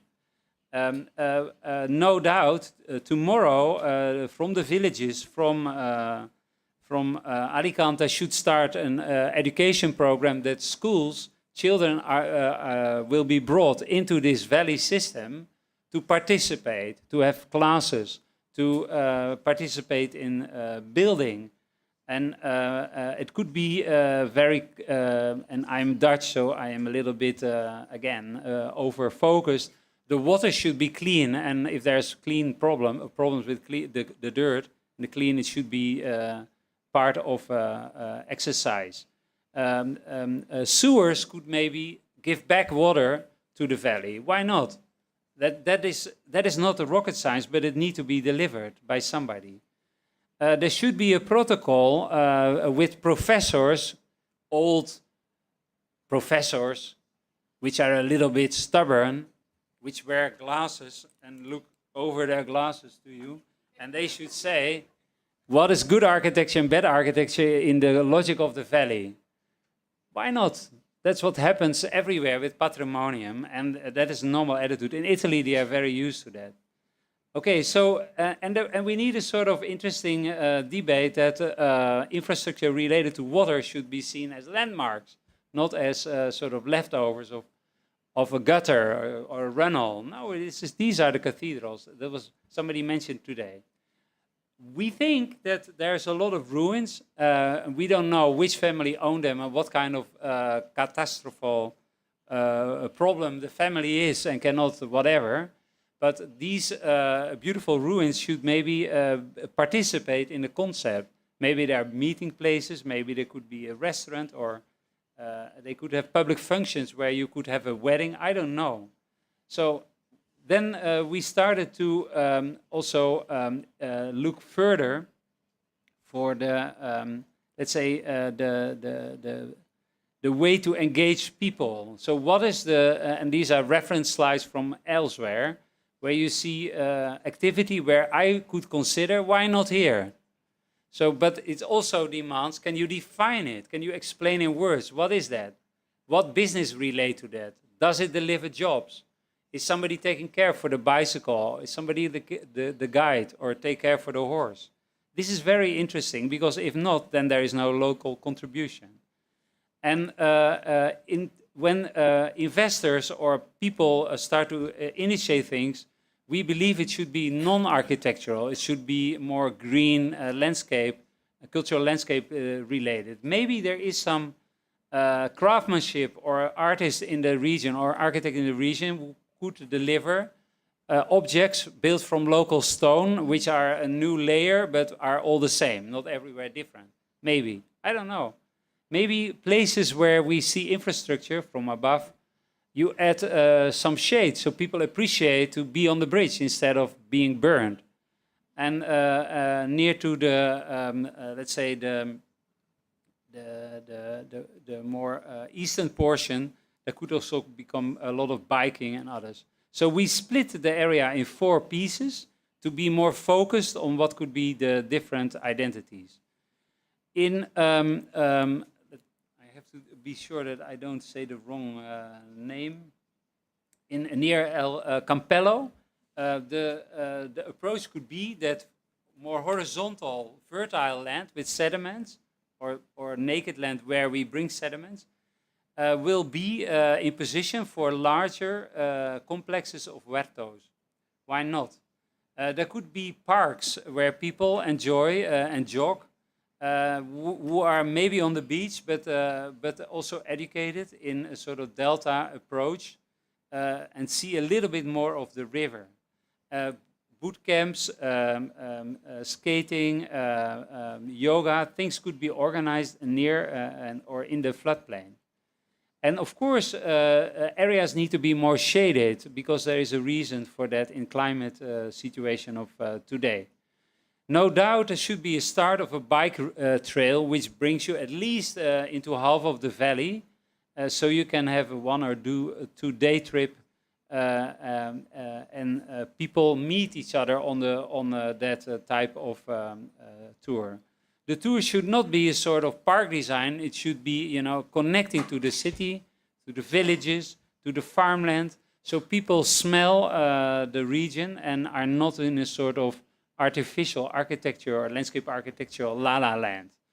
And this corridor verde, if we go more away from the city, could have a series and relating to the old functions of the land, farmland and huertas, in a contemporary way realized. So where they are not, we're gonna build them or try to realize them. To have more people working on the land, to have good quality food, or the illusion that the land is part of people's hands. And there's many good soils, we saw that. In this portion, it is a little bit half rural, half urban, so there is a sort of very mild identity, but the river is very recognizable and strong. Where is today infrastructure which is rough, we should make the infrastructure human. Whether we do this with art or with architecture or with eco or with plants, it doesn't matter. Infrastructure should be have mercy for people. Next to infrastructure, there should be a very aggressive planting strategy so that infrastructure is not naked, but always a little bit in a veil of green. So this is not a plan, this is not a design. It's just these are ideas. How can we envision future colonization, future growth or protection of the land? Then we go more up, and then forget about your Wi-Fi. Wi-Fi doesn't work anymore. We should take all the antennas down, and now you leave civilization and you enter paradise. You enter dream. You are in a place you have never been before. Everywhere there is already initiatives, there is communities, there is people working for generations. From these points, there could grow new concepts with help of others, with participation, with invitation to make the land more beautiful, more ecological, more resilient, and protect it, that it cannot be coincidentally. There you arrive Monday and it becomes a building site. You didn't know about it and why is this a building site? I thought it was a beautiful land. And so it is very relevant to have a sort of active strategy for passive landscape. You understand? Very complex. You want to keep passive landscape with action. Okay, why not? And so I think there at least a trail should continue. Is it a trail with rocks Or is the path? I don't know. Does it have illumination? I don't know. Should there be seating, or can you drink water from a tap? I don't know, but it should not have city furniture, you know, like Escofet. There is a rock and you sit on the edge of a rock. Why not? I don't make a design, it's just speculation. We need to learn the answers on all these questions. And some of this is, of course, done by artists. There is poetry festivals there. There is one Midnight Summer Madness for youngsters, and which every year is a debate. We should not have it anymore. It was too crazy. There should be a sort of school classes there with our children. And maybe there is some secret stones, I don't know, new ones, which maybe were there forever, but maybe they're new, I don't know. And places with shelter where you can sit for an hour, take your lunch, and meet others who are enjoying an incredible landscape. Or maybe we should argue now, this is Grand Canyon, if you go there, you are dead. You cannot leave it because it's too harsh, too hot, nobody will save you. We need this type of debate. This is the type of debate. It's very complex to answer these questions. But I think it is very relevant to do this with the local people who live there for generations, who understand the pleasure of it. And if something happens, for example, here you see an artist's impression of a shelter, it's built by a local entrepreneur and not by somebody from whatever, with Polish workers. No, no, no. It should be delivered from local stones, of course, with dignity of the local architecture. So this is the way to approach. Then we have the TB, which is, of course, Sleeping Beauty. It can be a five-star hotel resort or not. Should never be a five-star hotel resort. It should be democratic, homeless, experienced people resort. I don't know. We think today it should be possible to get there, and that more people share the quality and feel comfortable, and in a nearby village have an amazing lunch. We did that as well. And to wait for the moon to reflect in the water. Of course, this portion of the valley is beautiful and ends in the lake. And so maybe in a portion of the season there is a floating pontoon with a biotope, which is delivering a connection over the lake which is not existing, and which is an eco-monitor made by the university to study water improvement or fish habitat. We don't know. But at least we need to start thinking about the valley in this scale, with this desire and love and attitude which comes from generations. And this is the last slide. I think, but I am a little bit Napoleonic, and I think in miles. My brain is intoxicated by being a landscape architect, large in scale. So this valley, I think, is small and should be immediately connected to the precious national landscapes higher up in the mountain. And we should not fight for the valley only. We should say there is a sort of incredible domain, both high mountains, nature, cultural landscape, legacies, living and strong communities. And it all together is unique and should be protected for the next generations. Thank you for your attention.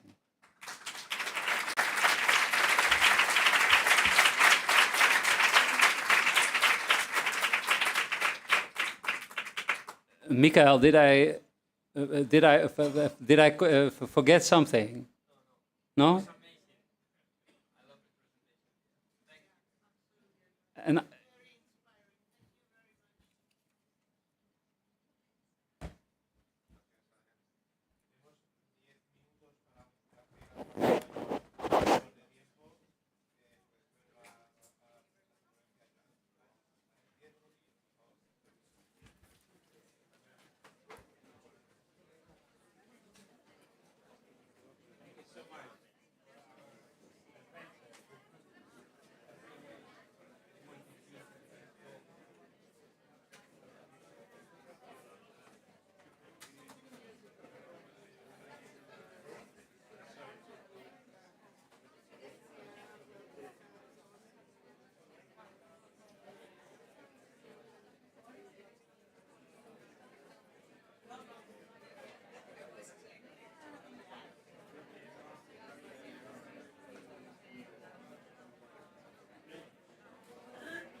es lo que nos une.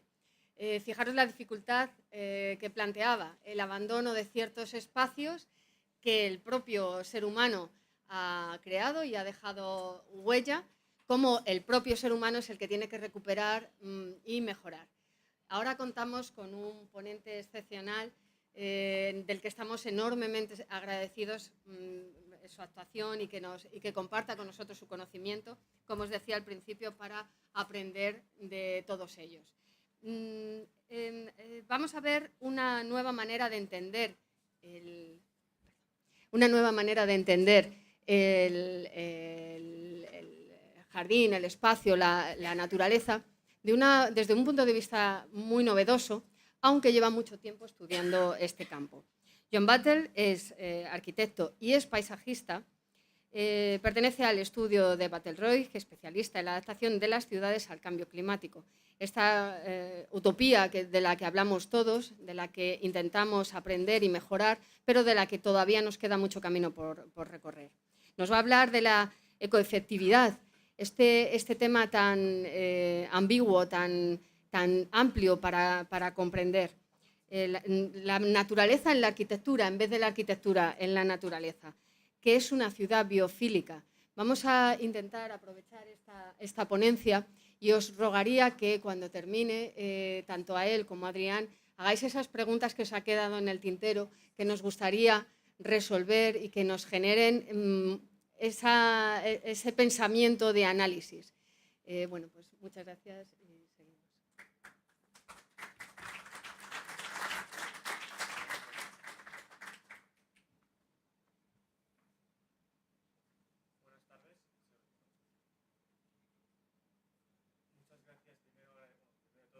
¿no? Que me hayáis invitado y para participar a estas jornadas, ¿no? Porque bueno, realmente me hace ilusión, ¿no? Poder explicar esta o nuestra manera de hacer o de entender el paisaje y sobre todo, como ya comentabas, cómo pensar, ¿no? Este futuro de estas ciudades biofílicas.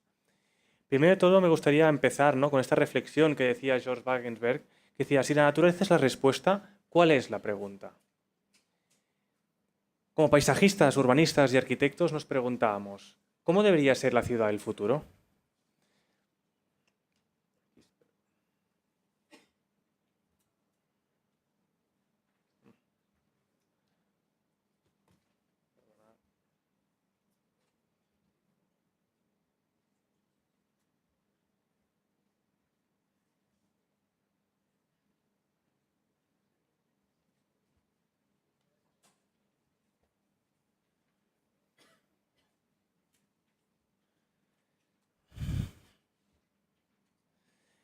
A nuestro entender, debemos construir una ciudad abierta, inclusiva, saludable, porosa, habitable, llena de interacciones e infiltraciones, en lugar del modelo de fronteras cerrada que domina la ciudad moderna. Debemos, donde los hábitats urbanos quedan atroceados, en partes segregadas, por los flujos de tráfico y por el aislamiento entre zonas de usos o rentas diferenciadas. Debemos volver a poner a las personas en el centro de debate, de cómo diseñamos la ciudad, los espacios públicos, los edificios y de cómo nos adaptamos a la emergencia climática y a las problemáticas derivadas de la pandemia y, en definitiva, de cómo nos volvemos a fusionar con la naturaleza. Como paisajistas, debemos sentirnos responsables de este acometido. En este vídeo que estáis viendo, intentamos, ¿no? Con una sola imagen, evidentemente falsa, trucada, ¿no? Pero sí que son fragmentos reales del área metropolitana de Barcelona, entender, ¿no? Esta infraestructura verde que queríamos que fuera el centro o se convirtiera en el eje vertebrador de la ciudad del futuro.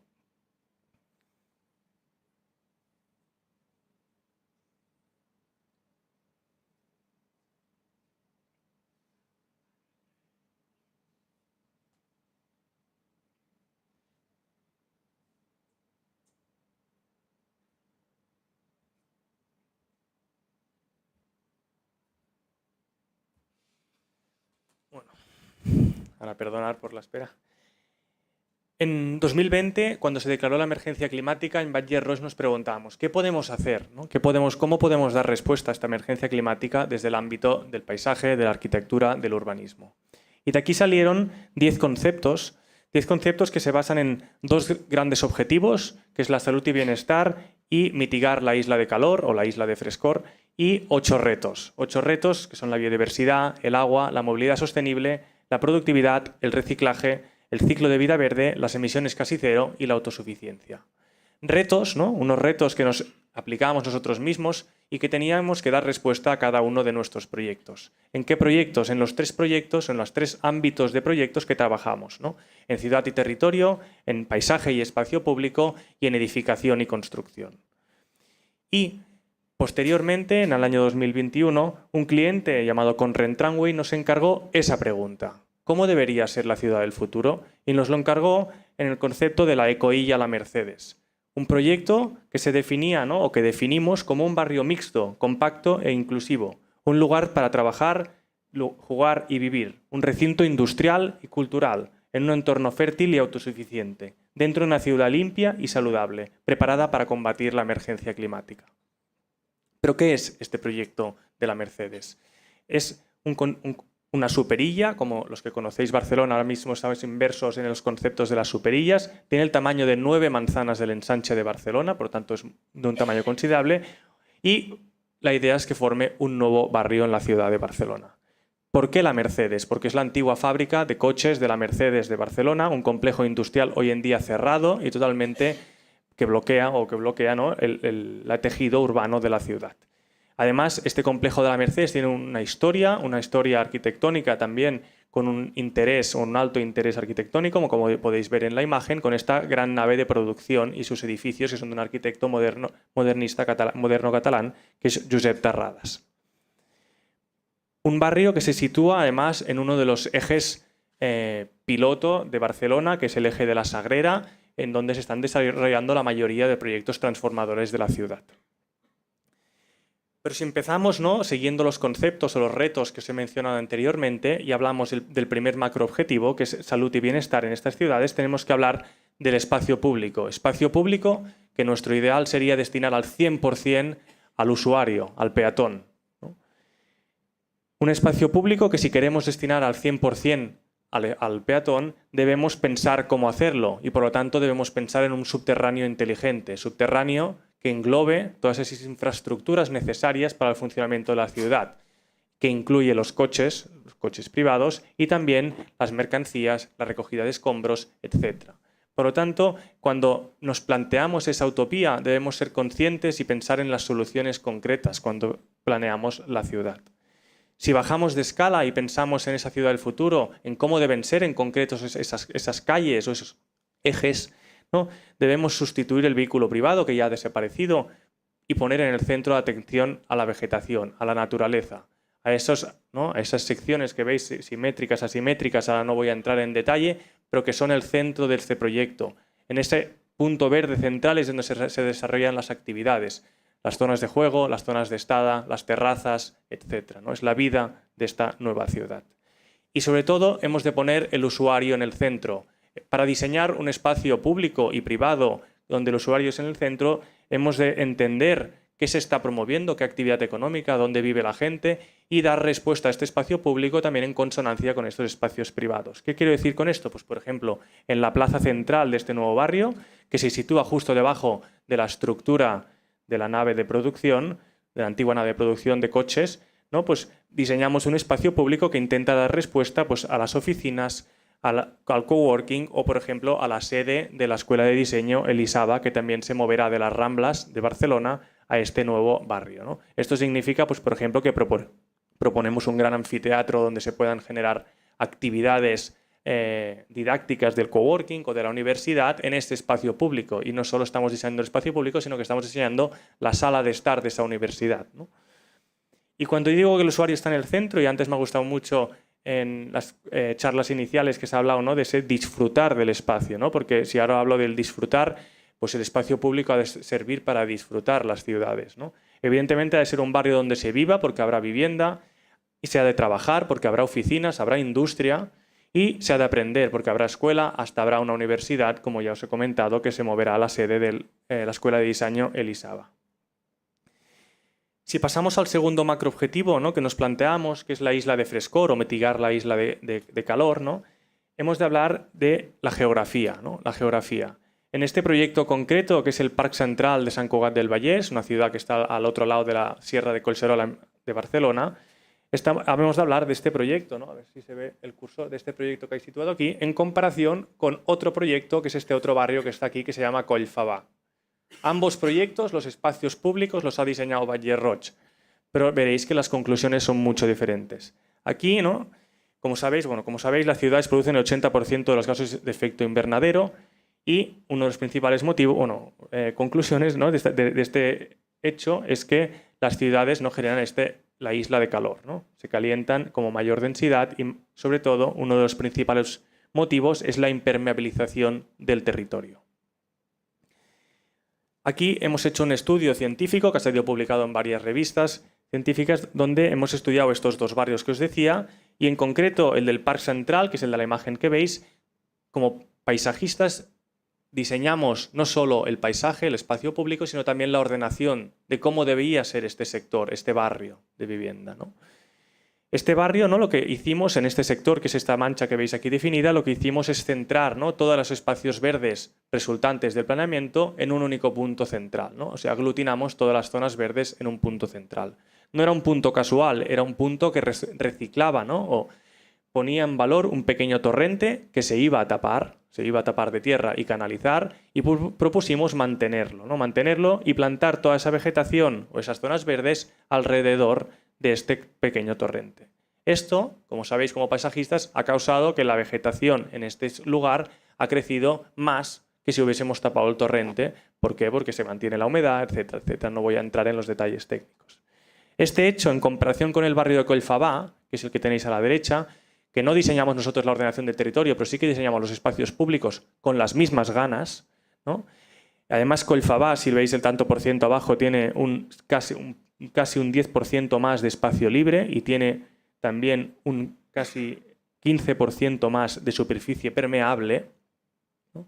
Pero el Parque Central, que es el de la izquierda, consigue un 60% de canopia urbana, ¿no? Y uno de los principales motivos también es la gracia de haber mantenido ese torrente, ¿no? Y haberlo plantado. La estrategia de Collfabà, quien hizo la ordenación del territorio, fue diseminar esas zonas verdes por todos los sitios del barrio, generando pequeños lugares de espacio verde, pero siempre en la periferia, en el medio, de una forma un poco residual, para decirlo.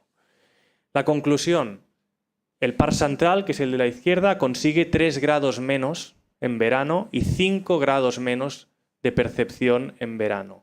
Esto es basado en un estudio científico, como veis en los planos, ¿no? Que se midió durante muchas semanas, durante todo un año, para llegar a estas conclusiones.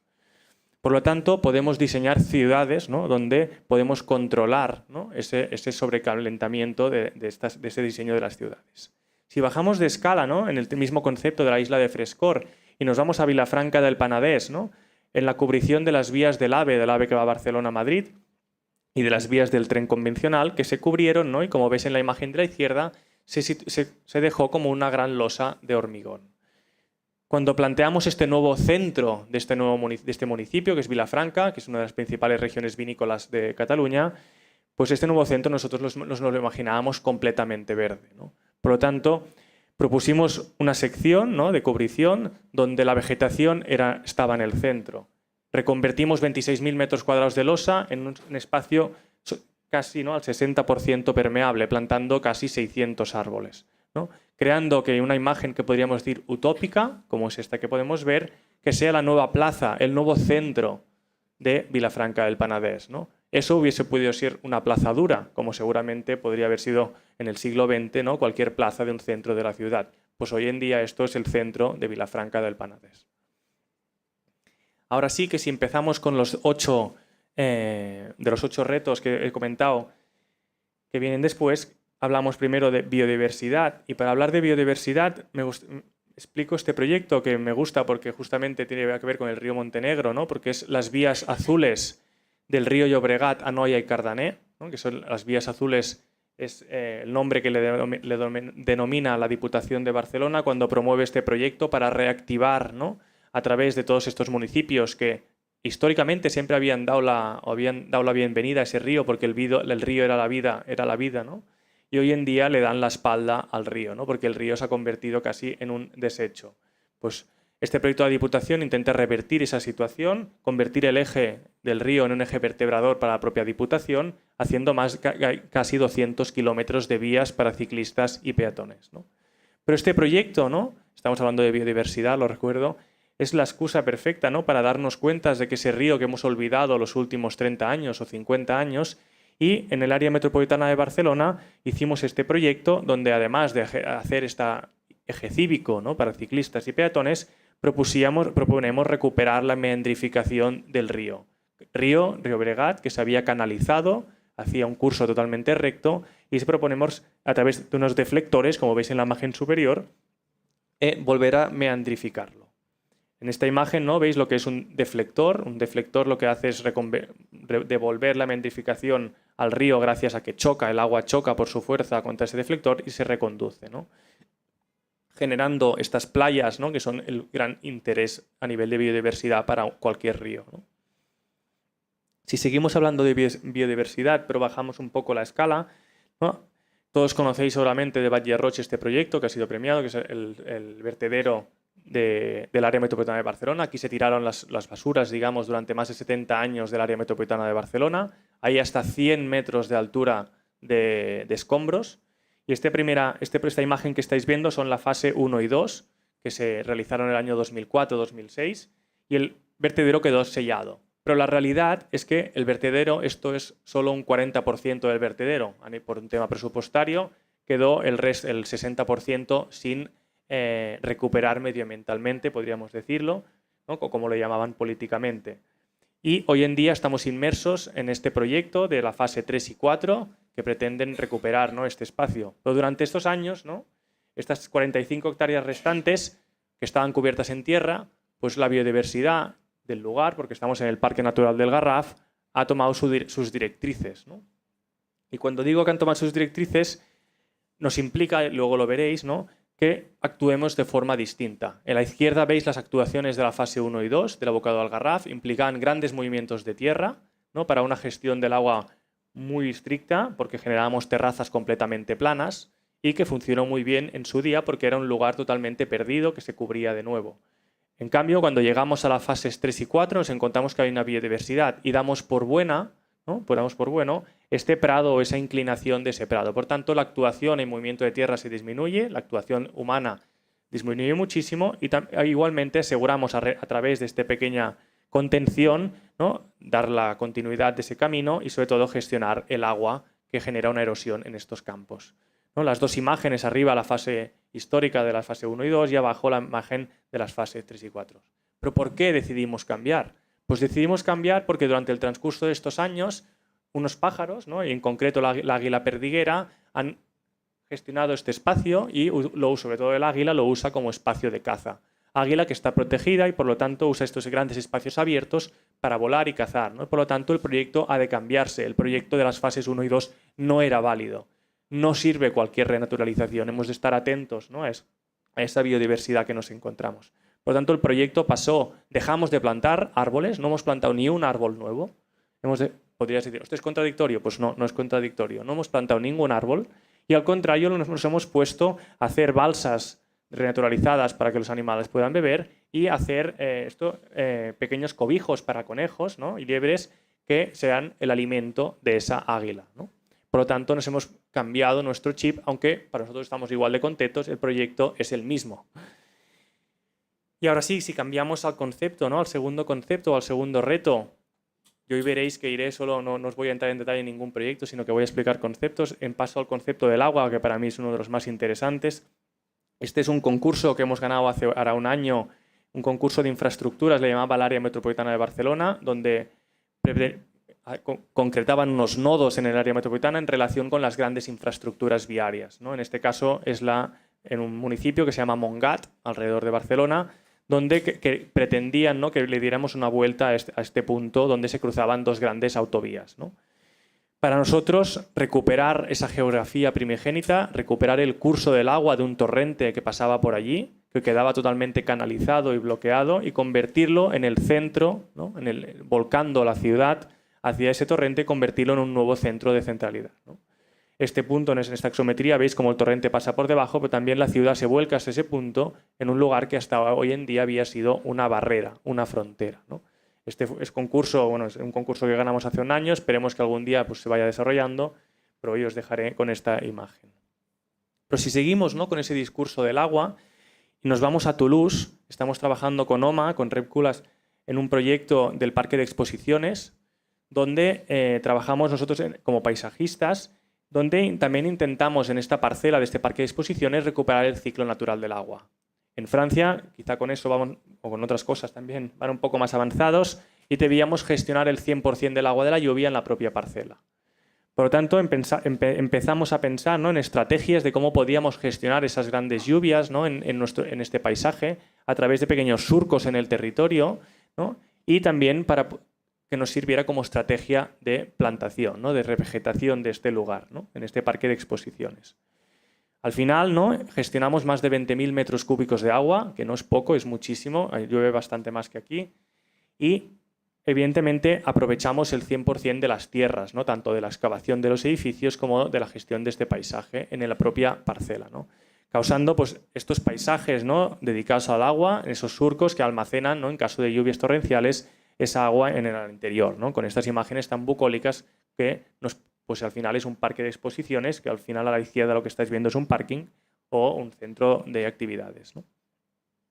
Pero también cuando aún nos vamos en un lugar aún más urbano y volvemos a Vilafranca del Penedès en otro proyecto, en un concurso que ganamos y acabamos de acabar la obra, que es una sección de una rambla totalmente asfaltada, simplemente con unos plátanos, que son estos árboles que hay en el medio, en el centro, y nos paramos a pensar cómo debe ser la nueva sección de esa nueva rambla, y eso aquí me gusta hacer, ¿no?, como me han dicho que sea duro, digo, compararlo con los ejes verdes que se están desarrollando hoy en día en Barcelona, que el otro día, por cierto, estuve paseando por el día de Sant Jordi, que como sabéis nos gusta mucho a los catalanes salir el día de Sant Jordi a pasear por Barcelona, y acabé de mal humor, acabé de muy mal humor, porque estaba lleno de rejas por todas partes, la gestión del agua era cero, era la misma que en el siglo XVIII, para decirlo así, y además la aportación de verde era casi nula, ¿no? En cambio, en esta rambla, que podríamos decir que tiene una sección muy parecida a Consell de Cent, por ejemplo, que es la calle que están reformando, ¿no?, hemos planteado una sección de calle que el agua pasa a ser el principal protagonista.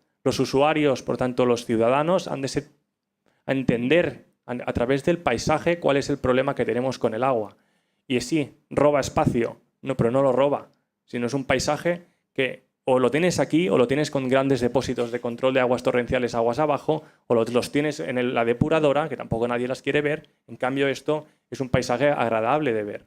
Esto gestiona, ¿no?, esas lluvias torrenciales. En este caso, en la sección, lo que hicimos es una gran cuneta que lo que hace es, a través de estos diques que veis en estas imágenes de aquí, que además están hechos con los bordillos que sacamos de la calle que había anteriormente, son bordillos simplemente colocados verticales, gestionan esa agua torrencial, ¿no?, hasta que llega, en último caso, para que el ayuntamiento se quede tranquilo, ¿no?, al alcantarillado.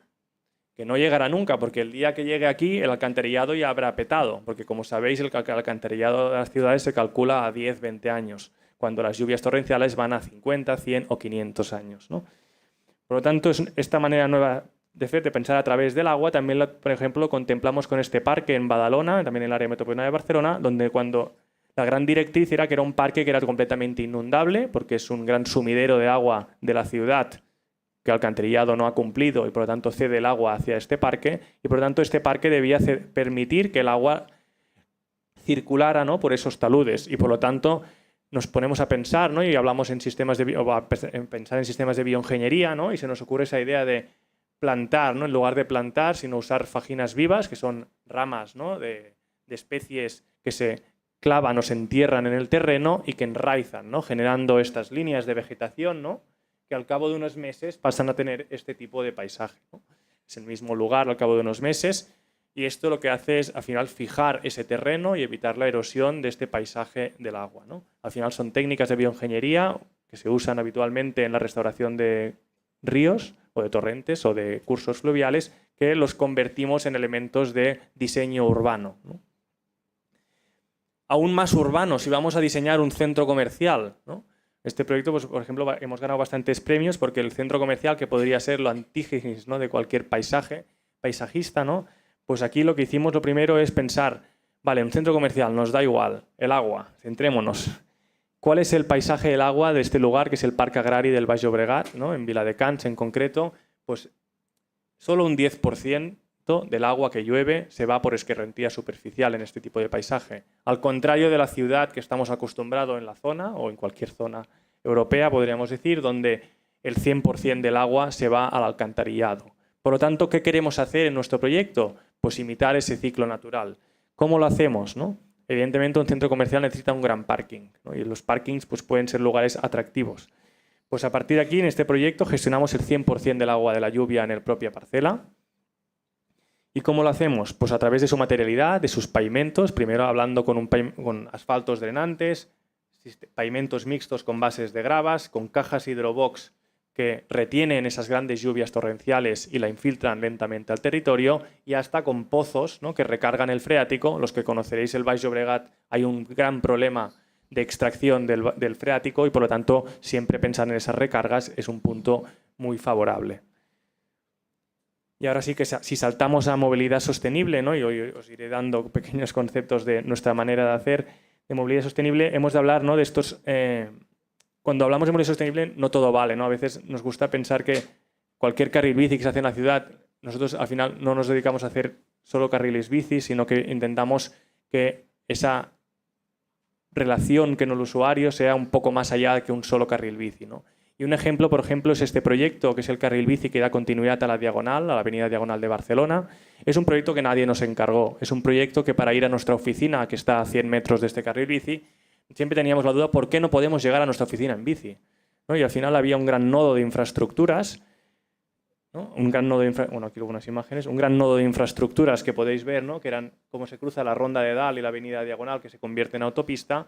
Y empezamos a estudiar por dónde podríamos pasar un carril bici hasta que conseguimos tener ese dibujo y presentarlo al área metropolitana de Barcelona, ¿no?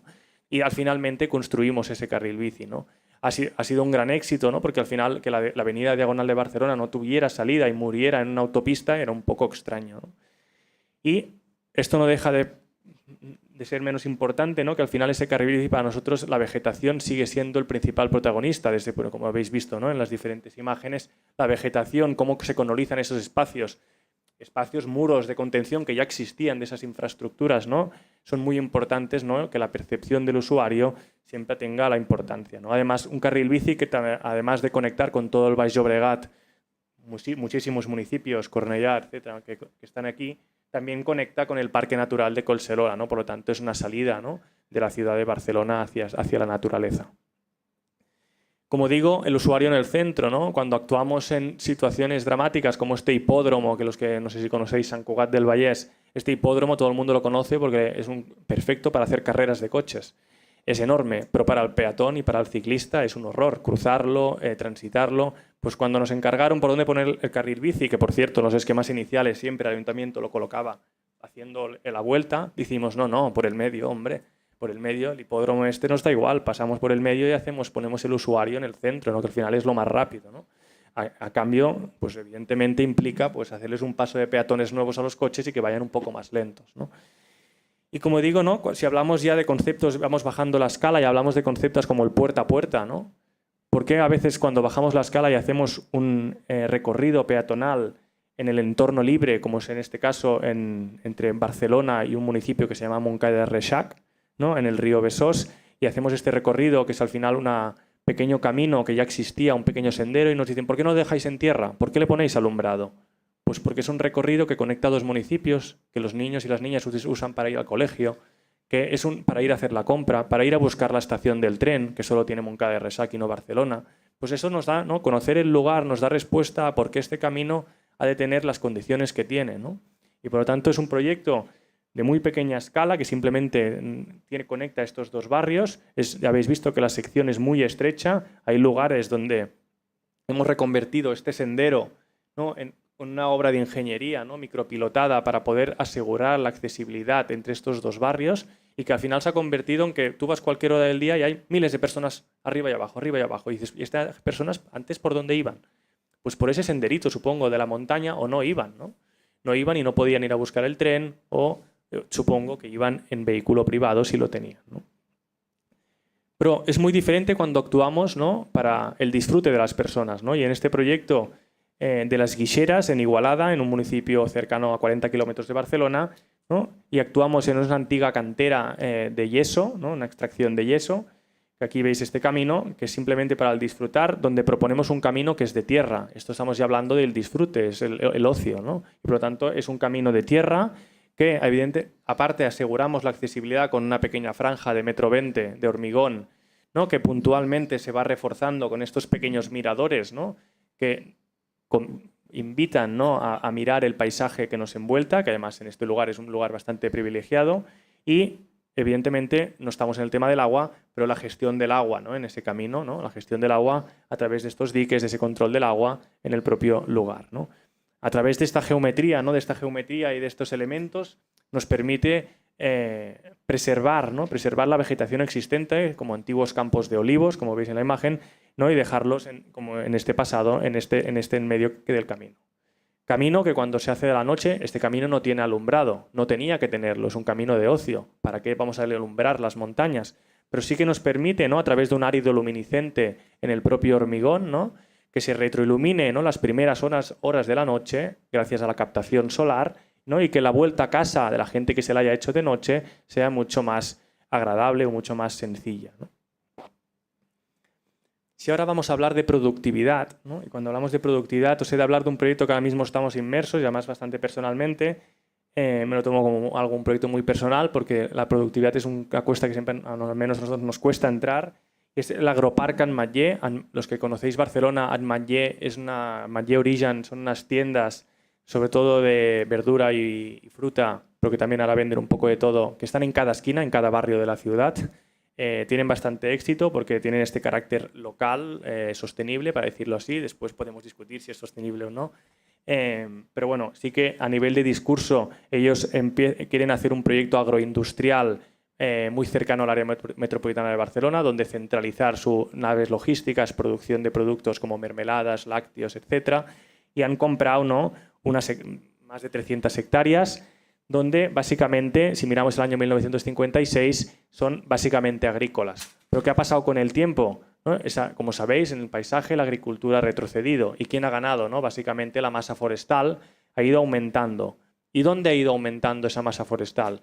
En muchos espacios urbanos o que se debían ser urbanos, ¿no?, como por ejemplo esta gran mancha aquí, que es un polígono industrial en desuso, ¿no?, que se ha ido revegetando, ¿no?, de forma natural, ¿no?, pero que sigue siendo un espacio urbano, construible, para decirlo así. Y con este tiempo han ido apareciendo cosas, ¿no? En el territorio aparecen las cosas que van y van, vienen y van, como si fuera como la P7, la construcción del AVE, Barcelona-Madrid, que es la línea recta del medio. Pero este paisaje tiene una geografía en este caso basada por los valles del río Anoia y sus pequeños afluentes, y una red de caminos, ¿no?, y caminos históricos que usan los peatones, la gente que deambula por este lugar, ¿no? Pero es un paisaje que básicamente se entiende a través de sus masías, ¿no?, de esas casas de campo, que son las que dominan el paisaje, le dan los nombres, la toponimia, ¿no?, y son las que tienen sus campos de influencia alrededor y que hoy en día están catalogadas y se preservan en el territorio, ¿no?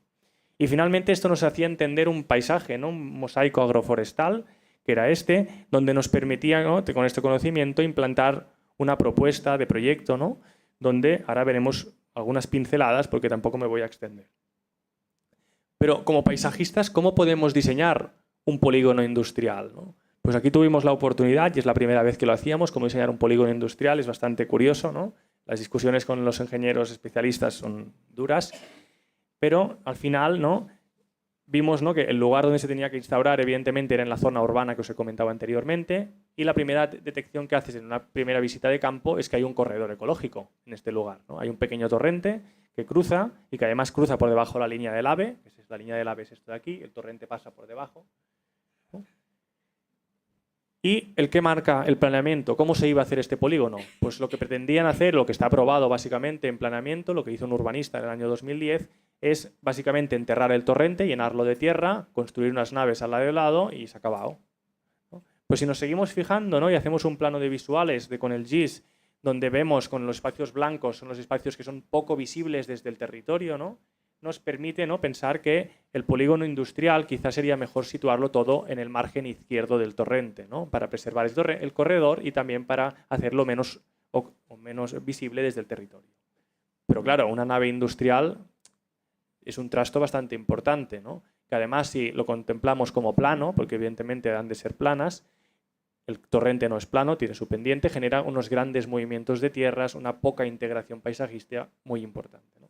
Pero como conocíamos el programa de estos señores, ¿no? Les planteamos fragmentar esa pieza, ¿no? Porque la nave industrial ha de ser de una única mancha, podemos fragmentarlo en 3. Y fragmentarlo en 3 implica poderlo subir, bajar, escalonar, enterrar, etcétera, ¿no? Y relacionar con la topografía, ¿no? Esto finalmente, ¿no? Nos genera poder generar en este espacio urbano que eran unos solares, digamos, a la espera de poderse construir, ¿no? Nos permite, por ejemplo, generar una nave logística de 40.000 metros cuadrados, que no se dice rápido, ¿no? Justamente enterrada en nuestros pies, ¿no? Y enrasada con la propia montaña, ¿no? Haciéndola totalmente invisible desde la parte, ¿no? Desde el territorio de la derecha, que además es donde está el municipio donde estamos situados, ¿no? Por lo tanto, esta nave logística o en zona industrial, digamos, aquí podemos ver esta imagen, ¿no? La fragmentación de estas 3 piezas, ¿no? En estas 3 piezas y escalonadas cada una con el torrente nos permite mantener ese corredor, ¿no? Que es actualmente el torrente, a la vez implantar ese uso industrial, ¿no? También en esta imagen, ¿no? Veis la nave logística, sobre todo en esta pieza en forma de U, escondiendo la plaza de maniobras de camiones en el patio central y cómo la cubierta vegetal, ¿no? Le pasa por encima. Pero ¿por qué esta zona logística de estar cercana al mundo rural, a estos campos de agricultura, ¿no?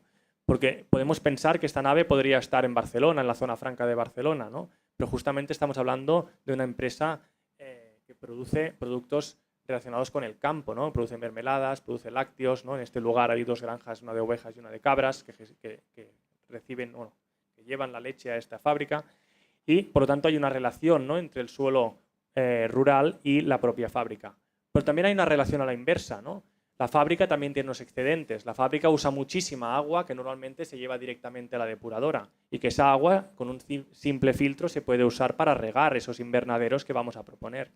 También se puede almacenar el CO2 resultante, ¿no? De la extracción de esa depuradora y ese CO2 se puede usar como adobe foliar en los invernaderos. Estrategias que se usan en Holanda, que es el mayor productor de huerta de Europa, no es España, ya lo es Holanda, ¿no?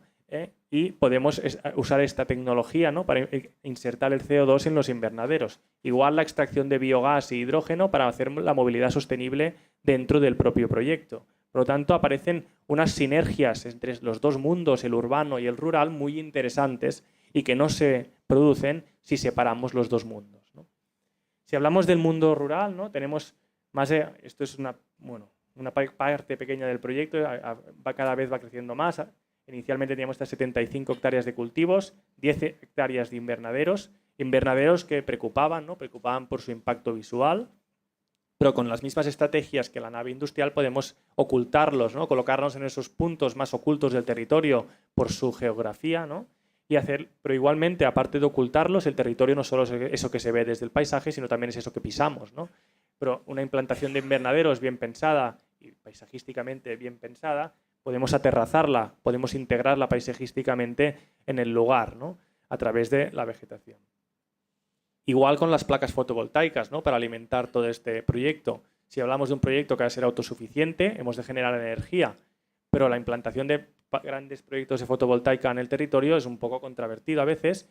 En este caso, lo que hicimos es una estrategia de pensar en pequeñas unidades agrícolas, ¿no? Que al final es la unidad de un campo, y siempre bloqueamos, ¿no? Que solo se pudieran hacer entre un 20 y un 30% de ocupación con paneles fotovoltaicos. ¿Eso qué quiere decir? Que si en estos caminos de carena, de puntos altos, porque es como son, alguien pasara cuando estuvieran diseñados estos proyectos, estos paneles fotovoltaicos, no se verían, ¿no? ¿Pero por qué no se verían?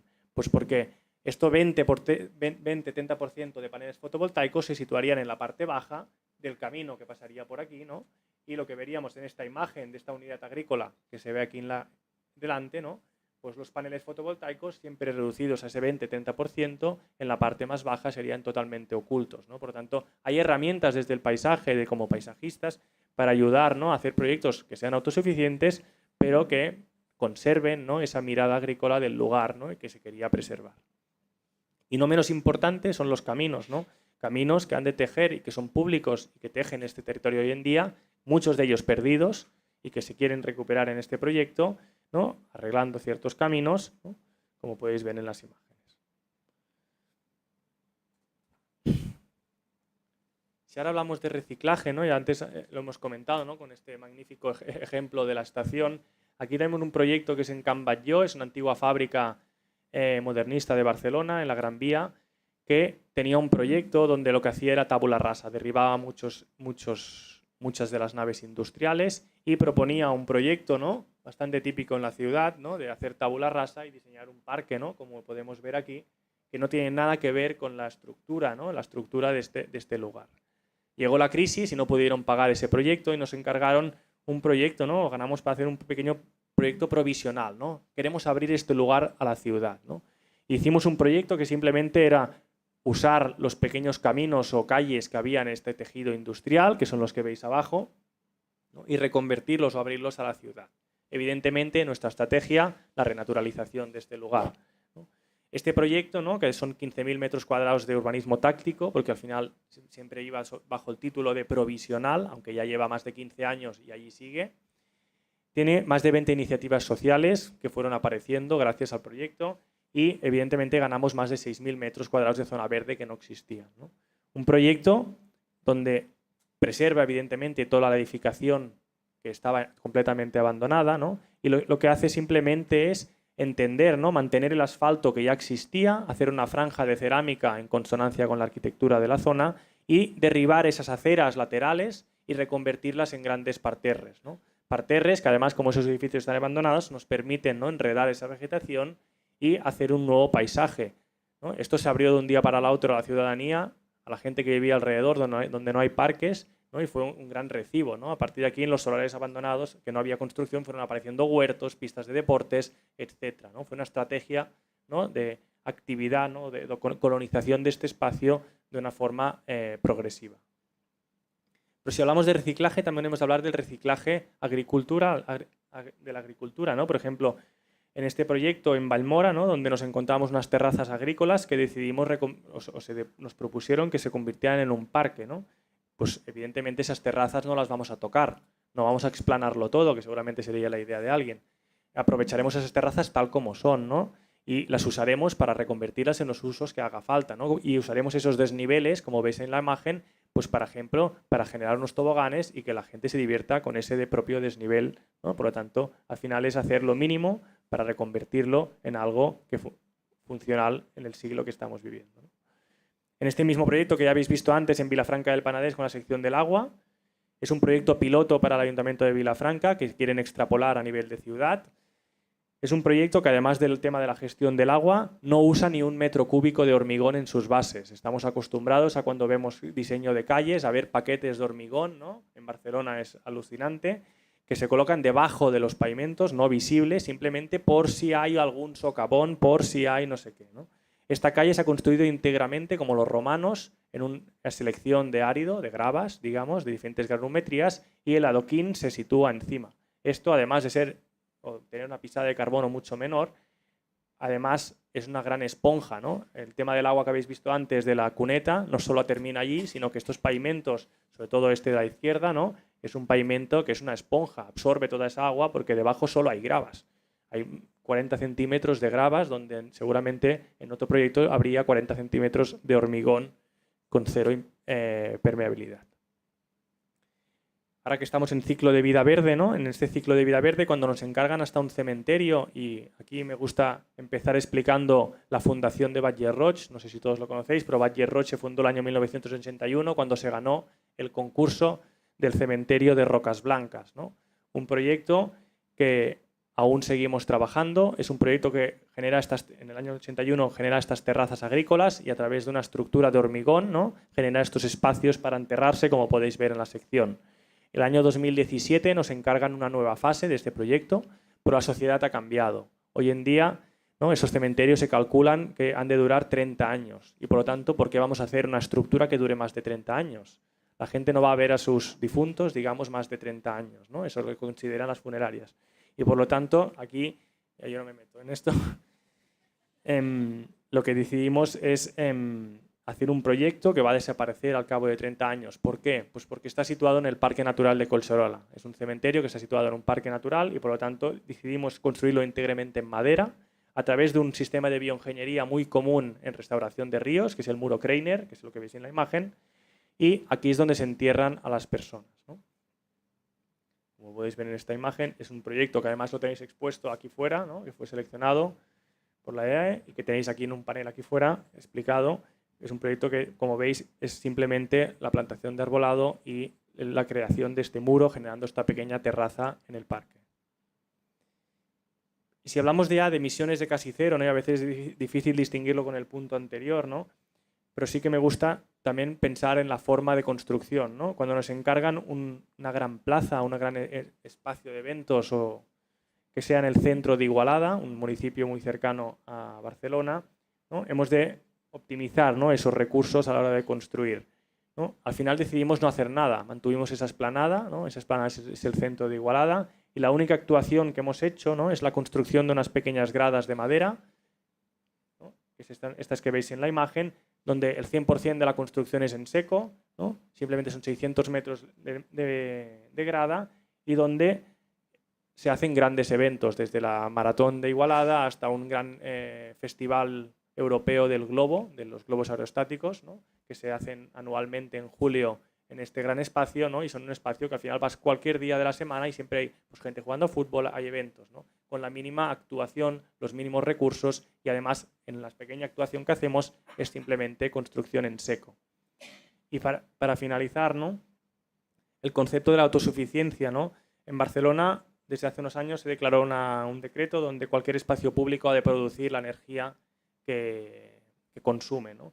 Y aquí hemos hecho un proyecto que además está situado encima de la Ronda de Dalt. La Ronda de Dalt es las rondas que dan la vuelta a la ciudad de Barcelona, que se construyeron para las Olimpiadas del 92. Y aquí, ¿no? Nos encargaron hacer este nuevo eje, ¿no? Que debía ser un gran espacio cívico y verde encima de esta gran infraestructura. Aquí propusimos a generar esta gran pérgola fotovoltaica, construida también en madera. Esto también aquí pues, podéis ver los paneles fotovoltaicos, ¿no? Y aquí veis, ¿no? Un poco el eje, ¿no? Este eje que conectaba dos barrios a través de esta avenida, que es la Avinguda Vallcarca, y este nuevo barrio, este barrio que es el barrio de Sant Genís dels Ragudeix, ¿no? A través de este nuevo eje, ¿no? De cubrición de esta gran infraestructura viaria, ¿no?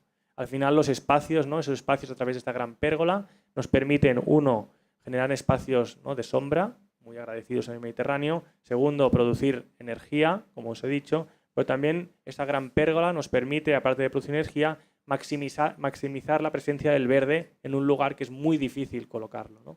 Debajo, como podéis ver en la sección, tenemos 6 carriles de coches en una gran autovía, por lo tanto esa pérgola nos permite, ¿no? A través de enredaderas extender la presencia del verde, ¿no? Hacia toda la plaza esta para generar actividades, ¿no?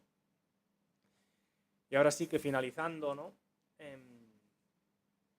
Desde nuestros inicios, y ahora sí que voy a leer Desde nuestros inicios hemos intentado ser especialistas en cada una de las disciplinas que hemos participado: ciudad y territorio, paisaje y espacio público, y arquitectura y construcción, pero sin dejar de innovar constantemente y sin olvidar la imprescindible transversalidad que se requiere para desarrollar cualquier intervención.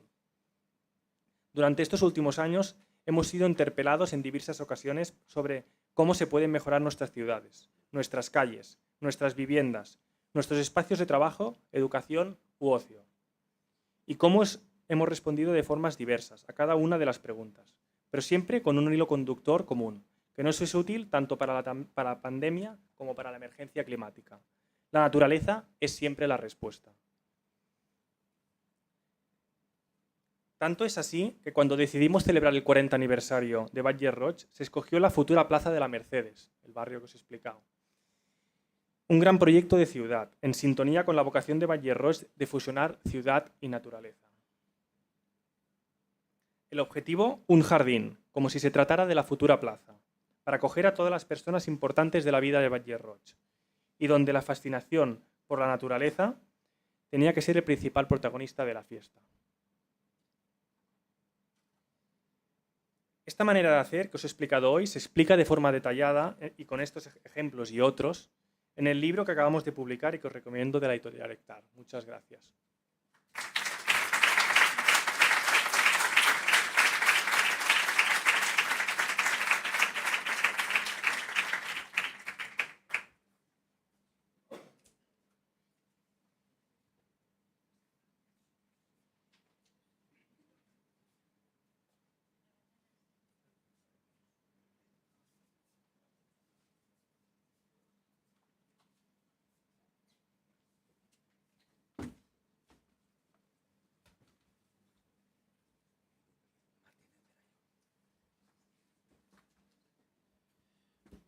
es que es apasionante escuchar a personas como Iván. Ya me lo dijo su padre Enrique, que no va a defraudar y para nada, ¿no? Yo creo que sabia joven siempre es necesario y sobre todo mostrar los proyectos que Valle Roja lleva y la trayectoria que ha seguido hasta ahora. Yo quiero presentar ahora no es un proyecto, es una iniciativa ciudadana en el que de alguna manera, no sé si los que conocéis, los que venís de fuera no conocéis Alicante, pero los que sois de aquí, sabéis que antes Alicante se caracterizaba por lo que es el extrarradio de la ciudad, por ser una huerta, un perímetro que era lo que era la huerta de Alicante, ¿no? En el que algunos de los imágenes que ha presentado Adrián se venía reflejado, esos azudes que paralizaban el curso del río, servían para desviar el agua hacia unos azarbes, que eso se distribuía el agua a través de acequias a los campos de cultivo. Alicante se caracterizaba por el cultivo de vino, o sea, el cultivo de la vid para producir vino, y llegó a ser el primer productor nacional en el siglo XIX de vino, ¿no? Un vino de una cepa monastrell, una cepa con mucho azúcar, un vino muy fuerte, pero llegó a ser un gran productor de vino. Entonces, ¿qué es lo que ha ido ocurriendo? Y es que se ha ido, de alguna manera, ocupando el territorio que ocupaba la huerta alicantina por distintos planes urbanísticos, y bueno, y el colectivo Terra lo que pretende es recuperar parte de esa tradición, de ese patrimonio cultural, no solo de la huerta, sino de las torres defensivas que estaban extendidas a través de la huerta. Y para mí creo que es muy interesante porque parte de la ciudadanía, parte del interés ciudadano por preservar un patrimonio que si no se defiende posiblemente se lleve o se destruya con el tiempo, ¿no? Y Miguel Martínez, que es arquitecto y pertenece a Arquitectos del Paisaje de aquí, yo creo que es una pieza fundamental, una pieza clave en todo esto, y os dejo con él porque realmente vais a poder disfrutar algo que yo como alicantino me siento muy orgulloso, pero también me siento un poco a veces defraudado que no somos capaces de defender todo aquello que es nuestro, ¿no? Y bueno, ellos con su agrupación, colectivo, pues están continuamente intentando que las administraciones se den cuenta de lo que tienen, ¿no? Que eso a veces es lo que realmente duele, ¿no? Que el ciudadano quiere a su tierra, pero las administraciones, no sé por qué, por dejadez o por desidia o a veces anteponen la ideología, pues no son capaces de defender lo que es nuestro. Bueno, os dejo con Miguel Martínez. Muchísimas gracias. Bueno. Hola, no sé si me oís bien. ¿Cómo de audio vamos bien? Vale, perfecto. Bueno, quería en primer lugar agradecerte, José Luis, agradecer bueno, la organización, Casa Mediterráneo, la Diputación, el IFLA y la Asociación Española de Paisajes, que podamos estar aquí para presentar este proyecto, y sobre todo me gusta no solo que estéis vosotros, que nos hayan invitado, sino toda la secuencia de charlas que hemos ido viendo a lo largo de la tarde, que ha sido muy interesante la introducción, porque ahora la introducción del presidente de Casa Mediterránea vamos a enlazar bastante con ese discurso, y sobre todo ver cómo desde otros territorios no tan lejanos forma parte de la manera de hacer natural algo que en esta comarca pues parece que es una utopía, ¿no? Una cosa imposible, ¿no? Y yo quisiera empezar, como sé que es un poco tarde, muchos ya queréis ir, antes de empezar con la presentación, hay un pequeño vídeo, a ver si lo puedo poner, donde vamos a recorrer toda la zona de la que os vamos a hablar. Es decir, vamos a ver desde el aire todos los paisajes que forman parte de este conglomerado cultural que llamamos la antigua huerta de Alicante, que está tan relacionado con el río Montnegre, que es el proyecto, que es uno de los proyectos que se ha presentado, y que de alguna manera desde aquí lo que se pretende es que esa mirada global, esa actuación integral, se extienda hasta este otro territorio tan importante, como ha dicho José Luis, que supuso la antigua huerta de Alicante, que como veis actualmente se trata de un territorio con unos valores naturales, ambientales, paisajísticos tremendos, y que sin embargo se encuentra sometido a una presión urbanística muy fuerte, ¿no? En principio, el sistema lo vamos a ir desengranando poco a poco. Digamos que la idea es que vayáis un poco asimilando, ¿no?, todas estas nociones que vamos a ir viendo en plantas, en fotografías, y ya se va presentando un poco los personajes in situ. Hemos visto torres defensivas, hablaremos de ellas. Estamos viendo caminos tradicionales, estamos viendo casas de la huerta, como veis, en un estado muchas veces bastante pésimo, ¿no?, abandonadas, edificaciones religiosas, núcleos históricos. No todos los elementos patrimoniales que conforman el conglomerado de la antigua huerta se encuentran en un estado de vulnerabilidad. También hay elementos que están bien protegidos y tienen una gran valorización social, como Santa Faz, que hemos visto anteriormente. Estas son algunas de las antiguas torres y de lo que queda de aquel paisaje, ¿no?, de aquella huerta que hoy en día solo existe en algunos municipios, y en el resto pues se encuentran, son terrenos, una especie de erial a la espera de recalificaciones urbanísticas, ¿no? Y como las principales joyas de la arquitectura de la comarca, esa arquitectura decimonónica, esas casas de la huerta que se transforman en villas a lo largo del siglo XIX, pues están prácticamente abandonadas, en ruina, ¿no?, pese a que tienen un interés muy enorme, ¿no? Aquí estáis viendo el Palacio de Peñacerrada, que está en el municipio de Mutxamel. Es el único palacio que tenemos en la huerta. Y luego cómo todo este paisaje cultural fue posible que creciera y se generara a través de esas infraestructuras hídricas, esos azudes, esos sistemas de riego. Hemos visto el azud de San Joan, ahora estamos viendo el azud de Mutxamel, piezas importantísimas. Se dice que este azud proviene del siglo XIII. Hablamos de un territorio semiárido, y cómo al final ese río Montnegre, ¿no?, ese proyecto que está impulsando Diputación, que es un proyecto que lleva mucho tiempo, que no termina de ver la luz, y que por fin pues, hay uno de los agentes que están tomando esa iniciativa, y que culmina y que tiene esta obra faraónica, ¿no?, que es el pantano de Tibi, ¿no?, del cual pues, también nos vamos a ir explicando, dando algunos ingredientes y algunas pautas para que vayáis conociendo, ¿no? Yo creo que era importante que pongáis cara a todos los conceptos que vamos a ir desengranando a partir de ahora, ¿no?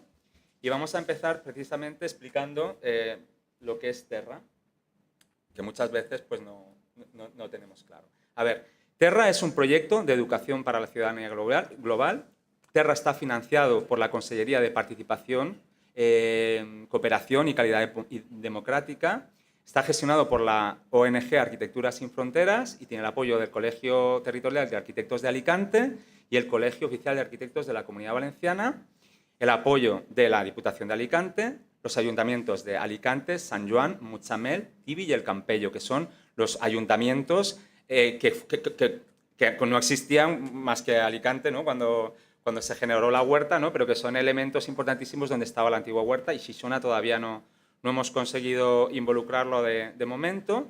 Y luego también está el MARC y más de una treintena de asociaciones y entidades civiles que llevan muchos años o lustros o décadas trabajando en temas que tienen que ver con la movilidad sostenible, con la soberanía alimentaria, con la defensa del patrimonio, temas que en principio pues no tienen un nexo común, pero se encuentran en este territorio de la antigua huerta de Alicante y empiezan a identificar o a tomar conciencia de que son agentes imprescindibles para resolver este problema, ¿no? Este problema que vamos a empezar a explicar ya, si me aclaro con el trasto este.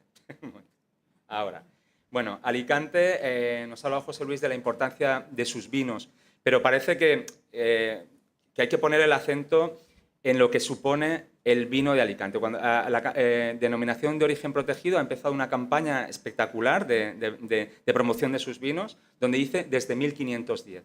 En 1510, Fernando el Católico, en la ciudad de Valladolid, firma un documento que es la Junta de Inhibició del Vi Foraster, por el cual se regula cómo se debe cultivar, elaborar el vino, cómo se debe importar, lo que hoy en día es una denominación de origen. Lo cual, estudiosos del MARC y de la Universidad de Alicante nos están diciendo es que probablemente la primera denominación de origen del mundo estuviera aquí, en Alicante. Y bueno, este hecho que es importante y que la denominación de origen de Alicante utiliza con una campaña muy interesante, brillante, ¿no?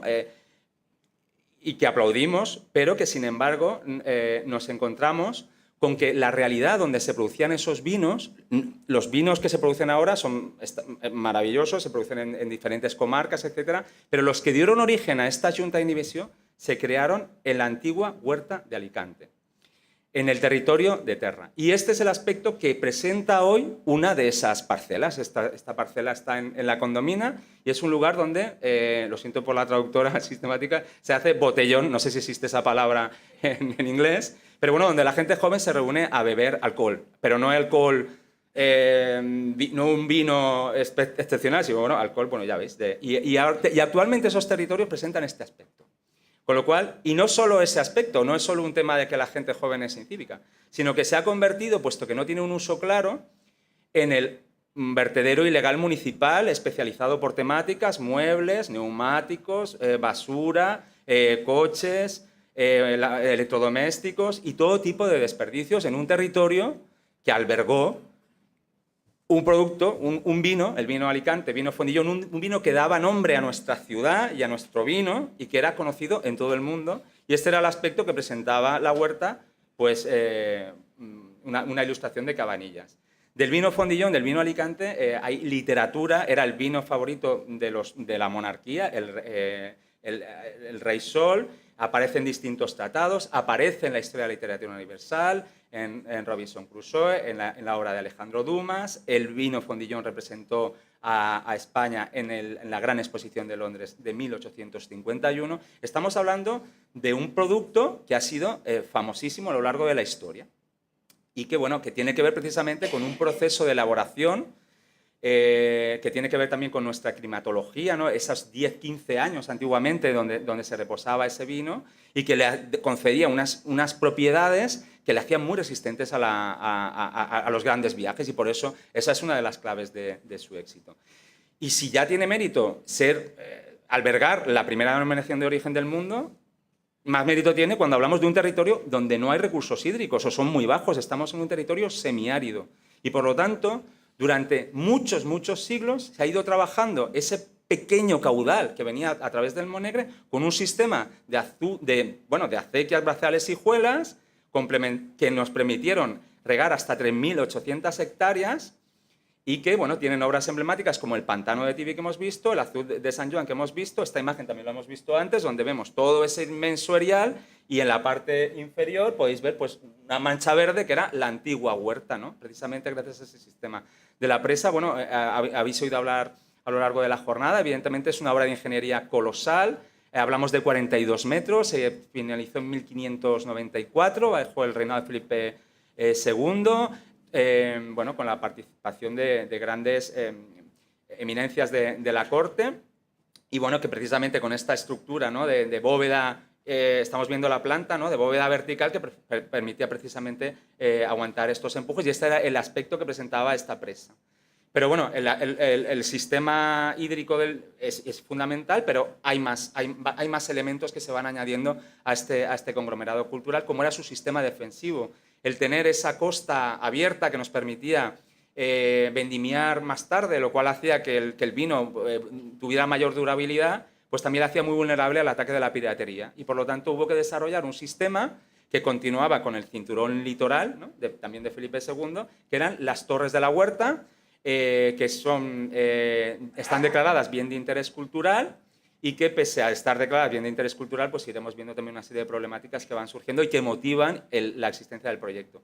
Hemos visto también en imágenes pues ese conglomerado religioso, esos núcleos históricos, esas pequeñas casas de la huerta que se transforman en el siglo XIX en villas donde la oligarquía alicantina pasa a grandes estancias de veraneo, ¿no? Estas joyas de nuestra arquitectura que muchas veces pues, se encuentran en un estado ruinoso. Y por supuesto la red de caminos, que es fundamental, porque la red de caminos, todos estos elementos de la baraja se conectaban con esa red de caminos. Por lo tanto, hoy en día, si yo le tengo que contar a alguien este relato, a una persona que vive aquí o a una persona que viene a visitarnos, solo tengo que seguir una línea y voy enumerando todos esos elementos. Cuando desde el urbanismo, aunque yo proteja los elementos, cambio el recorrido, pues ya es muy difícil conseguir comprender algo, ¿no? Entonces, por eso es una pieza fundamental. Y hablamos de un camino, esta es la vereda de Benimagrel, este es el camí de Caputxo, que está a escasos metros del mar, es una auténtica belleza muy pintoresca. ¿De dónde viene el declive de la huerta? Evidentemente hay una presión urbanística muy fuerte, pero la razón es anterior y es el ataque de Filosera. Alicante llega tarde, a principios del siglo XX ya, pero arrasa completamente con la producción. Lo que no se puede explicar es cómo otras regiones que con esa tradición se me pueden venir, pues bueno, regiones francesas, España, o sea, que todas fue un problema, evidentemente fue una catástrofe, pero soluciones hay desde el punto de vista de la agricultura, replantar, injertar, etc. Y aquí se produce el barrido, no completo, pero vamos, casi, de la memoria de una cosa que fue tan importante.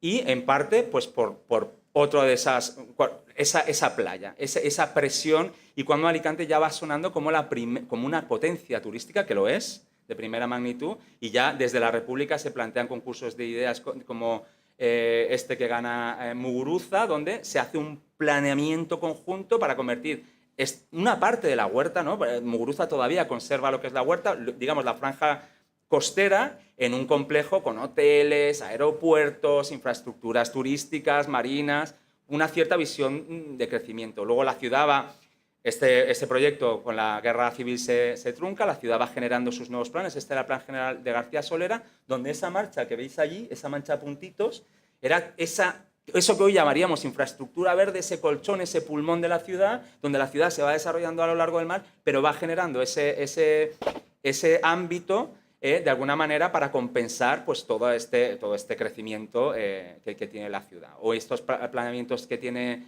Guardiola para la propia playa de San Juan, ¿no? Donde pues, tenía un planteamiento también bastante interesante en el que no es muy nuestro, pero es más anglosajón, que las urbanizaciones no tenían valla, el espacio privado y el público estaban interconectados, había un cierto equilibrio a la hora de colocar los volúmenes y las piezas.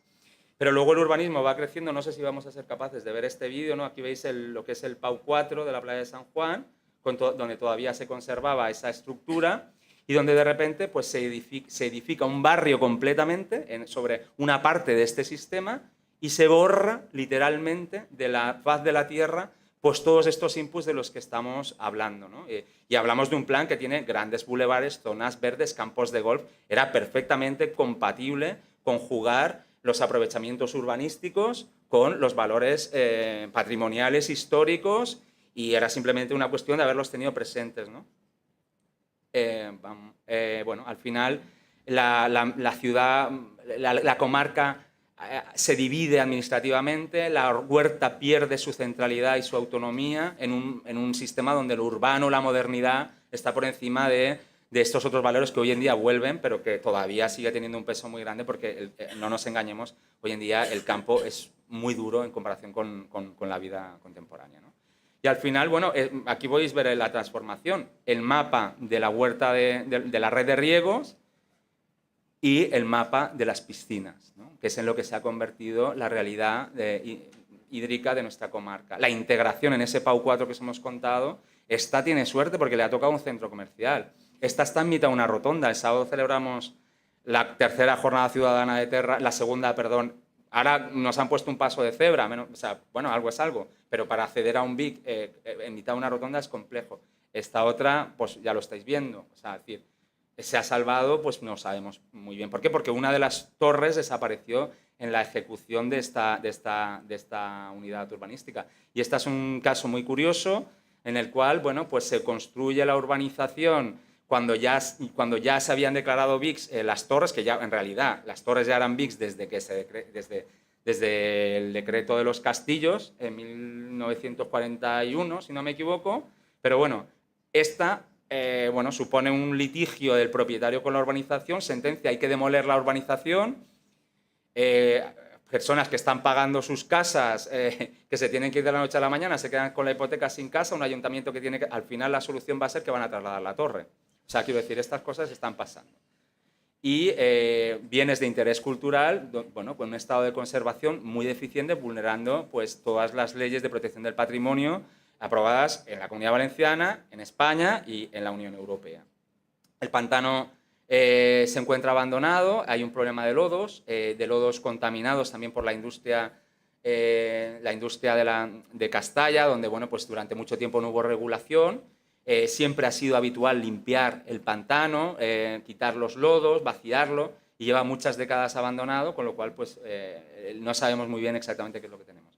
Lo que hemos comentado ya, estas joyas de la arquitectura alicantina que están fuera de uso, el problema medioambiental que hemos hablado, y sobre todo esa noción urbanística de barro, aquí están los caminos, veredas, y de repente pues inserto esto cuando dices, no sé si veis esa línea que baja por ahí, que acaba disipada en el propio parcelario, que es decir, bueno, pues si a lo mejor lo único que me interesaba era que conservaras esa línea, el resto me da un poco lo mismo. Pues no, lo que pasa que sí que es verdad que paralelamente van convergiendo, igual que el proyecto de la Diputación, al final y el propio Ayuntamiento está trabajando en soluciones que rehagan todo esto y que intenten conjugar intereses urbanísticos, que son legítimos, con valores del territorio y valores paisajísticos. Entonces nos alegramos de que paralelamente mucha gente en distintos lugares, pero a la vez estén llegando un poco a las mismas conclusiones. Esto es el Pau 4, bueno, pues es un barrio que podría estar aquí, como podría estar en cualquier otro sitio. Esta zona todavía tiene un interés, es un buen lugar comercial, hay arbolado, pero luego el resto son calles, yo lo digo porque yo vivo en esta zona, donde tienes calles de 100, 200 metros, donde tienes una valla, donde tienes un coche y donde para cualquier cosa tienes que coger el coche porque claro, es muy tedioso andar por ahí, o sea, esto está hecho para el coche. Y en el contexto pues, de sostenibilidad, desarrollo sostenible, etc. Entonces, en este contexto surge el proyecto Terra. Yo creo que el punto 17 de los ODS es como el sentarnos, administraciones particulares, agrupaciones, a trabajar estos temas que ya estaba trabajando el colectivo de antes. O sea, el primer itinerario que se hace entre las Torres de la Huerta lo hace un profesor de instituto que se llama Antonio Campos, que ya ha fallecido, con otra profesora de instituto, con un funcionario, que se cogen con el Google, empiezan a elaborar un proyecto que podía haber redactado un estudio de arquitectura del paisaje. Yo lo vi y me quedé sin conocimientos en teoría, pero donde tienes todos los inputs. Cosiendo carriles bici sin conexo. ¿Dónde tiene que ir el paso de cebra? ¿Dónde tiene que ir el semáforo? La señalítica. ¿Qué elementos son? Regalado, o sea, tiempo que están tal. Se lo cogen al ayuntamiento, se lo presentan al ayuntamiento y dicen, cuando una cosa tiene lógica, es coherente, se aprueba y se ejecuta. Entonces, y se ejecuta este plan, que es el único plan de acción comarcal que ha conectado las torres. Que decimos, desde la disciplina del paisaje, claro, nos encantaría que estos caminos pues fueran caminos, hemos visto todo el trabajo de Badger Ross, ya nos gustaría, pero bueno, de entrada una línea en el suelo también es un proyecto, es una intención. Y nosotros esto lo valoramos, no solo colectivos, los ayuntamientos, Muchamel, los ayuntamientos que no tienen playa, luchan por recuperar ese relato y están trabajando en su proyecto Camins del Agua, o el propio San Joan, que tiene un importantísimo número de elementos patrimoniales, como reclamo turístico, porque hablamos de zonas que tienen la costa a escasos metros de sus municipios y durante muchas décadas eran conceptos inconexos. No se nos había ocurrido a nadie conjugar ambas realidades y crecer todos conjuntamente, ¿no? Y en ese contexto, pues Arquitectura Sin Fronteras pide el apoyo, formula este proyecto y empieza este gran y apasionante trabajo, ¿no? Donde también nos encontramos con la pandemia, pero lo que hay y me ha gustado mucho la presentación de Adrián, es un proyecto que tiene que ser un proyecto educativo, que tiene que congregar a todas las personas, donde están también los docentes. Y se trata de formular estrategias. Sentémonos todos en una mesa, llevamos mucho tiempo, cada uno trabajando, los historiadores por un lado, los arquitectos por otro, los profesores por otro, y al final dices, bueno, vamos a trabajar juntos y a elaborar estrategias. Entonces, nosotros ahora nos encontramos en la segunda fase del proyecto, hemos pedido una tercera, esperemos que nos la concedan, y al final pues se trabaja en distintas direcciones, porque esto es muy complejo, ¿no? Si ya era complejo todo el tema del corredor, si ahora ampliamos el territorio y encima introducimos inputs mucho más complejos. Entonces, el camino se hace andando. Se ha elaborado material lúdico para los colegios, una red de embajadores de la huerta, que es uno de los grandes valores, estamos conectados en grupo, vamos haciendo estrategias. Se hicieron una serie de mesas ciudadanas para elaborar un manifiesto ciudadano, la Carta Ciudadana. Y en definitiva, pues buscar la manera de generar un cambio de cultura, de que haya de que esto que ahora mismo no se conoce, hay que resignificarlo, ¿no? Hay que darle sentido. Y bueno, las mesas de participación ciudadana pues fueron bastante convulsas. Empezamos con la pandemia, conocimos la aplicación Miro, la verdad es que era divertidísimo ver cómo todo el mundo las dinámicas se planteaban, y aquello parecía una colmena. Estaba por aquí Marta, yo no sé si se ha ido ya, que estuvo en una de las mesas, y veías ahí, parecían abejas, ¿no? Porque todo el mundo sabía lo que tenía que hacer, tú eras un ratón, y al final el objetivo era, bueno, también había una serie de jornadas formativas, necesitamos habilidad, no sabemos, o sea, y de hecho no hay un manual. ¿Cómo rescato un paisaje al borde de la extinción? Porque es la ciudadanía que habita este territorio no reconoce este paisaje. No existe el manual. Entonces, hay que inventárselo. Hicimos 4 mesas. La mesa de... Bueno, esta fue la de acogida. Teníamos la de patrimonio perdurable, economía circular, o economía sostenible, urbanismo consciente. Y luego había otra que era... También me ha gustado la presentación del principio, que era turismo, ocio y movilidad sostenible. O sea, intentar jugar con todas las patas, ¿no? Una página web, la página web de Terra, donde todo este proceso, que ya de por sí tiene interés, ya, o sea, de cómo se ha ido articulando, todo está contenido junto a un enorme repositorio de lo que son los valores de la huerta, con rutas donde la gente puede ir geolocalizadas, donde te van contando qué es lo que están viendo, todo un trabajo enorme. Y la primera jornada ciudadana, que tuvo lugar el año pasado, yo creo que por estas fechas, donde se hizo simultáneamente en los 5 municipios actividades, caminatas, rutas en bici, bailes, talleres, presentaciones, una cosa espectacular. Lo que pasa es que, claro, una musculatura de nuestros colectivos que fue muy ambicioso, pero de alguna manera, bueno, yo tuve suerte, yo estaba en la Torre del Soldo en San Joan y ahí, para a lo mejor en otros puntos, pues no hubo tanta gente, ¿no? Y este año ya se va a hacer en la Condomina, en la Torre Sarrió, el sábado a las 10, y todos los objetivos era, por supuesto, explicar ese pacto por la huerta. Ese pacto por la huerta que está compuesto de 14 puntos y que de alguna manera vamos a pasar por encima, porque evidentemente yo creo que ya es un poco tarde, pero bueno, el pacto por la huerta está articulado con una primera fase de diagnóstico, que es lo que os acabo de contar, ¿no? Un paisaje cultural al borde de la extinción y la necesidad de reconstruir un relato, pero física, pero mentalmente. Y luego los 14 puntos. Ya antes de entrar en los 14 puntos, o sea, lo importante, pero la carta, ¿qué dice la carta? Lo importante no es lo que dice la carta. Lo importante es saber por qué es importante que pongamos en marcha no es un proyecto, es una declaración de intenciones, que no es mucho más de recordar lo que dicen las leyes, pero bueno. Y es porque si perdemos este patrimonio, lo que nos queda de la huerta, que hemos perdido mucho, pero todavía queda lo suficiente como para que se entienda, para que la gente sea capaz de leerlo, de comprenderlo y de amarlo.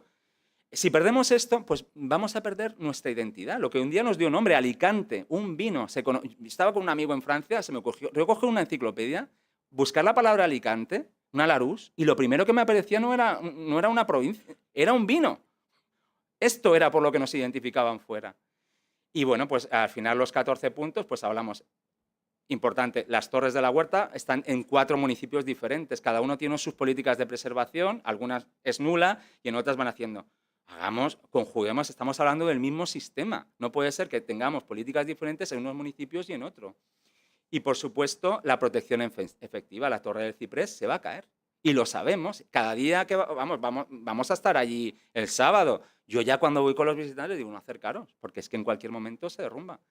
Hablamos una ONG, Arquitectura Sin Fronteras. Pensamos en una ONG, pensamos en otros contextos. Es que esto es una vulneración de derechos fundamentales, por un lado, porque los derechos humanos recogen el derecho a la cultura y a preservar tu identidad y tu memoria y tu pasado, pero también de la conservación del patrimonio pura y dura.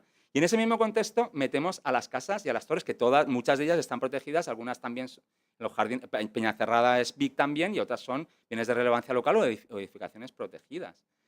Hablamos de reciclaje. Estas son las joyas de la corona de nuestra arquitectura. Reincorporémoslas al tejido productivo. Aquí nadie está pidiendo que todas las administraciones se pongan a comprar bienes a proteger. Es que eso no tiene sentido. No puedo tener 200 bienes inventariados, tenemos en la huerta, no puedo tener 200 museos. Pero tenemos empresarios, se ha hablado también de hostelería, que no vamos a decir, pero hay a porrillo, donde hay negocios, bueno, voy a decir Torrerejas, por ejemplo, donde la gente va allí a celebrar sus bodas, sus comuniones, es un sitio maravilloso y seguro que es un sitio estupendo. Funciona bien a nivel económico. Pues eso es porque tiene un entorno y algo que no le puede dar otro tipo de establecimiento. Y como eso, 200. O tenemos Torre Juana, donde tenemos un proyecto de emprendeduría, donde hay un vivero de empresas, donde hay nueva tecnología, hay I+D, hay inteligencia artificial. O sea, hay un montón de opciones y muchísimos empresarios que tienen restaurantes muy buenos, afortunadamente. Entonces, se trata de reincorporar todo ese sistema. La protección de la infraestructura hidráulica, no, el mapa que he puesto de Alberola, evidentemente no, pero sí estratégicamente entender qué elementos y volver a reintegrar y por lo menos que se entienda y se comprenda y reutilizar ese agua pues para regar, ¿por qué no nuestros cultivos? Porque esto que ya se está haciendo inversiones en ese sentido, también los parques y jardines que están en el territorio de la antigua huerta o las aguas del propio pantano. El propio pantano presenta un estado lamentable de conservación. Y es un peligro. Tenemos ahí unos lodos y no sabemos lo que va a pasar. Recupérese. La red de caminos, fundamental. Queremos que sean caminos, que sean parques lineales, donde se priorice la bicicleta y el peatón o la gente haciendo deporte. Es un peligro. Se utilizan como atajo y van las familias con sus niños. Y ahí también hay una conflictividad, ¿no? De alguna manera que se conjugue y que se conserven. El deterioro del paisaje está íntimamente ligado con los usos, la necesidad de un planeamiento supramunicipal, que es la causa de parte de este problema, ¿no? que intentemos articular políticas de protección de este sistema. No tiene entidad jurídica la Huerta de Alicante, no existe jurídicamente, por lo tanto no existe. Y bueno, pues el paisaje se ha perdido. Bueno, si vamos identificando la huerta, hay manchas verdes que se pueden considerar islas, ¿no? Y se puede hacer una red de parques urbanos, de parques agrarios, porque en Muchamiel todavía queda actividad o en determinadas zonas de San Juan, incluso de Alicante. Y por qué no, en todo el tema de vinos, de estas bodegas del Vinalopó que están haciendo el fondillón, ¿por qué no pueden utilizar algunos de estos elementos? ¿Por qué no podemos utilizar este territorio para promocionar nuestros vinos? Como ellos muy bien han sabido aprovechar estos datos. El corredor del Montnegro que os han presentado hoy es un punto de la Carta Ciudadana. Y decimos, queremos que se haga como concepto, luego ya entraremos en cómo, cuándo, pero la idea, formularlo está muy bien y queremos que la Huerta de Alicante, o sea, que baje cuando llegue a la desembocadura y que abarque este territorio con esa visión de articular, que yo creo que es un papel que lidera la Diputación, que creo que es la que lo tiene que hacer, y de articular todos esos municipios en pro de... Y luego ya apuestas un poco más etéreas, apostar por la identidad, que yo creo que lo he defendido antes, los agricultores que forman parte de Terra, parecemos... Es que yo trabajo de esto, quiero decir que no somos gente rara, que la gente come lo que yo hago, o sea, porque aquí parece que hablamos de agricultura y estamos hablando de una cosa que no existe y existe. Y por supuesto el patrimonio inmaterial que es indisoluble de todo este sistema. Al final y todavía pervive, quizá mejor el inmaterial, todo el tema de fiestas, etcétera, que el propio patrimonio material, ¿no? Y por qué no el fondillón, porque en un día podemos ver que alguna de estas bodegas que están abandonadas, no sé si la uva la cultivarán aquí, ¿por qué no podemos que ya hay fincas en Muchamiel donde se sigue haciendo fondillón a nivel artesanal, pero ¿por qué no a nivel industrial, ¿no? A nivel, bueno, cómo se comercializa en otras bodegas? Y ya voy finalizando, que sé que estáis todos, que ya es muy tarde. La formación, es que al final esto es Terra, es un proyecto formal. Necesitamos educar a la ciudadanía, a las administraciones, a las empresas, etcétera, ¿no? Aquí está, esto es la jornada ciudadana, las imágenes de la jornada. Fue un día muy bonito y el sábado repetimos y espero que con la misma ilusión. Comentar que a nivel prensa, la única portada hemos salido en prensa, radio, La Vanguardia, Información, pero el único portada era un diario alemán de la Costa Blanca, que eso nos tiene que dar también alguna pista de por dónde van los tiros. Formular una teoría del cambio. En el 2044 se cumplirán 450 años de la construcción del pantano. Podemos hacer una agenda. Tenemos tiempo suficiente para ir haciendo pequeños hitos, la recuperación de esta casa, la recuperación de esta torre, la recuperación de estos caminos, la protección de este entorno rural, la creación de un parque, ir ejecutando con esas pequeñas metas, ¿no? y hacer una celebración en condiciones, 450 años de la construcción de una de las presas más importantes del mundo. Y, por supuesto, pues eso, conjugar esa ruptura de territorio costa interior, ¿no?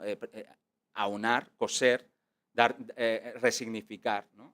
Y de alguna manera, pues es un poco la foto del futuro, ¿no? Que que la gente pueda entender, pueda ligar, y esas manchas verdes pueden ser agrarias, pueden ser urbanas. Quiero decir, al final es recuperar todo ese patrimonio, ponerlo en común y entender que sí, que el Palacio de Peñacerrada es muy valioso y la presa de Tíbet es muy valioso, pero que el valor real es entender que esto es un sistema.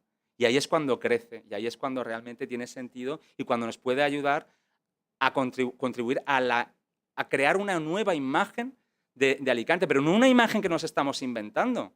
Es la imagen que siempre hemos proyectado a lo largo de la historia, que este territorio es el que nos ha dado prestigio. Y de alguna manera, pues a invitaros a todas aquellas personas que estéis escuchando esto y que os sintáis involucradas y que os apetezca, seáis de aquí, seáis de más lejos, que por favor contactéis con nosotros y que forméis parte de esta red que poco a poco va creciendo y que intenta de alguna manera pues, que esto no desaparezca. Con esto ya damos por cerrada. ¿Sí?